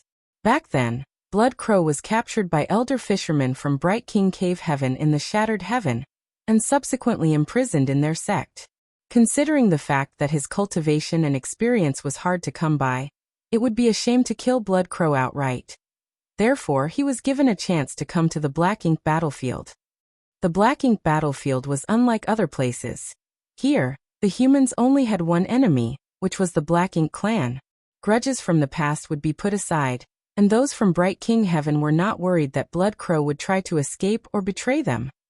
Other than doing his best to kill the enemy in order to stay alive, he had no choice. Young boy, you know that my years of effort all went to waste because of what you did back then, right? Blood Crow suddenly turned to look at him, as though he was still displeased with the latter over what had happened in the past. Young Kai grinned. If I hadn't ruined your plan, I wouldn't have become what I am today. Blood Crow slowly shook his head. I suppose this is simply my fate. In my previous life, the Eighth Order was my limit. I was unresigned when I was about to reach my predestined time of death, so I spent the rest of my life making special arrangements. If everything went well, I could have been reborn as someone with the potential to ascend to the Ninth Order. However, life is indeed full of uncertainties. Who would have thought that a freak like you would show up and wreck everything? Young Kai tooted. I will never overlook injustice and evil. Blood Crow nodded. Whenever I see you, I have a strong urge to kill you. Likewise, whenever those disciples from the cave heavens and paradises found fault with me, I never went easy on them. Their blood essence could help increase my cultivation anyway. The Great Evolution Indestructible Bloodlight Scripture was a special secret art. Even though it bore the name Great Evolution, it had nothing to do with Great Evolution Paradise. Instead, it worked in similar ways as Wu Kuang's heaven-devouring battle law. It could be said that these two secret arts were the most amazing ones Yang Kai had ever come across since he began cultivating. However, in his opinion, the Great Evolution Indestructible Bloodlight Scripture was still inferior to the heaven-devouring battle law. Yang Kai had dabbled in both secret arts, so no one had a clearer understanding of these two than him in terms of their strengths and differences. I'm sure they were aware of my background and the grudges I had with the disciples of the cave heavens and paradises in the past, Blood Crow continued. He was obviously talking about the members of his original squad. Some of them gave me the cold shoulder. Some of them secretly dismissed me. There were also those who made things difficult for me and snatched my military merits. Blood Crow spoke in a dispassionate tone. He was talking about his own affairs, but it was as though it had nothing to do with him. But so what? I have my own ways of doing things, and it has nothing to do with others. If not for the unique environment of the Black Ink battlefield, I wouldn't have fought alongside these brats. Upon hearing that, the Sixth Order and Fifth Order Open Heaven Realm Masters beside him glowered. Unfazed, Blood Crow lowered his gaze and continued. What's really laughable, though, is that those who dismissed me and found fault with me were also the ones who sacrificed themselves to save my life. I survived, while almost all of them died. He turned to look at Yang Kai. Don't you think they're foolish? Without waiting for Yang Kai's response, he continued, saying, they're extremely foolish. They all cultivated for so many years to reach where they were.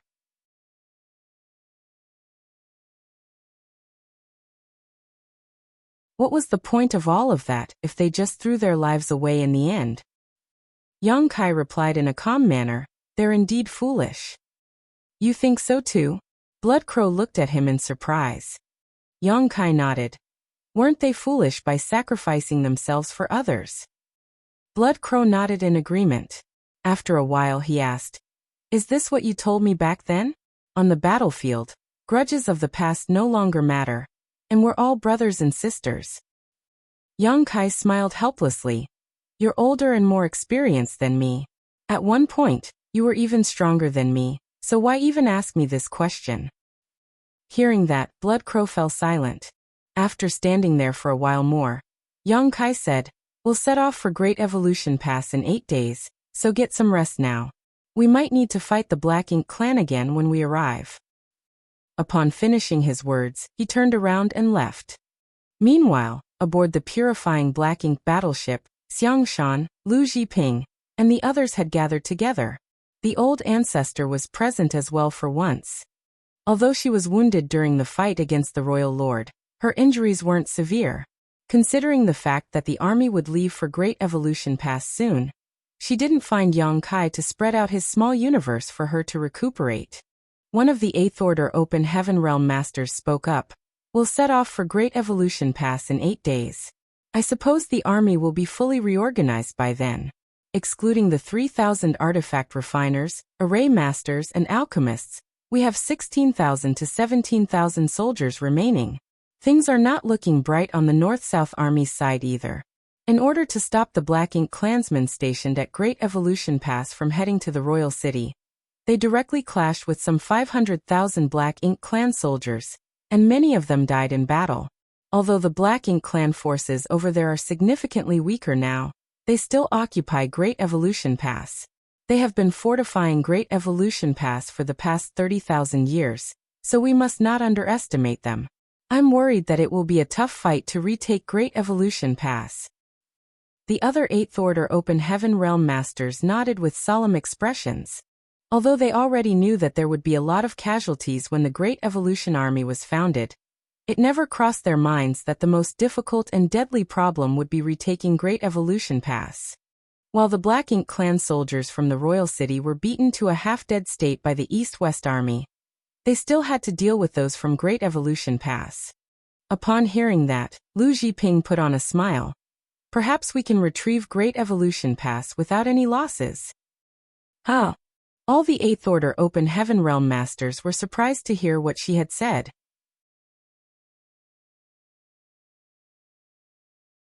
The person who spoke earlier asked anxiously, "What do you mean by that, Senior Sister Lu? Will the Black Ink clansmen return Great Evolution Pass to us without a fight?" Upon finishing his words, he became startled for a moment and fell into his thoughts. Realizing something, another 8th Order Open Heaven Realm Master said, "That might be possible." The humans were already aware that the Black Ink clan could instantly relay information through their Black Ink nests, so those stationed at Great Evolution Pass must already know what had happened here at the royal city. The royal lord was badly injured and was almost killed by the old ancestor. Countless Black Ink clan soldiers were either killed or injured, so they were no longer able to engage the humans away from the royal city. If the East-West Army swaggered towards Great Evolution Pass now, and this piece of news was sent from the royal city to Great Evolution Pass through the Black Ink nests, the Black Ink clansmen over there would certainly be flustered. After all, the East-West Army had an old ancestor with them. Although the Black Ink clan had occupied Great Evolution Pass for 30,000 years, garrisoned a large army there, and built up a lot of defenses, there was no way to tell if that would be enough to resist a human army with an old ancestor assuming command. When Great Evolution Pass was conquered, all the Black Ink clansmen there would surely be executed. From the Black Ink clan's perspective, if they found out about this news, they would certainly abandon Great Evolution Pass and run for their lives. It was no different from waiting for death by staying in Great Evolution Pass. Upon that realization, the 8th Order Open Heaven Realm Masters became excited. Now, it seemed that the battle outside the royal city was indeed the last of this war. It wouldn't be hard for them to retrieve Great Evolution Pass, they just had to put on an act. One of the 8th Order Open Heaven Realm Masters suddenly thought of something and exclaimed, "Damn!" Lu Zhiping looked smilingly at him. "What's wrong, Junior Brother Fong?" Junior Brother Fong explained, "The Black Ink clansmen at Great Evolution Pass can find out about what happened in the royal city through the Black Ink nests, but the North-South Army don't have access to such information. If the Black Ink clan abandons Great Evolution Pass and tries to run away, will the North-South Army think that they're desperately trying to rescue the royal city? When that happens, the North-South Army will certainly try to stop them. Given the North-South Army's current situation, casualties will be inevitable if they clash with the Black Ink clan." Another 8th Order Open Heaven Realm Master nodded. You have a point. We have to inform the North-South Army about this as soon as possible. Where's Yang Kai? Tell him to come over now. Since he's a master of the Tao of Space, he should be able to reach Great Evolution Pass in 8 days if he goes all out. Even 8th Order Open Heaven Realm Masters like them wouldn't dare to say that they could arrive at Great Evolution Pass in 8 days from the Royal City. Other than Yang Kai, who was an expert in the Tao of Space, only the Old Ancestor could achieve that. Although the Old Ancestor wasn't badly injured, they certainly wouldn't dare to ask her to be a messenger. Therefore, this 8th Order Open Heaven Realm Master instantly thought of Yang Kai. There were a lot of 7th Order Open Heaven Realm Masters in the East-West Army, but only a small number of them were worth the attention of these 8th Order Division commanders, and Yang Kai was undoubtedly the most outstanding among them. However, Lu Zhiping just replied with a smile, "Don't worry about it." In fact, before the battle even started, Senior Brother Xiang had sent Li Xing to head to Great Evolution Pass to inform the North-South Army about it. I suppose he should be with the North-South Army by now. Li Xing was Xiang Shan's adjutant as well as a 7th Order Open Heaven Realm Master. He was the best choice to inform the North-South Army about this piece of news. The 8th Order Open Heaven Realm Masters were startled for a moment before turning to look at Xiang Shan. In response, Xiang Shan nodded lightly to show that it was indeed the case. Admiration was written all over Junior Brother Fang's face. You're indeed far-sighted, Senior Brother Xiang. You've already expected this outcome while we've only thought about it now. We're no match for you when it comes to military strategy. Xiang Shan waved his hand. Please don't be overly humble, Junior Brother Fang. You didn't think about it because you're not in my role. If you were the army commander, you would have expected the outcome as well. With a helpless smile, Junior Brother Fang shook his head. I can never assume your role. There are so many 8th Order Open Heaven Realm Masters here. But none of us have enough authority to be the army commander. You're the only one we can depend on. The other 8th Order Open Heaven Realm Masters nodded. Initially, Xiang Shan's authority came from the fact that he was appointed to be the army commander by the Old Ancestors, but now he had earned their respect by proving his worth. There were 4 army commanders in every Great Pass, so there were more than 400 army commanders in over 100 Great Passes in total. However, only a small number of them were a match for Xiang Shan when it came to their capabilities. Meanwhile, a visitor arrived at a new universe fragment where the North-South Army had re-established their forward base. Upon getting permission, Li Xing strode into the purifying black ink battleship and saw an 8th Order Open Heaven Realm Master, who was clad in scholar's robes with a feather fan in his hand. Knowing that this person was the army commander of the Northern Army, Mi Jingluan, Li Xing saluted him. Although he had never met Mi Jingluan before, he had heard a lot about him, as he had always been by Xiang Shan's side. The latter had repeatedly mentioned Mi Jingluan over the years, saying that Mi Jingluan was on par with, if not slightly better than him when it came to devising strategies. Certainly Li Xing wouldn't believe it. Over the years he had witnessed the arrangements that Xiang Shan had made on the battlefield, and his strategies were all top-notch. To him, Xiang Shan's resourcefulness and foresight were practically peerless. So how was it possible that there was someone in the world who was more talented than he was? Li Xing believed that Xiang Shan was just being humble when the latter complimented Mi Jingluan in such a way. Other than Mi Jingluan, there was another 8th Order Open Heaven Realm Master in the hall.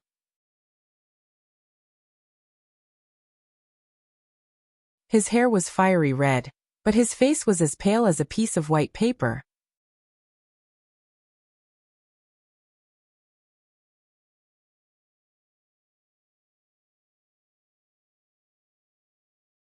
Marshall Peak. Chapter 5263, Mi Jingluan's Inference. This red-haired 8th Order Open Heaven Realm Master was the army commander of the Southern Army, Ouyang Lai. It was said that he was a hot-tempered person. 10 years ago, he killed a territory lord in the battle against the Black Ink clan. However, he was also badly injured and almost died during the fight. It seemed that he still hadn't recovered even though 10 years had passed. This was understandable, as the more powerful one became, the harder it was to recover when they were injured. so it could be imagined how long an Eighth Order Open Heaven Realm Master would take to recover from a near-death experience. One had to know that it always took the old ancestor at least decades to recuperate. On the other hand, since the day that the Royal Lord was first injured by the old ancestor, he had never fully recovered, and that was over 100 years ago. Besides these two army commanders, there were other Eighth Order Division commanders from the North-South Army in the meeting hall. Li Xing saluted all of them one by one. Presently, Ouyang Lai was seated on a chair. Before Li Xing could say anything, he asked, "What's going on over there? Has the East-West Army launched the final attack on the Royal City?" Over the years, the East-West Army and North-South Army would contact each other from time to time. However, due to the great distance, it would take a person an average of 2 months to travel back and forth between the two armies, so their exchanges of information were not frequent. Only when one side had made a major decision would a messenger be sent to inform the other party about it. Li Xing's arrival suggested that he had something important to report. Perhaps it had something to do with the final battle against the Royal City, which was why Ouyang Lai asked that question. Li Xing bent his back and replied, "Martial Uncle Ouyang, when I departed, the battle had yet to begin, but they were in the midst of final preparations. If I'm not mistaken, the East-West Army should be engaged in an intense battle with the Black Ink clan as we speak. It's even possible that the war has already ended." With a smile, Mi Jingluan asked, "In your opinion, will the East-West Army achieve its objective this time?" Li Xing nodded. "Yes." Mi Jingluan arched his brow.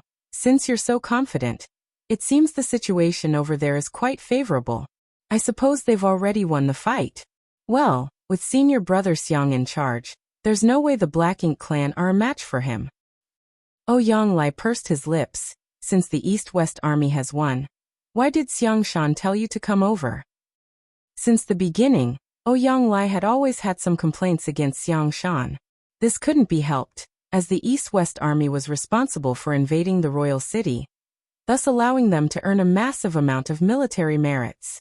On the other hand, the North-South Army had to stop the Black Ink clansmen from leaving Great Evolution Pass. It certainly wasn't as fun as attacking the Royal City like the East-West Army had done. Li Xing replied, "Sir Xiang told me to come over to inform you that you have to be careful of what the Black Ink clan from Great Evolution Pass might do soon." After giving it a thought, Mi Jingluan nodded. "We indeed have to act prudently. If the Black Ink clan at the Royal City are really defeated, those from Great Evolution Pass will surely become nervous when they learn about it. Now they're only left with two options. They either defend Great Evolution Pass to the last man, or run for their lives." At this point he had figured out Xiang Shan's intention. "So, I suppose senior brother Xiang wants us to just watch and do nothing if the Black Ink clan tries to flee from Great Evolution Pass."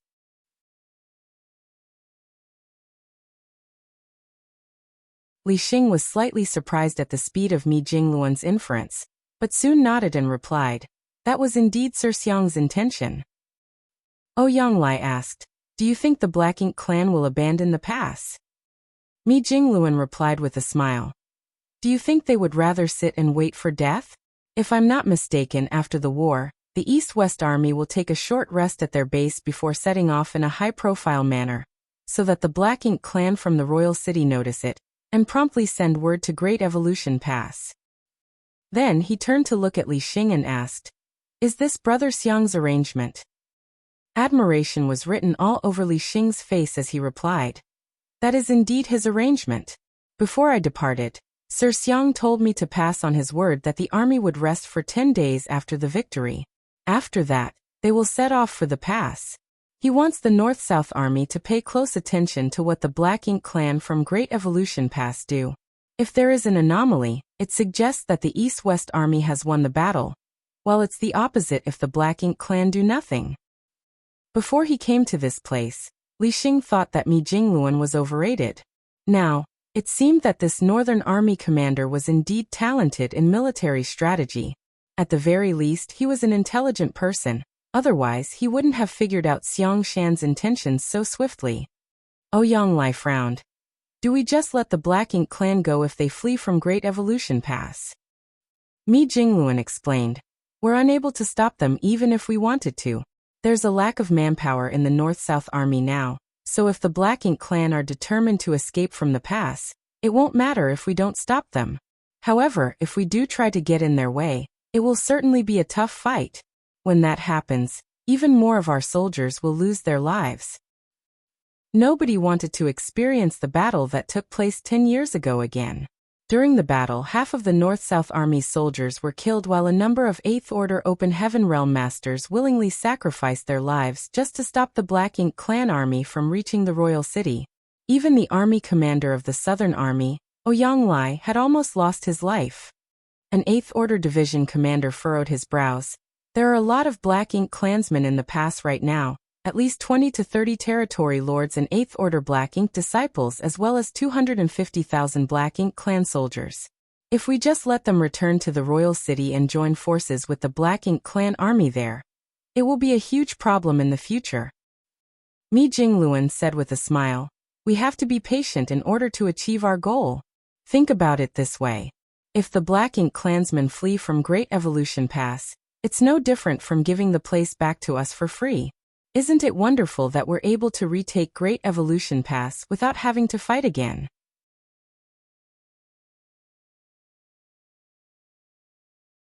As for the future, once the crusade begins, why would we have to fear the forces at the royal city? The reason they had to retake Great Evolution Pass was to prepare for the crusade, which would take place in the future. The 8th Order Open Heaven Realm Masters were aware of it, and they also knew that the humans had a trump card to use against the Black Ink clan. In fact, they had already developed this weapon, but they were still not able to mass-produce it. Moreover, they couldn't reveal it at this point, so they never used it when trying to retake Great Evolution Pass. However, once the crusade began, this weapon would surely be of great use. By then, destroying the royal city would be a simple matter. When Li Xing looked at the confident Mi Jingluan, he felt as if the latter was another Xiang Shan. He thought that resourceful senior experts like them could always see things that others were not able to see. In this regard, Mi Jingluan and Xiang Shan were very similar. Let's just wait and see. If I'm not mistaken, the Black Ink clan will send over an envoy within 10 days. The 8th Order Open Heaven Realm Masters were astounded upon hearing that, as they had no idea why Mi Jingluan had made such a judgment. Li Xing was equally puzzled. The blood feud between the two races had been ongoing for countless years, and every time they clashed, both sides were determined to annihilate each other. There had never been a reason to send envoys to another side before. However, since Mi Jingluan had said so, he must have a reason to come to this conclusion. After passing on Xiang Shan's words, Li Xing was supposedly free to return to the East-West Army at any time. Nevertheless, he decided to stay out of curiosity. He wanted to find out if Mi Jingluan, who was so highly regarded by Xiang Shan, had accurately predicted the future. It would be an eye-opener if the Black Ink clan really sent an envoy to this place. In the East-West Army's forward base, the reorganization was completed within 10 days. The more complete squads were reinforced by the ones who had lost more members. Presently, Yang Kai was standing on the deck of Dawning Light and looking out towards the void. The army was ready to set off. Just then, 3 people with different auras rushed over from a distance. They were respectively 7th Order, 6th Order, and 5th Order Open Heaven Realm Masters. The 3 of them came to a stop in the void, and the person at the front eyed Yang Kai for a moment before cupping his fist. Western Army, 2nd Division, Wind Battalion, 3rd Squad, Blood Crow. Wencheng Jing. Zhang Yang. Reporting for duty. Yang Kai nodded and ordered solemnly, "Get on board." The next instant, Blood Crow led the 6th Order Wencheng Jing and 5th Order Zhang Yang to land on the deck. The purifying Black Ink battleship slowly rose into the sky as a loud voice reverberated in all directions. "Set sail." "Set sail." Yang Kai waved his hand and ordered. The arrays on Dawning Light activated, and the fleet of warships charged towards the void. On one of the warships, Grandmaster Ma Fan looked in Great Evolution Pass direction and started weeping. He had been waiting outside the royal city for 150 years. Now that he could finally head to the place where his ancestors and seniors fought the enemy, he was overwhelmed by a sense of sorrow and agitation. The human army's movements horrified the Black Ink clan soldiers outside the royal city.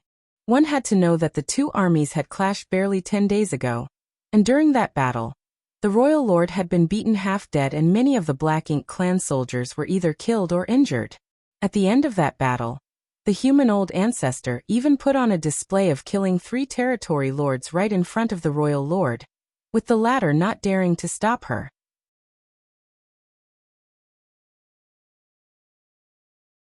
Were the humans preparing to raise a storm again after just 10 days?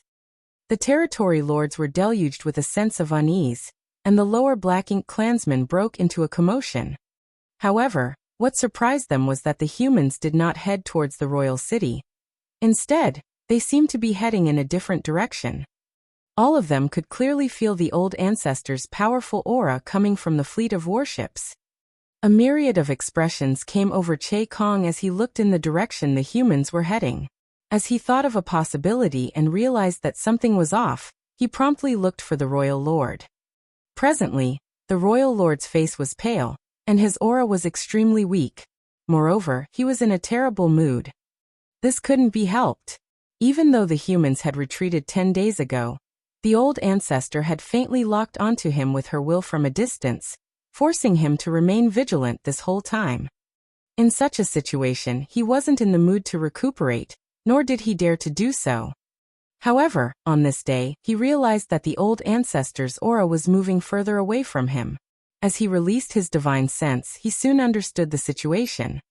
Che Kong arrived at his place at this point. Before he could speak, the royal lord ordered, "Inform the army at Great Evolution Pass to leave and return to the royal city." Upon hearing that, Che Kong was astonished. "Are we abandoning Great Evolution Pass?" The royal lord shook his head. "Since the old ancestor is personally heading to Great Evolution Pass, there's no way they can hold it." Che Kong had already speculated that the human army was marching towards Great Evolution Pass. Now it indeed seemed to be the case. He thus bowed his head. "I'll send them a message now. However, there are some human soldiers outside Great Evolution Pass. I'm worried that they might not have a chance to come back." The royal lord shook his head again. "The humans will not intercept them again. Just inform them about it." Although Che Kong had no idea why the royal lord had made such a judgment, he could only oblige. Just when he was about to leave the place, the royal lord suddenly said, "Tell those from Great Evolution Pass to make a detour. They must not run into the old ancestor on their way back." "Yes," Che Kong replied and left. After he was gone, the royal lord closed his eyes and clenched his fists tightly. He was extremely vexed. Despite having a huge advantage in terms of the number of soldiers and holding the geographical advantage, they were eventually defeated by the humans, who now had the last laugh. On the other hand, a royal lord like him could only hide in the royal city, not daring to show his face. The root cause of the problem was that he had underestimated his opponent, thinking that the old ancestor, just like him, was still injured every time they clashed in the past. It never crossed his mind that the cunning old ancestor had fully recovered each time. This was the kind of humiliation he could never wash away for the rest of his life.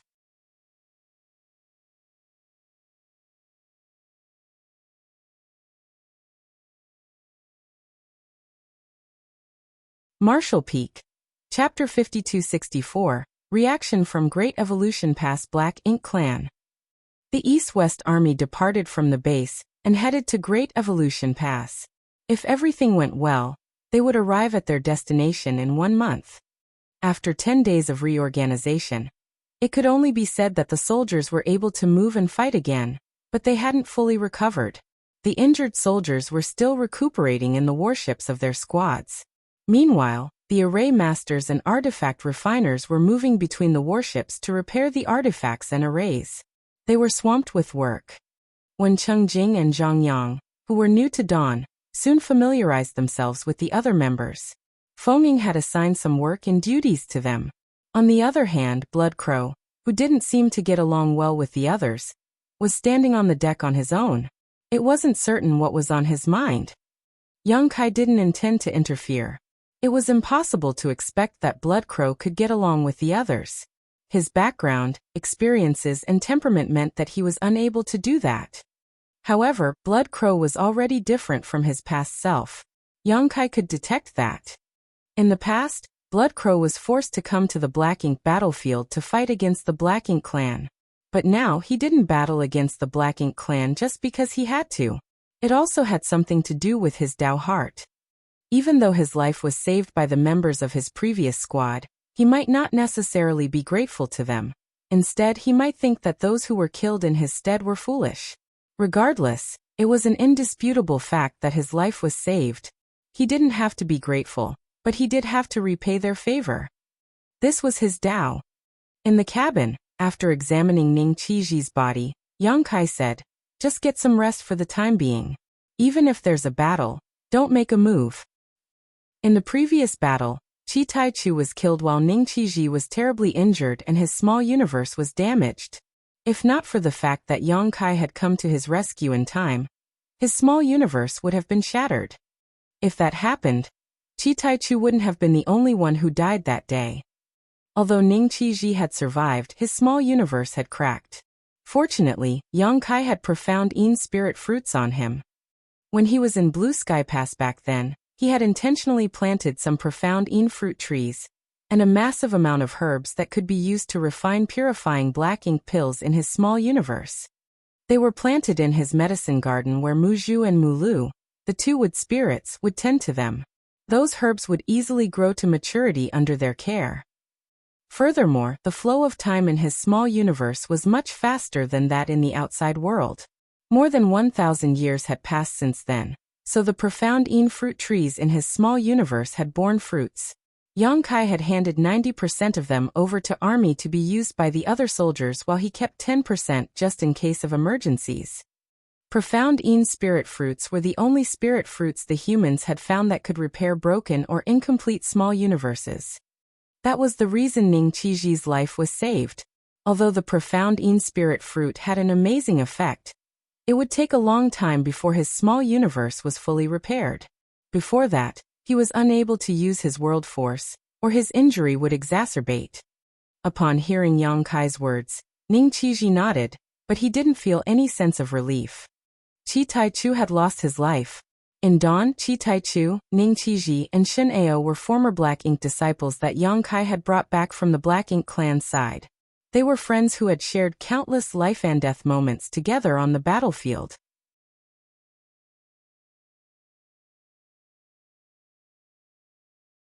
Now, Qi Taichu was no longer there to drink wine and talk about the martial Dao with the other two. Yongkai gently patted his shoulder and turned around to leave.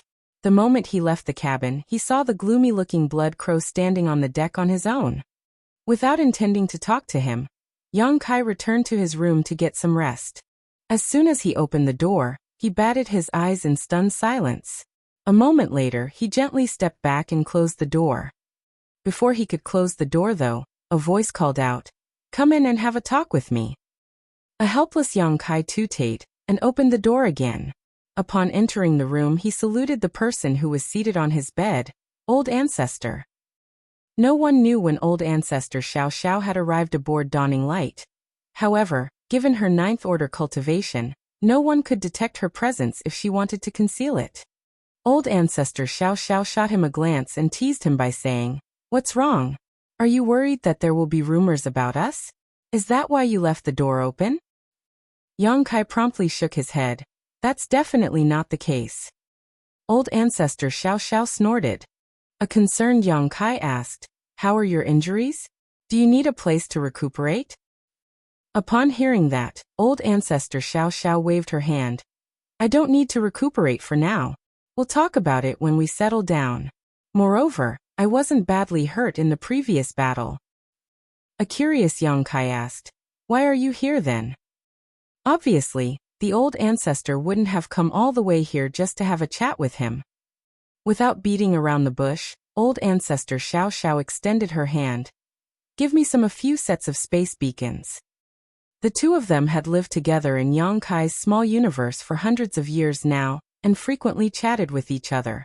On occasion, Yang Kai would mention the methods he had developed in the Tao of Space, hoping the old ancestor might be able to give him some insights or inspiration. That was why she was aware of the existence of his space beacons. Yang Kai didn't ask why she needed the space beacons and just fished out a few sets and passed them to her. After taking the space beacons, the old ancestor directly disappeared. Yang Kai batted his eyes once and realized that she was already nowhere to be seen in the room. Soon though, he heard the old ancestor's voice. "Tell your squad to relax. There won't be a battle when we arrive at Great Evolution Pass." Upon hearing that, Yang Kai was stunned. He thought that the reason they set off to Great Evolution Pass was to launch the last battle against the Black Ink clan to retake it. However, the old ancestor's words seemed to suggest that they could get Great Evolution Pass back without a fight. Would the Black Ink clan unconditionally surrender Great Evolution Pass to them?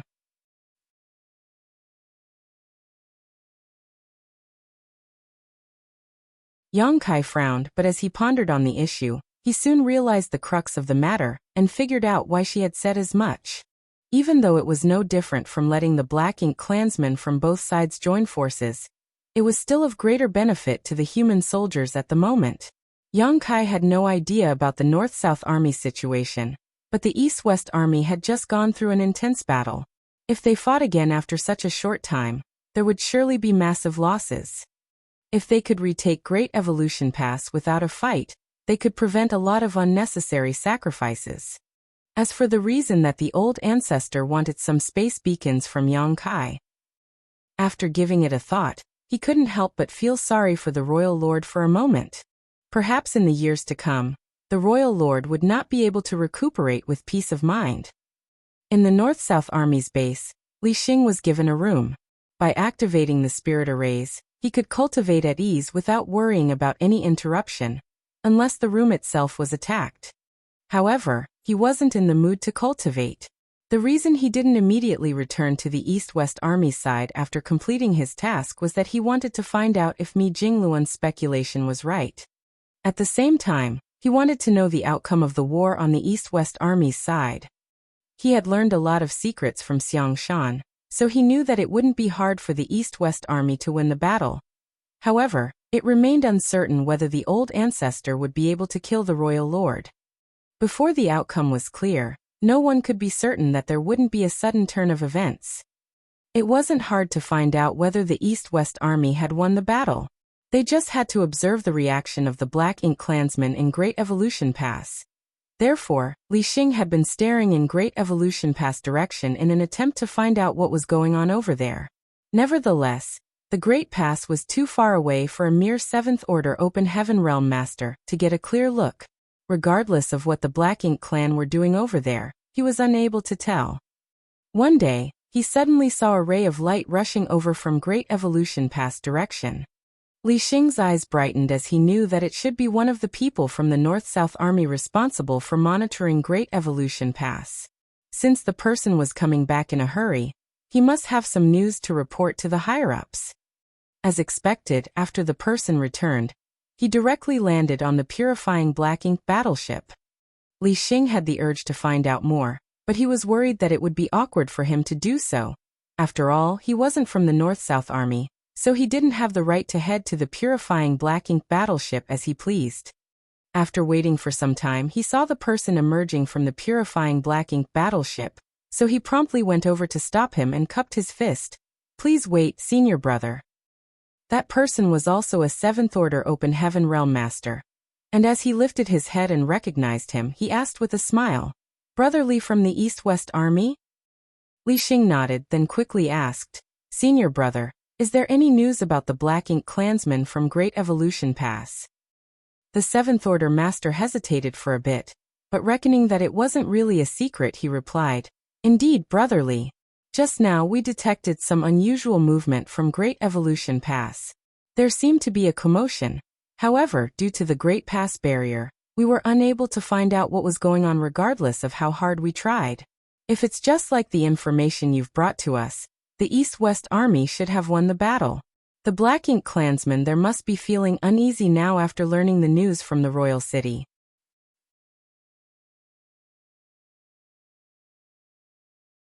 Li Xing became excited. That has to be the case. The Seventh Order Master said with a smile. I share the same sentiment, so I came back in a hurry to report it to the two army commanders. Brotherly, I have to return to continue monitoring Great Evolution Pass, so I'll take my leave now. Saying so, he cupped his fist and left the place. Li Xing, who had been anxious recently, finally relaxed. Since the Black Ink clan from Great Evolution Pass started making a move, it suggested that those from the royal city were defeated. In that case, the East-West Army must have successfully carried out its plan. In other words, they had won. Therefore, he no longer had to return to the East-West Army. According to the plan, if the East-West Army won the war, they would soon come over and join up with the North-South Army. As such, Li Xing just had to wait here, and could also find out if Mi Jingluan's speculation was right. After bidding Li Xing farewell, the Seventh Order Master headed straight in Great Evolution Pass direction. A few hours later, he landed on an asteroid where there were two other Seventh Order Open Heaven Realm Masters. One of them was seen with demon chi swirling around his figure. It was obvious that he was from Myriad Demon's Cave Heaven. On the other hand, it was difficult to figure out the other person's background. However, he was clad in a green robe, and his aura felt natural and pure. Presently, one of these Seventh Order Masters was seen with a golden left pupil. Apparently, he had activated the Demon Eye of Annihilation. It wasn't certain what kind of an amazing eye secret technique the green-robed Seventh Order Master was using, but his eyes had turned amber, and a flash of light was seen flowing behind his gaze. They were seated in two different places as they stared in Great Evolution Pass direction, in an attempt to find out what was going on over there. There were countless talents in the cave heavens and paradises, so it wasn't hard to get two people who had cultivated eye secret techniques to monitor Great Evolution Pass. The three of them were in the same group. Two people were responsible for keeping an eye on Great Evolution Pass, while the remaining one served as a runner to report any findings to the higher-ups. There was a clear division of tasks. A moment later, the disciple from Myriad Demon's Cave Heaven grunted all of a sudden. At the same time, the Seventh Order Open Heaven Realm Master, whose eyes had turned amber, batted his eyes. It was apparent that they had discovered something.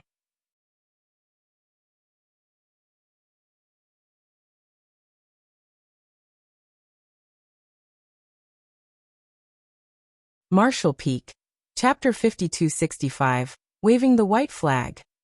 The disciple from Myriad Demon's Cave Heaven suddenly said, "There are some Black Ink clansmen coming over from Great Evolution Pass." "How many are there?" The Seventh Order Master, who had just returned to this place, asked anxiously. It would be bad news to the humans whenever the Black Ink clansmen left Great Evolution Pass. Every time they did that, there would be a fight with the North-South Army, though the enemy would always be defeated. Therefore, the Seventh Order Master became nervous upon learning that some Black Ink clansmen had left Great Evolution Pass. The Seventh Order Master from Myriad Demon's Cave Heaven replied, "There are only a few dozen of them." The green-robed Seventh Order Master arched his brow. It seems that Senior Mi's speculation was right. They appear to be the Black Ink clan's envoys. Since they were asked to monitor Great Evolution Pass, Mi Jingluan had told them the reason they had to do so. Just like Li Xing, they were previously puzzled. The blood feud between the two races on the Black Ink battlefield was practically irresolvable. They would always engage in a life-and-death fight every time they clashed, so no envoys had ever been sent to the other side before. They thought that such a thing was unlikely to happen. However, since Mi Jingluan had said so, they wouldn't dare to doubt it. Now several dozen Black Ink clansmen were indeed coming over from Great Evolution Pass, and it was apparent that they were not looking for trouble. The only reasonable explanation was that they were the expected envoys. "Do we act according to the plan?" The Seventh Order Master from Myriad Demon's Cave Heaven raised his brow. The green-robed Seventh Order Master nodded. However, we're not sure how many feudal lords there are. If there are too many of them, we might suffer a setback instead. The Seventh Order Master from Myriad Demon's Cave Heaven grinned. "Don't worry. Senior Mi said that even if we make a move, they won't have the nerve to fight back. There's nothing to worry about even if there are territory lords among them. After all, to them, We still have no idea about the outcome of the war at the royal city. The other two nodded, then activated their secret techniques to cover their figures up and hide their auras. At the same time, they sent a message back to the forward base. Soon several human warships secretly set out to ambush the enemies. After departing from Great Evolution Pass, the several dozen black-inked clansmen rushed forward, and it only took them about half a day before they arrived somewhere near the asteroid field. At this point, the humans could easily figure out how strong these black-inked clansmen were. There were only a few feudal lords, while the rest were all high-ranked black-inked clansmen. No territory lords were present. It seemed that the territory lords were truly afraid of death. They were obviously worried that the humans would attack them if they came over all of a sudden. Therefore, they sent some feudal lords first to test the waters. Since there wasn't even a single territory lord, the humans who were hiding nearby became at ease. Just as the black-inked clansmen were about to pass by the asteroids, the arrays on the warships activated. At the same time, secret techniques and the powers of artifacts rained down on these black-inked clansmen. Violent energy fluctuations suddenly exploded. Engulfed in a great sense of danger, these black-inked clansmen, who were already apprehensive to begin with, were terrified. Flustered, they hurriedly dispersed. However, under the intense barrage, these black-inked clansmen were not spared from misfortune. In an instant, half of them perished. Before they even managed to steady themselves, the human warships had revealed themselves.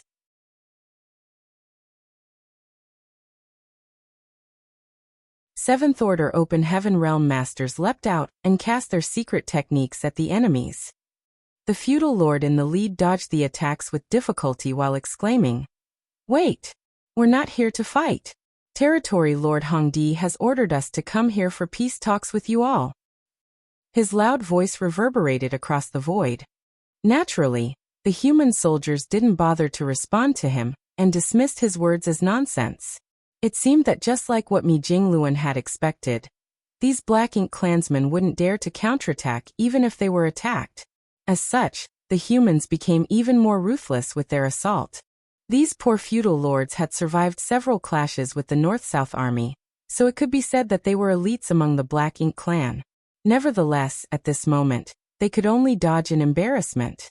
Things would only get worse if they kept avoiding the attacks though, and by the time these feudal lords realized that the situation could not be salvaged and wanted to counterattack, it was already too late. Only a cup of tea's time had passed since the human soldiers started attacking, but these several dozen black-inked clansmen were almost wiped out. Before his death, the black-inked clansman at the front exclaimed, "We're really here to discuss peace." The humans had never responded to him since the beginning, so he was extremely vexed right until his death. Although they knew that these black-inked clansmen were indeed here for a peace talk, none of the humans had any pity for them. That was because they knew that these black-inked clansmen must have killed humans before. On the walls of Great Evolution Pass, the territory lords were standing alongside one another as they looked into the distance. When they saw that the several dozen black-inked clansmen were all killed, their expressions turned gloomy. Even though they were fairly certain that these black-inked clansmen would end up in a horrible state, none of them had expected that the humans would be so ruthless. With that said, the outcome wasn't surprising. There was a blood feud between the two races that stretched back countless years. When one side suddenly wanted to talk peace, the other side certainly wouldn't easily believe them. It was expected that they would simply attack. It was for this reason that the territory lords didn't show up in the first attempt. They only sent some feudal lords and high-ranked black-inked clansmen as a test. The situation was apparently more troublesome than they imagined. Hongdi said grimly, "In such a situation, does any one of you have a solution? At a minimum, we have to establish contact with the humans before we even think about a peace talk. If they couldn't open a dialogue with the humans, it would be pointless to send more black-inked clansmen over." The territory lords fell silent. The incident earlier showed that the humans would immediately attack when they saw black-inked clansmen leave the Great Pass. There was no room for communication, so how were they supposed to discuss anything? When they learned that their brethren at the royal city were defeated, and the royal lord was horrendously injured, they were quite flustered. Over the past 100 or so years, the human soldiers would attack the royal city every 20 years. The Black Ink clansmen from Great Evolution Pass were aware of this. After all, it was easy to transmit information through the Black Ink nests. Over the years, even though those from the royal city would always suffer some losses in each engagement, the losses were not critical. The royal lord and the old ancestor were equally matched, with neither being capable of killing the other. Therefore, they were puzzled as to why the situation had suddenly become so abysmal at the royal city. After some inquiries, they learned that the human old ancestor had been concealing the fact that she could recover far faster than anticipated. Over the years, she repeatedly exacerbated the royal lord's injuries, never giving him time to fully heal, while she would make a complete recovery. Finally, after 100 years of plotting, she dropped the pretense and forced the royal lord to flee back to the royal city in embarrassment. Although the human soldiers had returned to their forward base, things were not looking good on the royal city's side, and those from Great Evolution Pass were worried that the royal city would really be destroyed by the humans. Then they received a piece of news that horrified them. Barely 10 days after the great battle ended, the human army left the forward base they had garrisoned in for over 100 years and headed in Great Evolution Pass direction. That was some shocking news.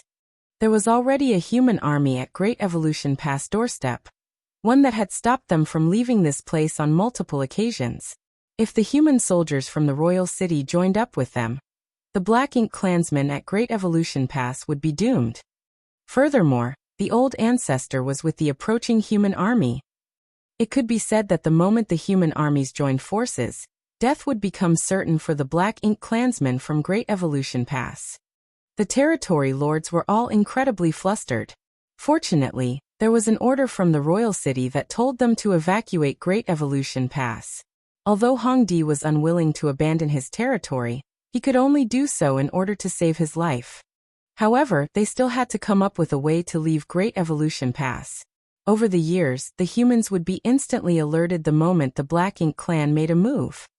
Therefore, if they rashly left Great Evolution Pass, the humans might misunderstand their intentions, and then a battle would be inevitable. After pondering on the issue, the territory lords concluded that their best option was to negotiate a temporary ceasefire with the humans first. That was why the several dozen Black Ink clansmen were sent out. To them, they had the advantage of knowing things that the humans didn't. They were aware of what had happened at the royal city while the humans might not necessarily know it. Hence, they could make use of this advantage to achieve their objective.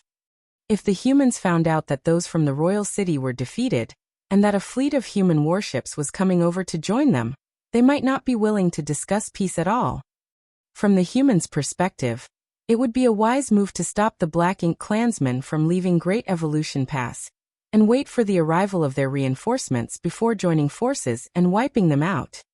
Therefore, a peace talk had to be held and concluded before the human soldiers from the two sides established contact.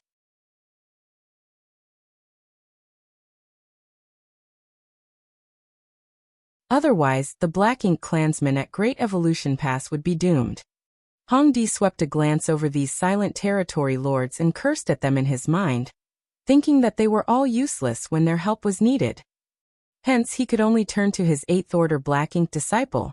Zhou Qi, since you're a human, do you have a suggestion to deal with this situation? Black Ink's strength was seen swirling around the 8th Order Black Ink disciple named Zhou Qi. His neck was full of abscesses where black pus was seen oozing out. Not only did this person look hideous, his body also stank. It was as though he was a rotten corpse. His smell couldn't be isolated using any secret techniques, so all the Black Ink clansmen and the other 8th Order Black Ink disciples stayed far away from him.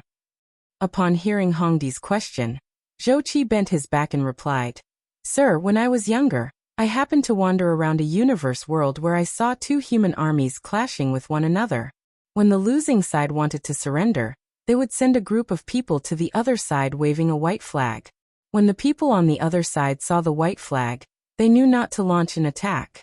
Why don't we try that?" Raising a white flag. Hongdi was surprised as he had never heard of it before. Another territory lord asked his own 8th Order Black Ink disciple, Is that true? After pondering on it for a moment, the Eighth Order Black Ink Disciple replied, I've heard of it before. However, every universe world has its own unique customs, so it might not be a universally accepted sign. I'm not sure if it'll be effective on the human soldiers over there. Hongdi nodded. We'll give it a try to find out if it's effective. Get me a white flag. Following his order, the Black Ink clansmen started getting prepared. A while later, a white flag was made. The white flag was truly gigantic, as though they were worried that the humans wouldn't be able to see it. A moment later, another group of Black Ink clansmen departed from Great Evolution Pass. The feudal lord at the front raised the white flag and headed towards the North-South Army's forward base, while feeling incredibly apprehensive. On the monitoring asteroid, the two Seventh Order masters who cultivated secret techniques immediately spotted this new group. The Seventh Order master from Myriad Demons Cave Heaven couldn't help but break into laughter. They're coming over with a white flag. Are we going to attack? So what if they're coming over with a white flag? Just kill them all. A certain squad leader rolled up his sleeves as he was ready to kill. I don't think that's a good idea, the Seventh Order master, who was responsible for passing on information, shook his head. The higher-ups have made it clear that we have to eventually negotiate with the Black Ink clan.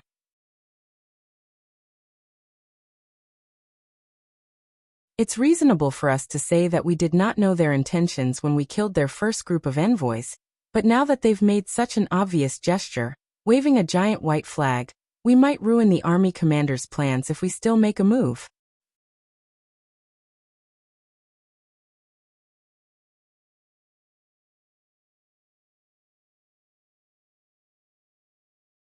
Marshall Peak, Chapter 5266. A suitable place.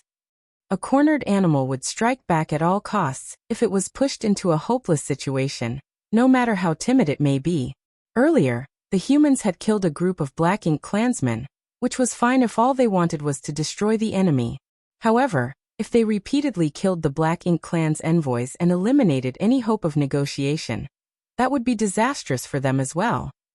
Therefore, upon hearing what the Seventh Order Open Heaven Realm Master said, the others nodded in agreement. I'll make contact with them. Saying so, the Seventh Order Master emerged from his hiding place, stood there in the void, and looked condescendingly at the group of Black Ink clansmen.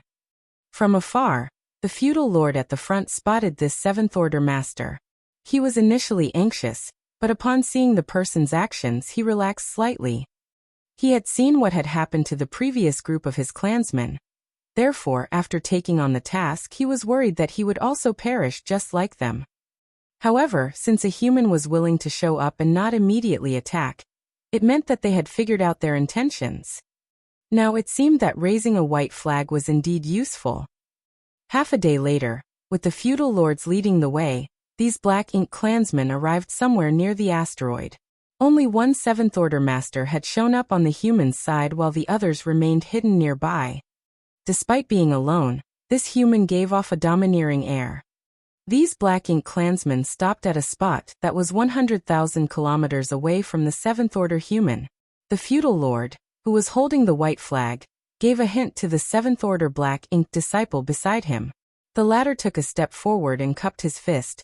May I know your name, senior brother? The Seventh Order master glanced at this Black Ink disciple and let out a sigh. He saluted him back and replied, Clear Mind Cave Heaven Mu Tianzong. He wouldn't have been so polite if it was a Black Ink clansman who asked him this question. However, the one who spoke was a Black Ink disciple. His appearance suggested that he could no longer be saved, but he used to be a human after all. He was not willingly corrupted by Black Ink strength. Every time the humans came across such Black Ink disciples on the battlefield, they wouldn't hesitate to kill them. That was because death was the only release for these Black Ink disciples. Nevertheless, in such a situation, it wasn't appropriate for this Seventh Order master to give them the cold shoulder. This Black Ink disciple used to be a part of the human race, and he had fought against the Black Ink clan on the battlefield before. The leading feudal lord was apparently a clever one, as he let this Black Ink disciple speak while he remained silent. There was no doubt that it was a wise decision. The Seventh Order Black Ink disciple nodded, Great Evolution Pass, Lian Su. Without beating around the bush, Mu Tianzong asked, "Why has the Black Ink clan come all the way here, waving a white flag?" Lian Su replied, "Senior brother, the Black Ink clan of Great Evolution Pass would like to hold peace talks with the humans. The reason we have a white flag with us is to show our sincerity." A peace talk? Mu Tianzong arched his brow, as though he was surprised. The blood feud between the two races is irresolvable. Do you think we'll believe that you want to suddenly discuss peace? Lian Su replied, "It doesn't matter whether you believe it or not. What matters is whether the army commanders and the division commanders will believe it." He basically implied that this Seventh Order master had no right to decide how the matter should be handled. Mu Tianzong stared back at him and snorted.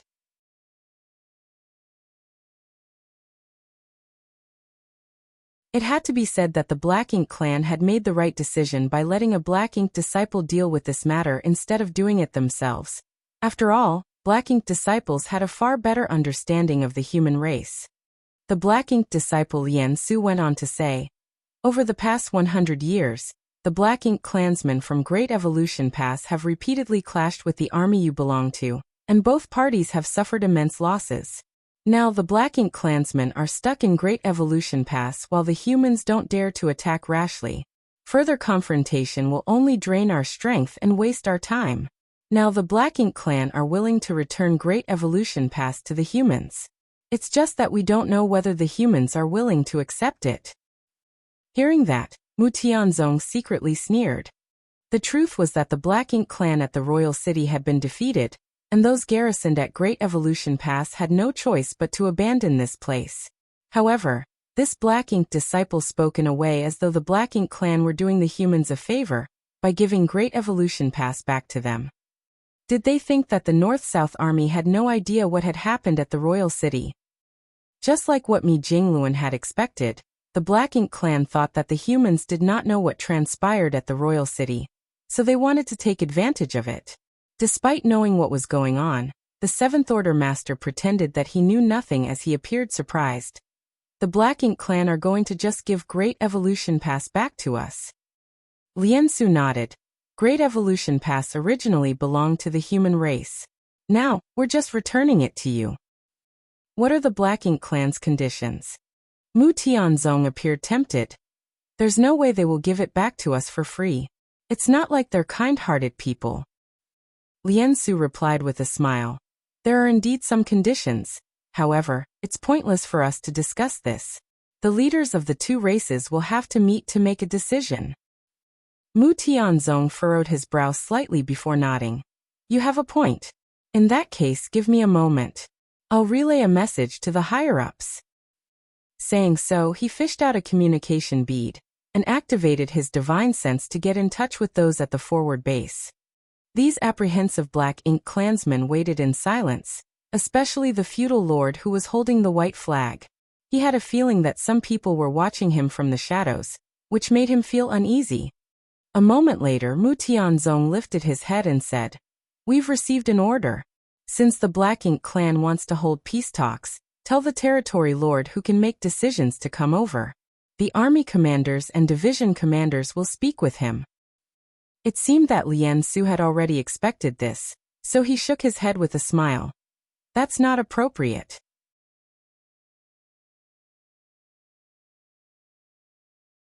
If Sir Territory Lord comes all the way here, and the army commanders and division commanders intend to kill him, he might not be able to keep himself safe.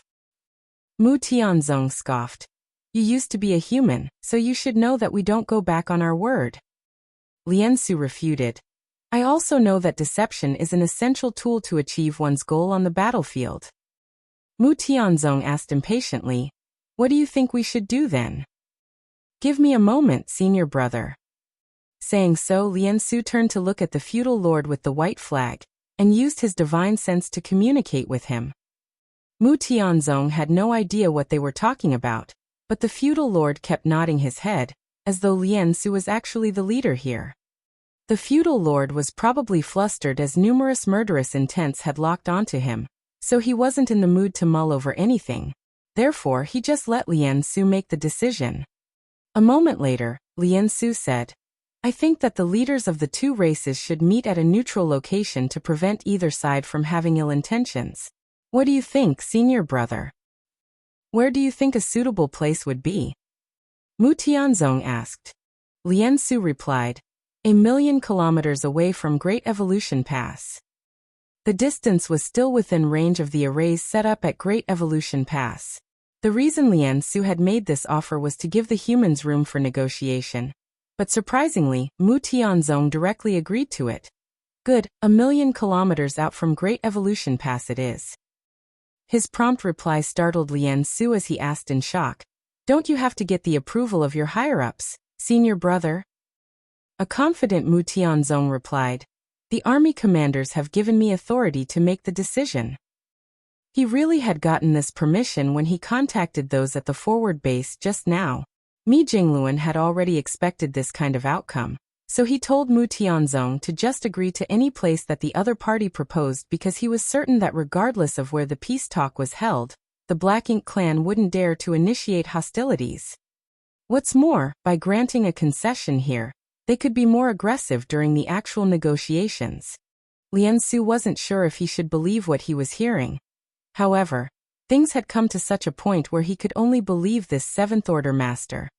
No one could have expected that the location of the peace talk would be so easily decided, especially the feudal lord at the front. When he returned to Great Evolution Pass with the white flag in his hands, he still felt like he was dreaming. When he reported the outcome to Hong Di and the other territory lords, they were all surprised. They had never expected that the humans would be willing to hold peace talks, just 1,000,000 kilometers away from Great Evolution Pass. How confident must the humans be to agree to it? Or did they have other arrangements? Back at the forward base, Mi Jingluan stepped out of the purifying Black Ink battleship. The 8th Order Division commanders behind him were boisterous, some of them wanting to tag along while some of them wanted to sail the fleet out to put pressure on the Black Ink clan. After all, the location of the peace talks was too close to Great Evolution Pass. If the Black Ink clan played any kind of trick, the humans would suffer greatly. Mi Jingluan just let them keep making noise. It wasn't until they gradually fell silent that he said, I don't need anyone to come with me, nor do we have to sail the fleet out to that place. This me alone will be enough. Seeing that the 8th Order Open Heaven Realm Masters were about to raise a fuss again, Mi Jingluan stopped them by saying, Don't worry. The Black Ink clan won't dare to make a move this time.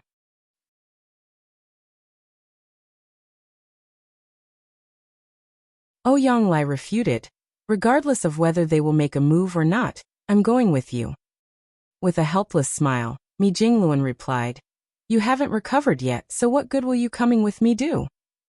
Ouyang said, I'm fine. Even if there is a fight, I won't be a burden to you.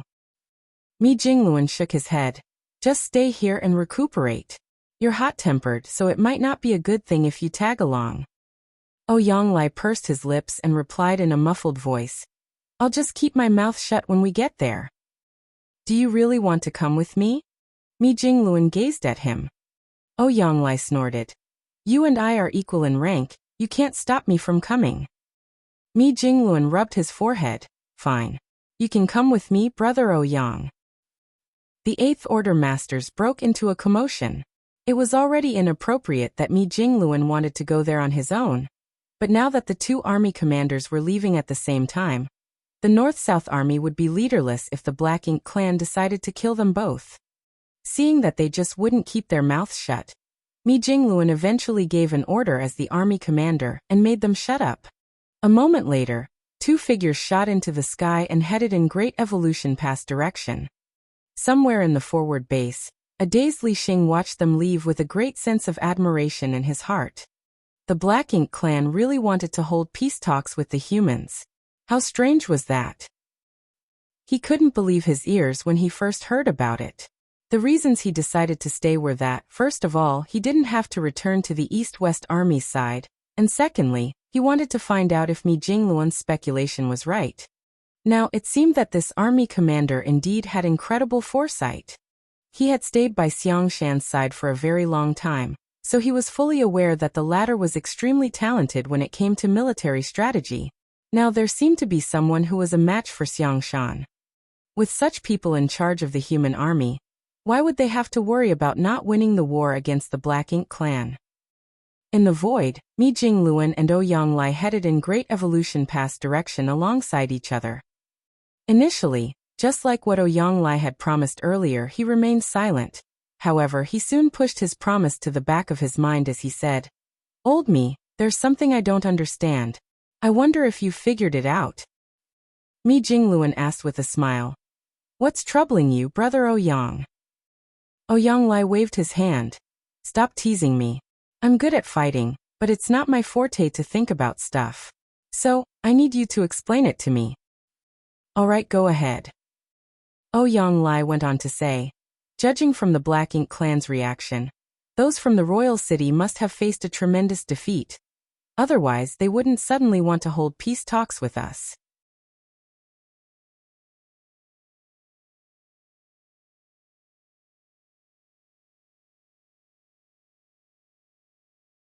Marshall Peak.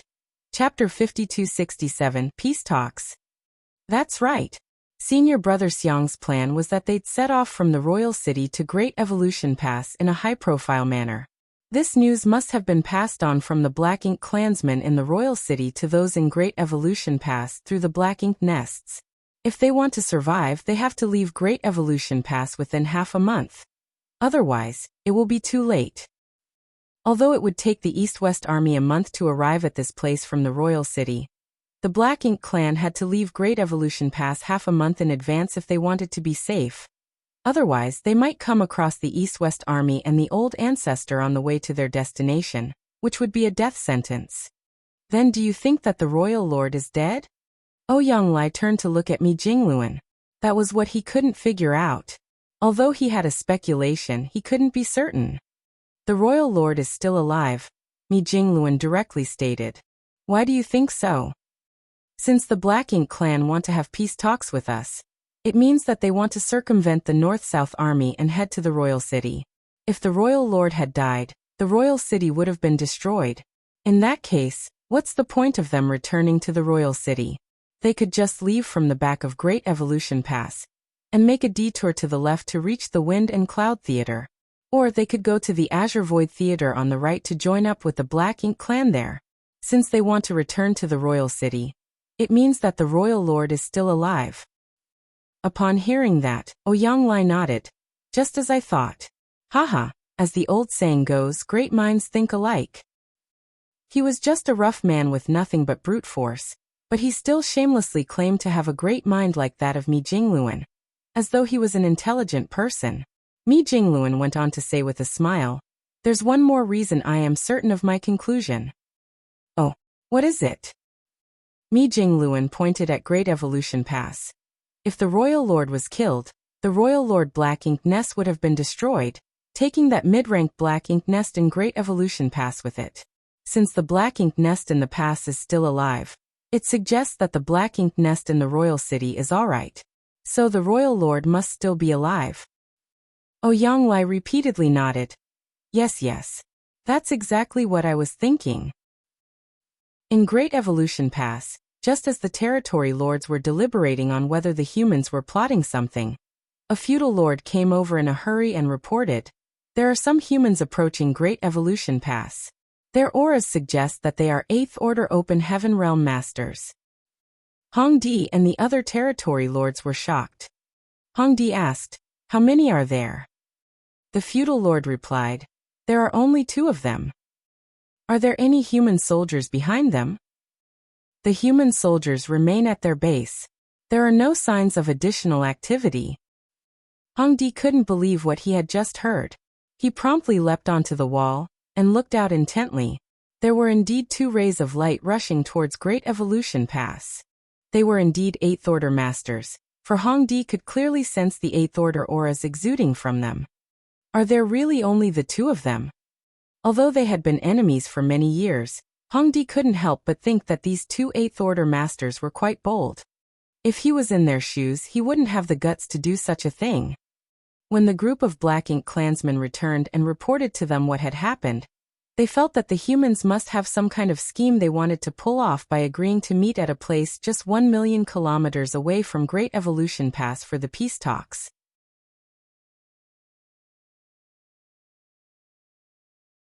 Now, it seemed that there wasn't any kind of plot at all. The two Eighth Order masters were coming over on their own, which made the Black Ink clan appear somewhat weak and petty. Seeing that, the territory lords fell into a dilemma. If the humans really wanted to pull a trick, they could have responded in kind. However, that was not the case. What were they supposed to do in this situation? All the territory lords looked at Hong Di, hoping that he would make a decision. After giving it a thought, Hong Di said grimly, "The humans are indeed brave, but it's not like we are all cowards. Does any one of you want to greet our guests with me?" If he had a choice, he wouldn't want to leave Great Evolution Pass. Nevertheless, he was the owner of this territory and the leader of the Black Ink clan here. If he didn't step forward to deal with this issue, who else would? He swept a glance over these territory lords, but they all remained silent. Clearly, none of them wanted to go with him. He secretly sighed, knowing that the territory lords here had been traumatized by the Eighth Order humans during the previous battle. In that fight, the Eighth Order masters willingly sacrificed their lives just to bring down the territory lords with them. At that time, he didn't take part in the battle because he had to remain in charge of Great Evolution Pass. However, after the dust settled, Hong Di heard all about how tragic that battle was. If he were these territory lords, he would have felt terrified of these insane Eighth Order masters too. Since no one was willing to go with him, he could only choose someone himself. He glanced at a territory lord whose figure was quite human-like and said, "You'll come with me, Nui." The territory lord was shocked as she had never expected that Hong Di would choose her. However, everyone was looking at her now, and what they were about to do would determine whether the Black Ink clansmen in Great Evolution Pass could survive. So she could not back down. Therefore, she summoned her courage and nodded. "Yes. Let's go." Hong Di waved his hand, flew over the wall, and dashed into the distance. Nui followed him closely. When he reached a spot that was 1,000,000 kilometers away from Great Evolution Pass, Hong Di stopped in his tracks and waited patiently. Nui took a step forward and stood beside him. The two Eighth Order masters were moving at a speed that was neither slow nor fast, so it would take them about an hour before they arrived. However, their majestic auras could clearly be felt, and one could faintly see the figures hidden within the rays of light. Discovering something shocking, Nui shuddered and exclaimed, "He's not dead." "What?" Hong Di glanced at her in puzzlement. She pointed at one of the rays of light. The one with a more violent aura is a red-haired human. Zhicheng was killed by him.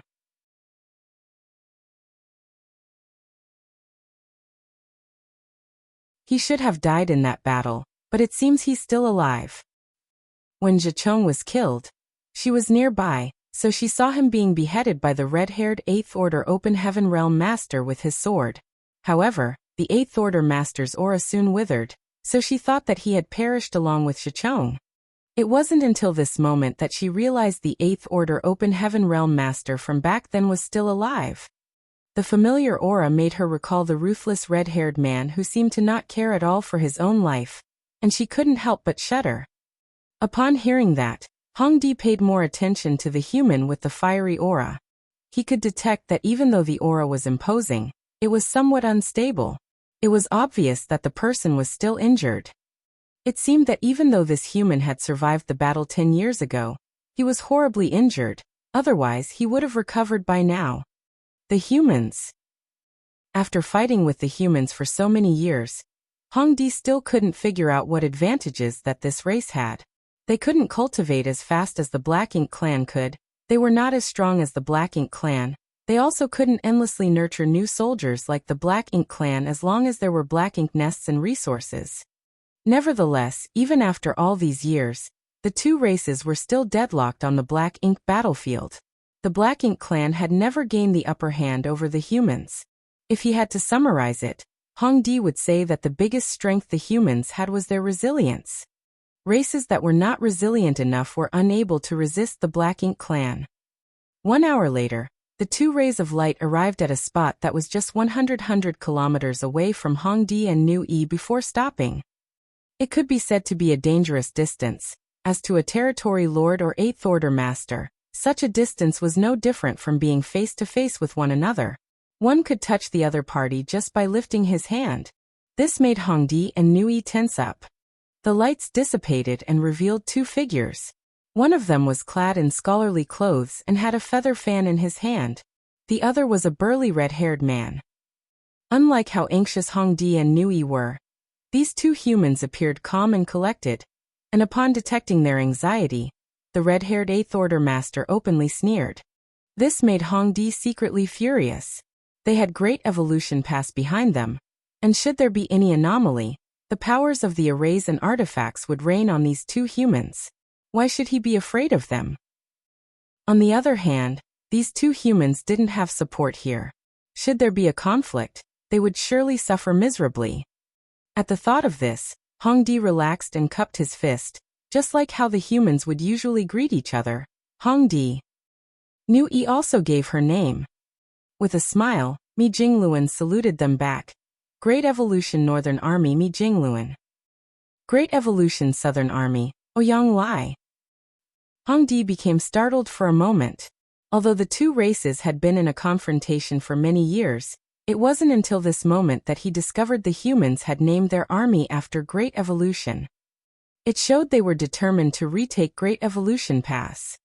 Although I've never heard of your names before, I know that you two are outstanding strategists after dealing with you for so many years. We've suffered a lot of setbacks because of you. Mi Jingluan replied with a smile. Since we humans are weak, we can only deal with you using strategies. We're enemies on the battlefield, and both parties never hold back our powers when making a move. Ouyang Lai secretly sent a voice transmission to Mi Jingluan. The Black Ink clan knows how to flatter others as well.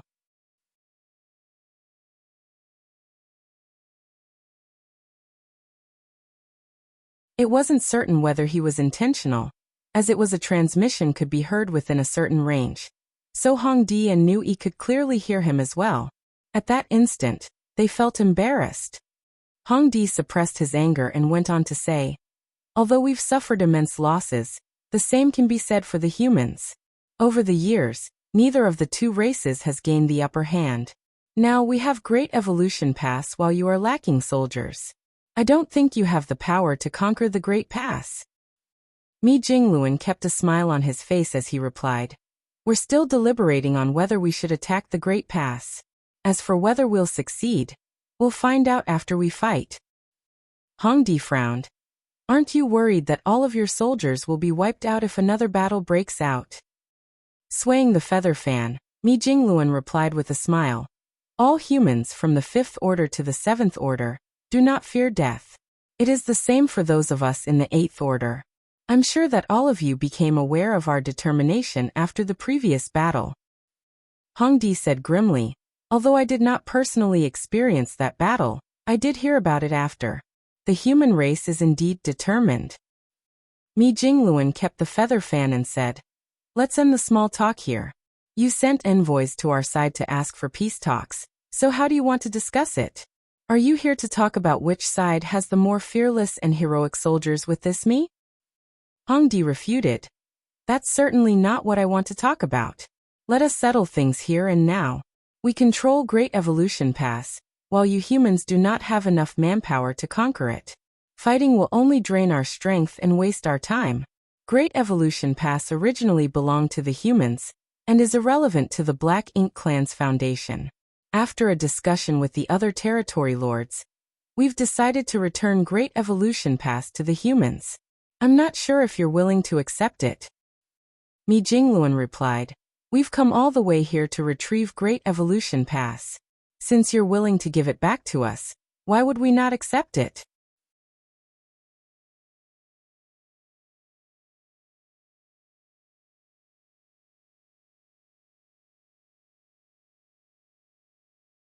Marshall Peak. Chapter 5268, The Human's Conditions.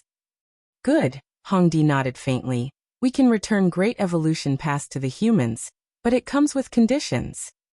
Mi Jingluan replied with a smile. Nothing is free in this world. We're fully aware of that. It's understandable that you have some conditions. As for whether we'll agree to it, that's another thing.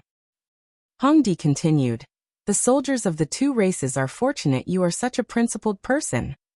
Ouyang Lai pursed his lips, as though he was saying this Black Ink clansman was buttering them up again. Hongdi ignored him and got straight to the point.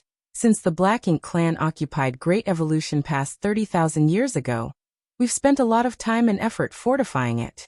Other than the various setups, the Black Ink nest there alone is extremely valuable. If we leave, there's no way we can keep the Black Ink nest, so we expect those losses to be borne by the humans. Therefore, we can give Great Evolution Pass back to you. But you must give us sufficient resources as compensation. Mi Jingluan kept a smile on his face. That's understandable. Is there anything else? Hongdi was startled, as he had never expected this human to be so approachable. He thought that the humans would haggle over everything with him. Besides that, when they talked about where the peace talks should be held, the Black Ink clan demanded that they take place just 1 million kilometers away from Great Evolution Pass. Yet the humans had directly agreed to it. It seemed that this Eighth Order Master was a straightforward person. Additionally, we were repeatedly intercepted by the humans when we tried to leave the Great Pass in the past. We had no choice but to engage in life-or-death battles with you and eventually were forced to return to the pass. In order to prevent this from happening again, we request your army to withdraw a 10-day distance either to the left or right of Great Evolution Pass.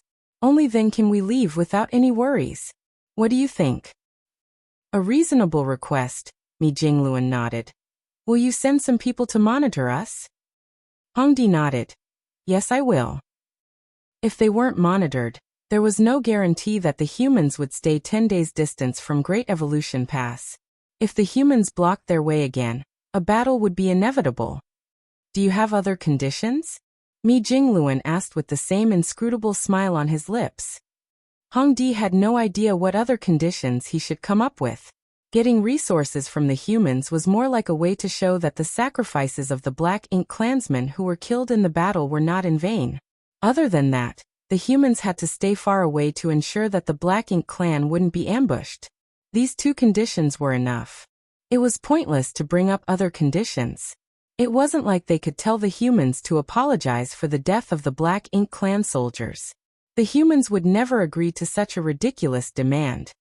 As such, Hongdi shook his head and said, if the humans agree to these two conditions, we will return Great Evolution Pass to you. Mi Jingluan put on a smile. You're a frank person as well. In that case, we should be straightforward with each other. Since you've mentioned the conditions you have, I'll now talk about the conditions we humans have. Hongdi frowned. The humans have some conditions.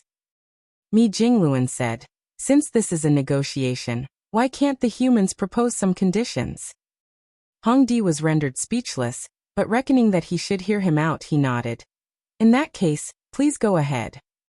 After a nod, Mi Jingluan waved his feather fan and said grimly, the first condition is that the Black Ink clan can leave Great Evolution Pass, but all the resources, including all fortifications and arrangements the Black Ink clan has installed, must stay behind.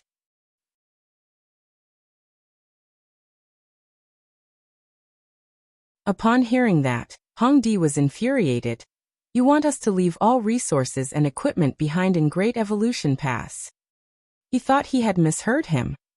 Then he turned to look at Nu Yi, who appeared puzzled with a frown. Yes, everything. Mi Jingluan nodded. Regardless of whether the other party would agree to it, he pointed his feather fan at Great Evolution Pass and went on to say, the second condition is that the Black Ink nest in Great Evolution Pass has to stay. The Black Ink clan cannot destroy it, nor can you bring it away. Impossible. Hongdi roared. The Black Ink nest belonged to him, and he had personally hatched it. If it fell into the humans' hands, the transmission of information between the Black Ink clan would be exposed to the humans.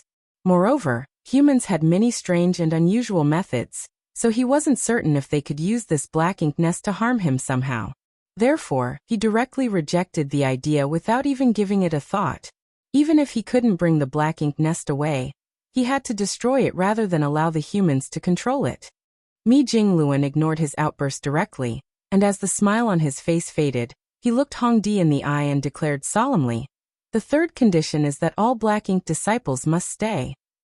This time, Hongdi didn't explode, because when his fury crossed a critical point and he instead became calm, he stared at Mi Jingluan with narrowed eyes and replied impassively, "It seems that you're not really interested in holding peace talks with us." With a serious expression, Mi Jingluan said, "We're sincere, otherwise we wouldn't have come at all." Hongdi slowly shook his head, "But I don't see any sincerity from you. Letting the Black Ink clan safely leave Great Evolution Pass is the biggest sincerity we can show." Hongdi furrowed his brows. "What do you mean by that?" Mi Jingluan replied with a smile. "Must I make it clear to you? All right, I'll do just that. Over the years, it was the North-South Army that has been fighting against you all. On the other hand, the East-West Army is responsible for destroying the Royal City. 10 days ago, in the battle outside the Royal City, the Black Ink clan suffered a massive defeat. Many of your comrades were killed, and the Royal Lord has suffered grievous injuries. Now the East-West Army is on its way here from the Royal City, and will rendezvous with us within a month. When that time comes, we'll have sufficient manpower and the old ancestor with us. So, how are you going to stop us even if you hole up inside Great Evolution Pass?" Hongdi was flabbergasted. Why, you know what had happened at the Royal City? He had never expected that the humans were aware of what had happened at the Royal City.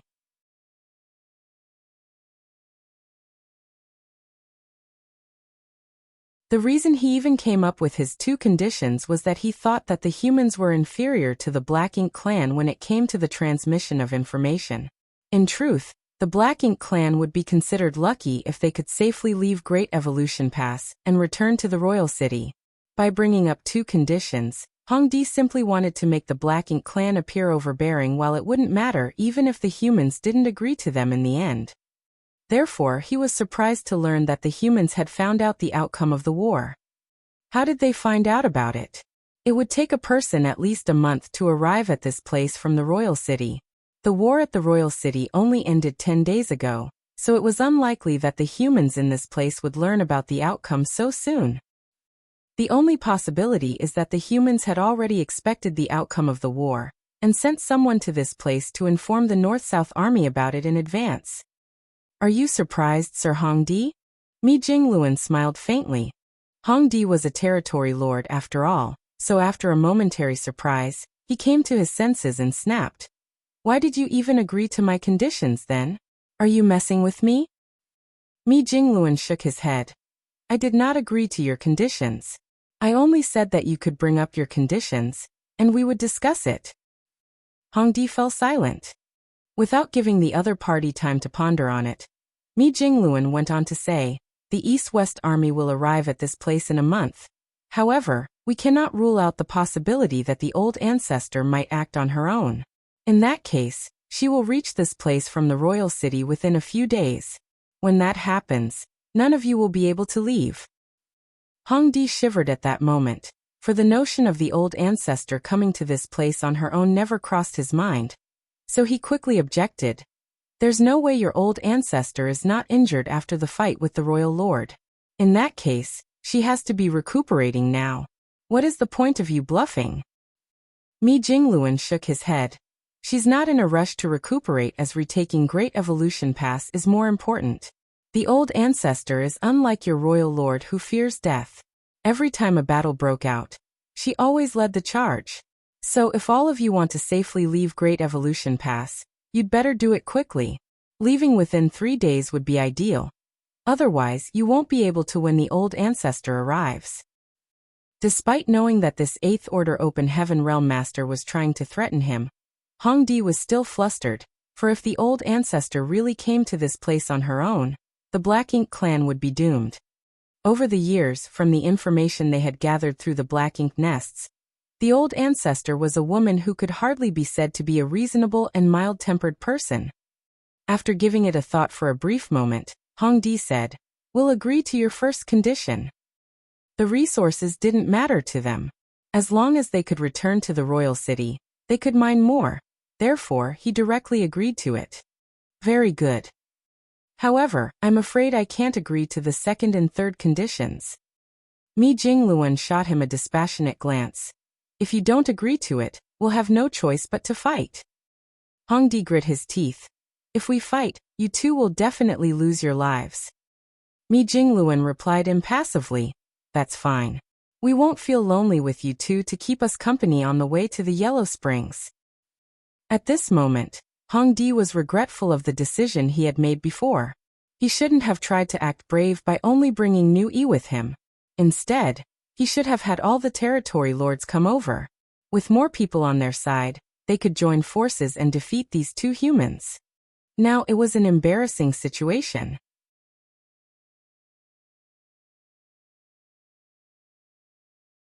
If a fight broke out here, these two Eighth Order masters would undoubtedly die, but he and New Yi would probably lose their lives as well. The Eighth Order humans seemed to have grown a penchant for mutually assured destruction with territory lords. Seeing that they had reached a deadlock, New Yi, who had remained silent all along, suddenly proposed, "Please calm yourselves. Since this is a negotiation, we should keep cool heads. What's the point of confronting each other now? In my opinion, both of us should make a concession." Mi Jingluan turned to look at her. "What kind of concession will you make?" New Yi replied apologetically, "Please give me a moment, sir." Saying so, she communicated with Hongdi using divine sense right in front of Mi Jingluan and Ouyang Lai. A myriad of expressions came over Hongdi, and a while later, he nodded with a gloomy expression. It was apparent that he was still unwilling, but had no other choice. It was then that New Yi turned to look at Mi Jingluan and forced a smile. "Sir Mi, I've discussed the matter with Sir Hongdi, and we've decided that we'll agree to your second condition." "A wise decision," Mi Jingluan responded with a smile. "We have shown our sincerity by agreeing to your third condition. So can you withdraw your third condition to show that you're willing to make a concession as well? That way, we can reach a peaceful settlement without resorting to needless violence." Mi Jingluan glanced at her with a smile. "You've agreed to one of our conditions, so we would appear unreasonable if we did not concede in return. There's no reason for me to reject your proposal." Upon hearing that, New Yi was elated. However, before she could speak, Mi Jingluan went on to say, "Good, since you have shown enough sincerity, we won't be imperious. This me will withdraw our side's second condition. You can do anything you want to the black ink nest. I don't care whether you'll bring it away or destroy it. However, all the black ink disciples have to stay. We will handle them." New Yi widened her eyes in disbelief as she was lost for words.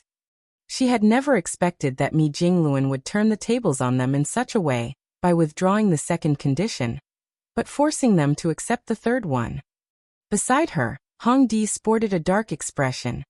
"You're tuning in to the Li Mei's Wuxia Whispers YouTube channel. We're so grateful for your support, and don't forget to subscribe to join us on this incredible journey through captivating stories. Your generosity through donations truly makes a world of difference, as it's the primary source of revenue that allows me to expand and enhance this channel for you.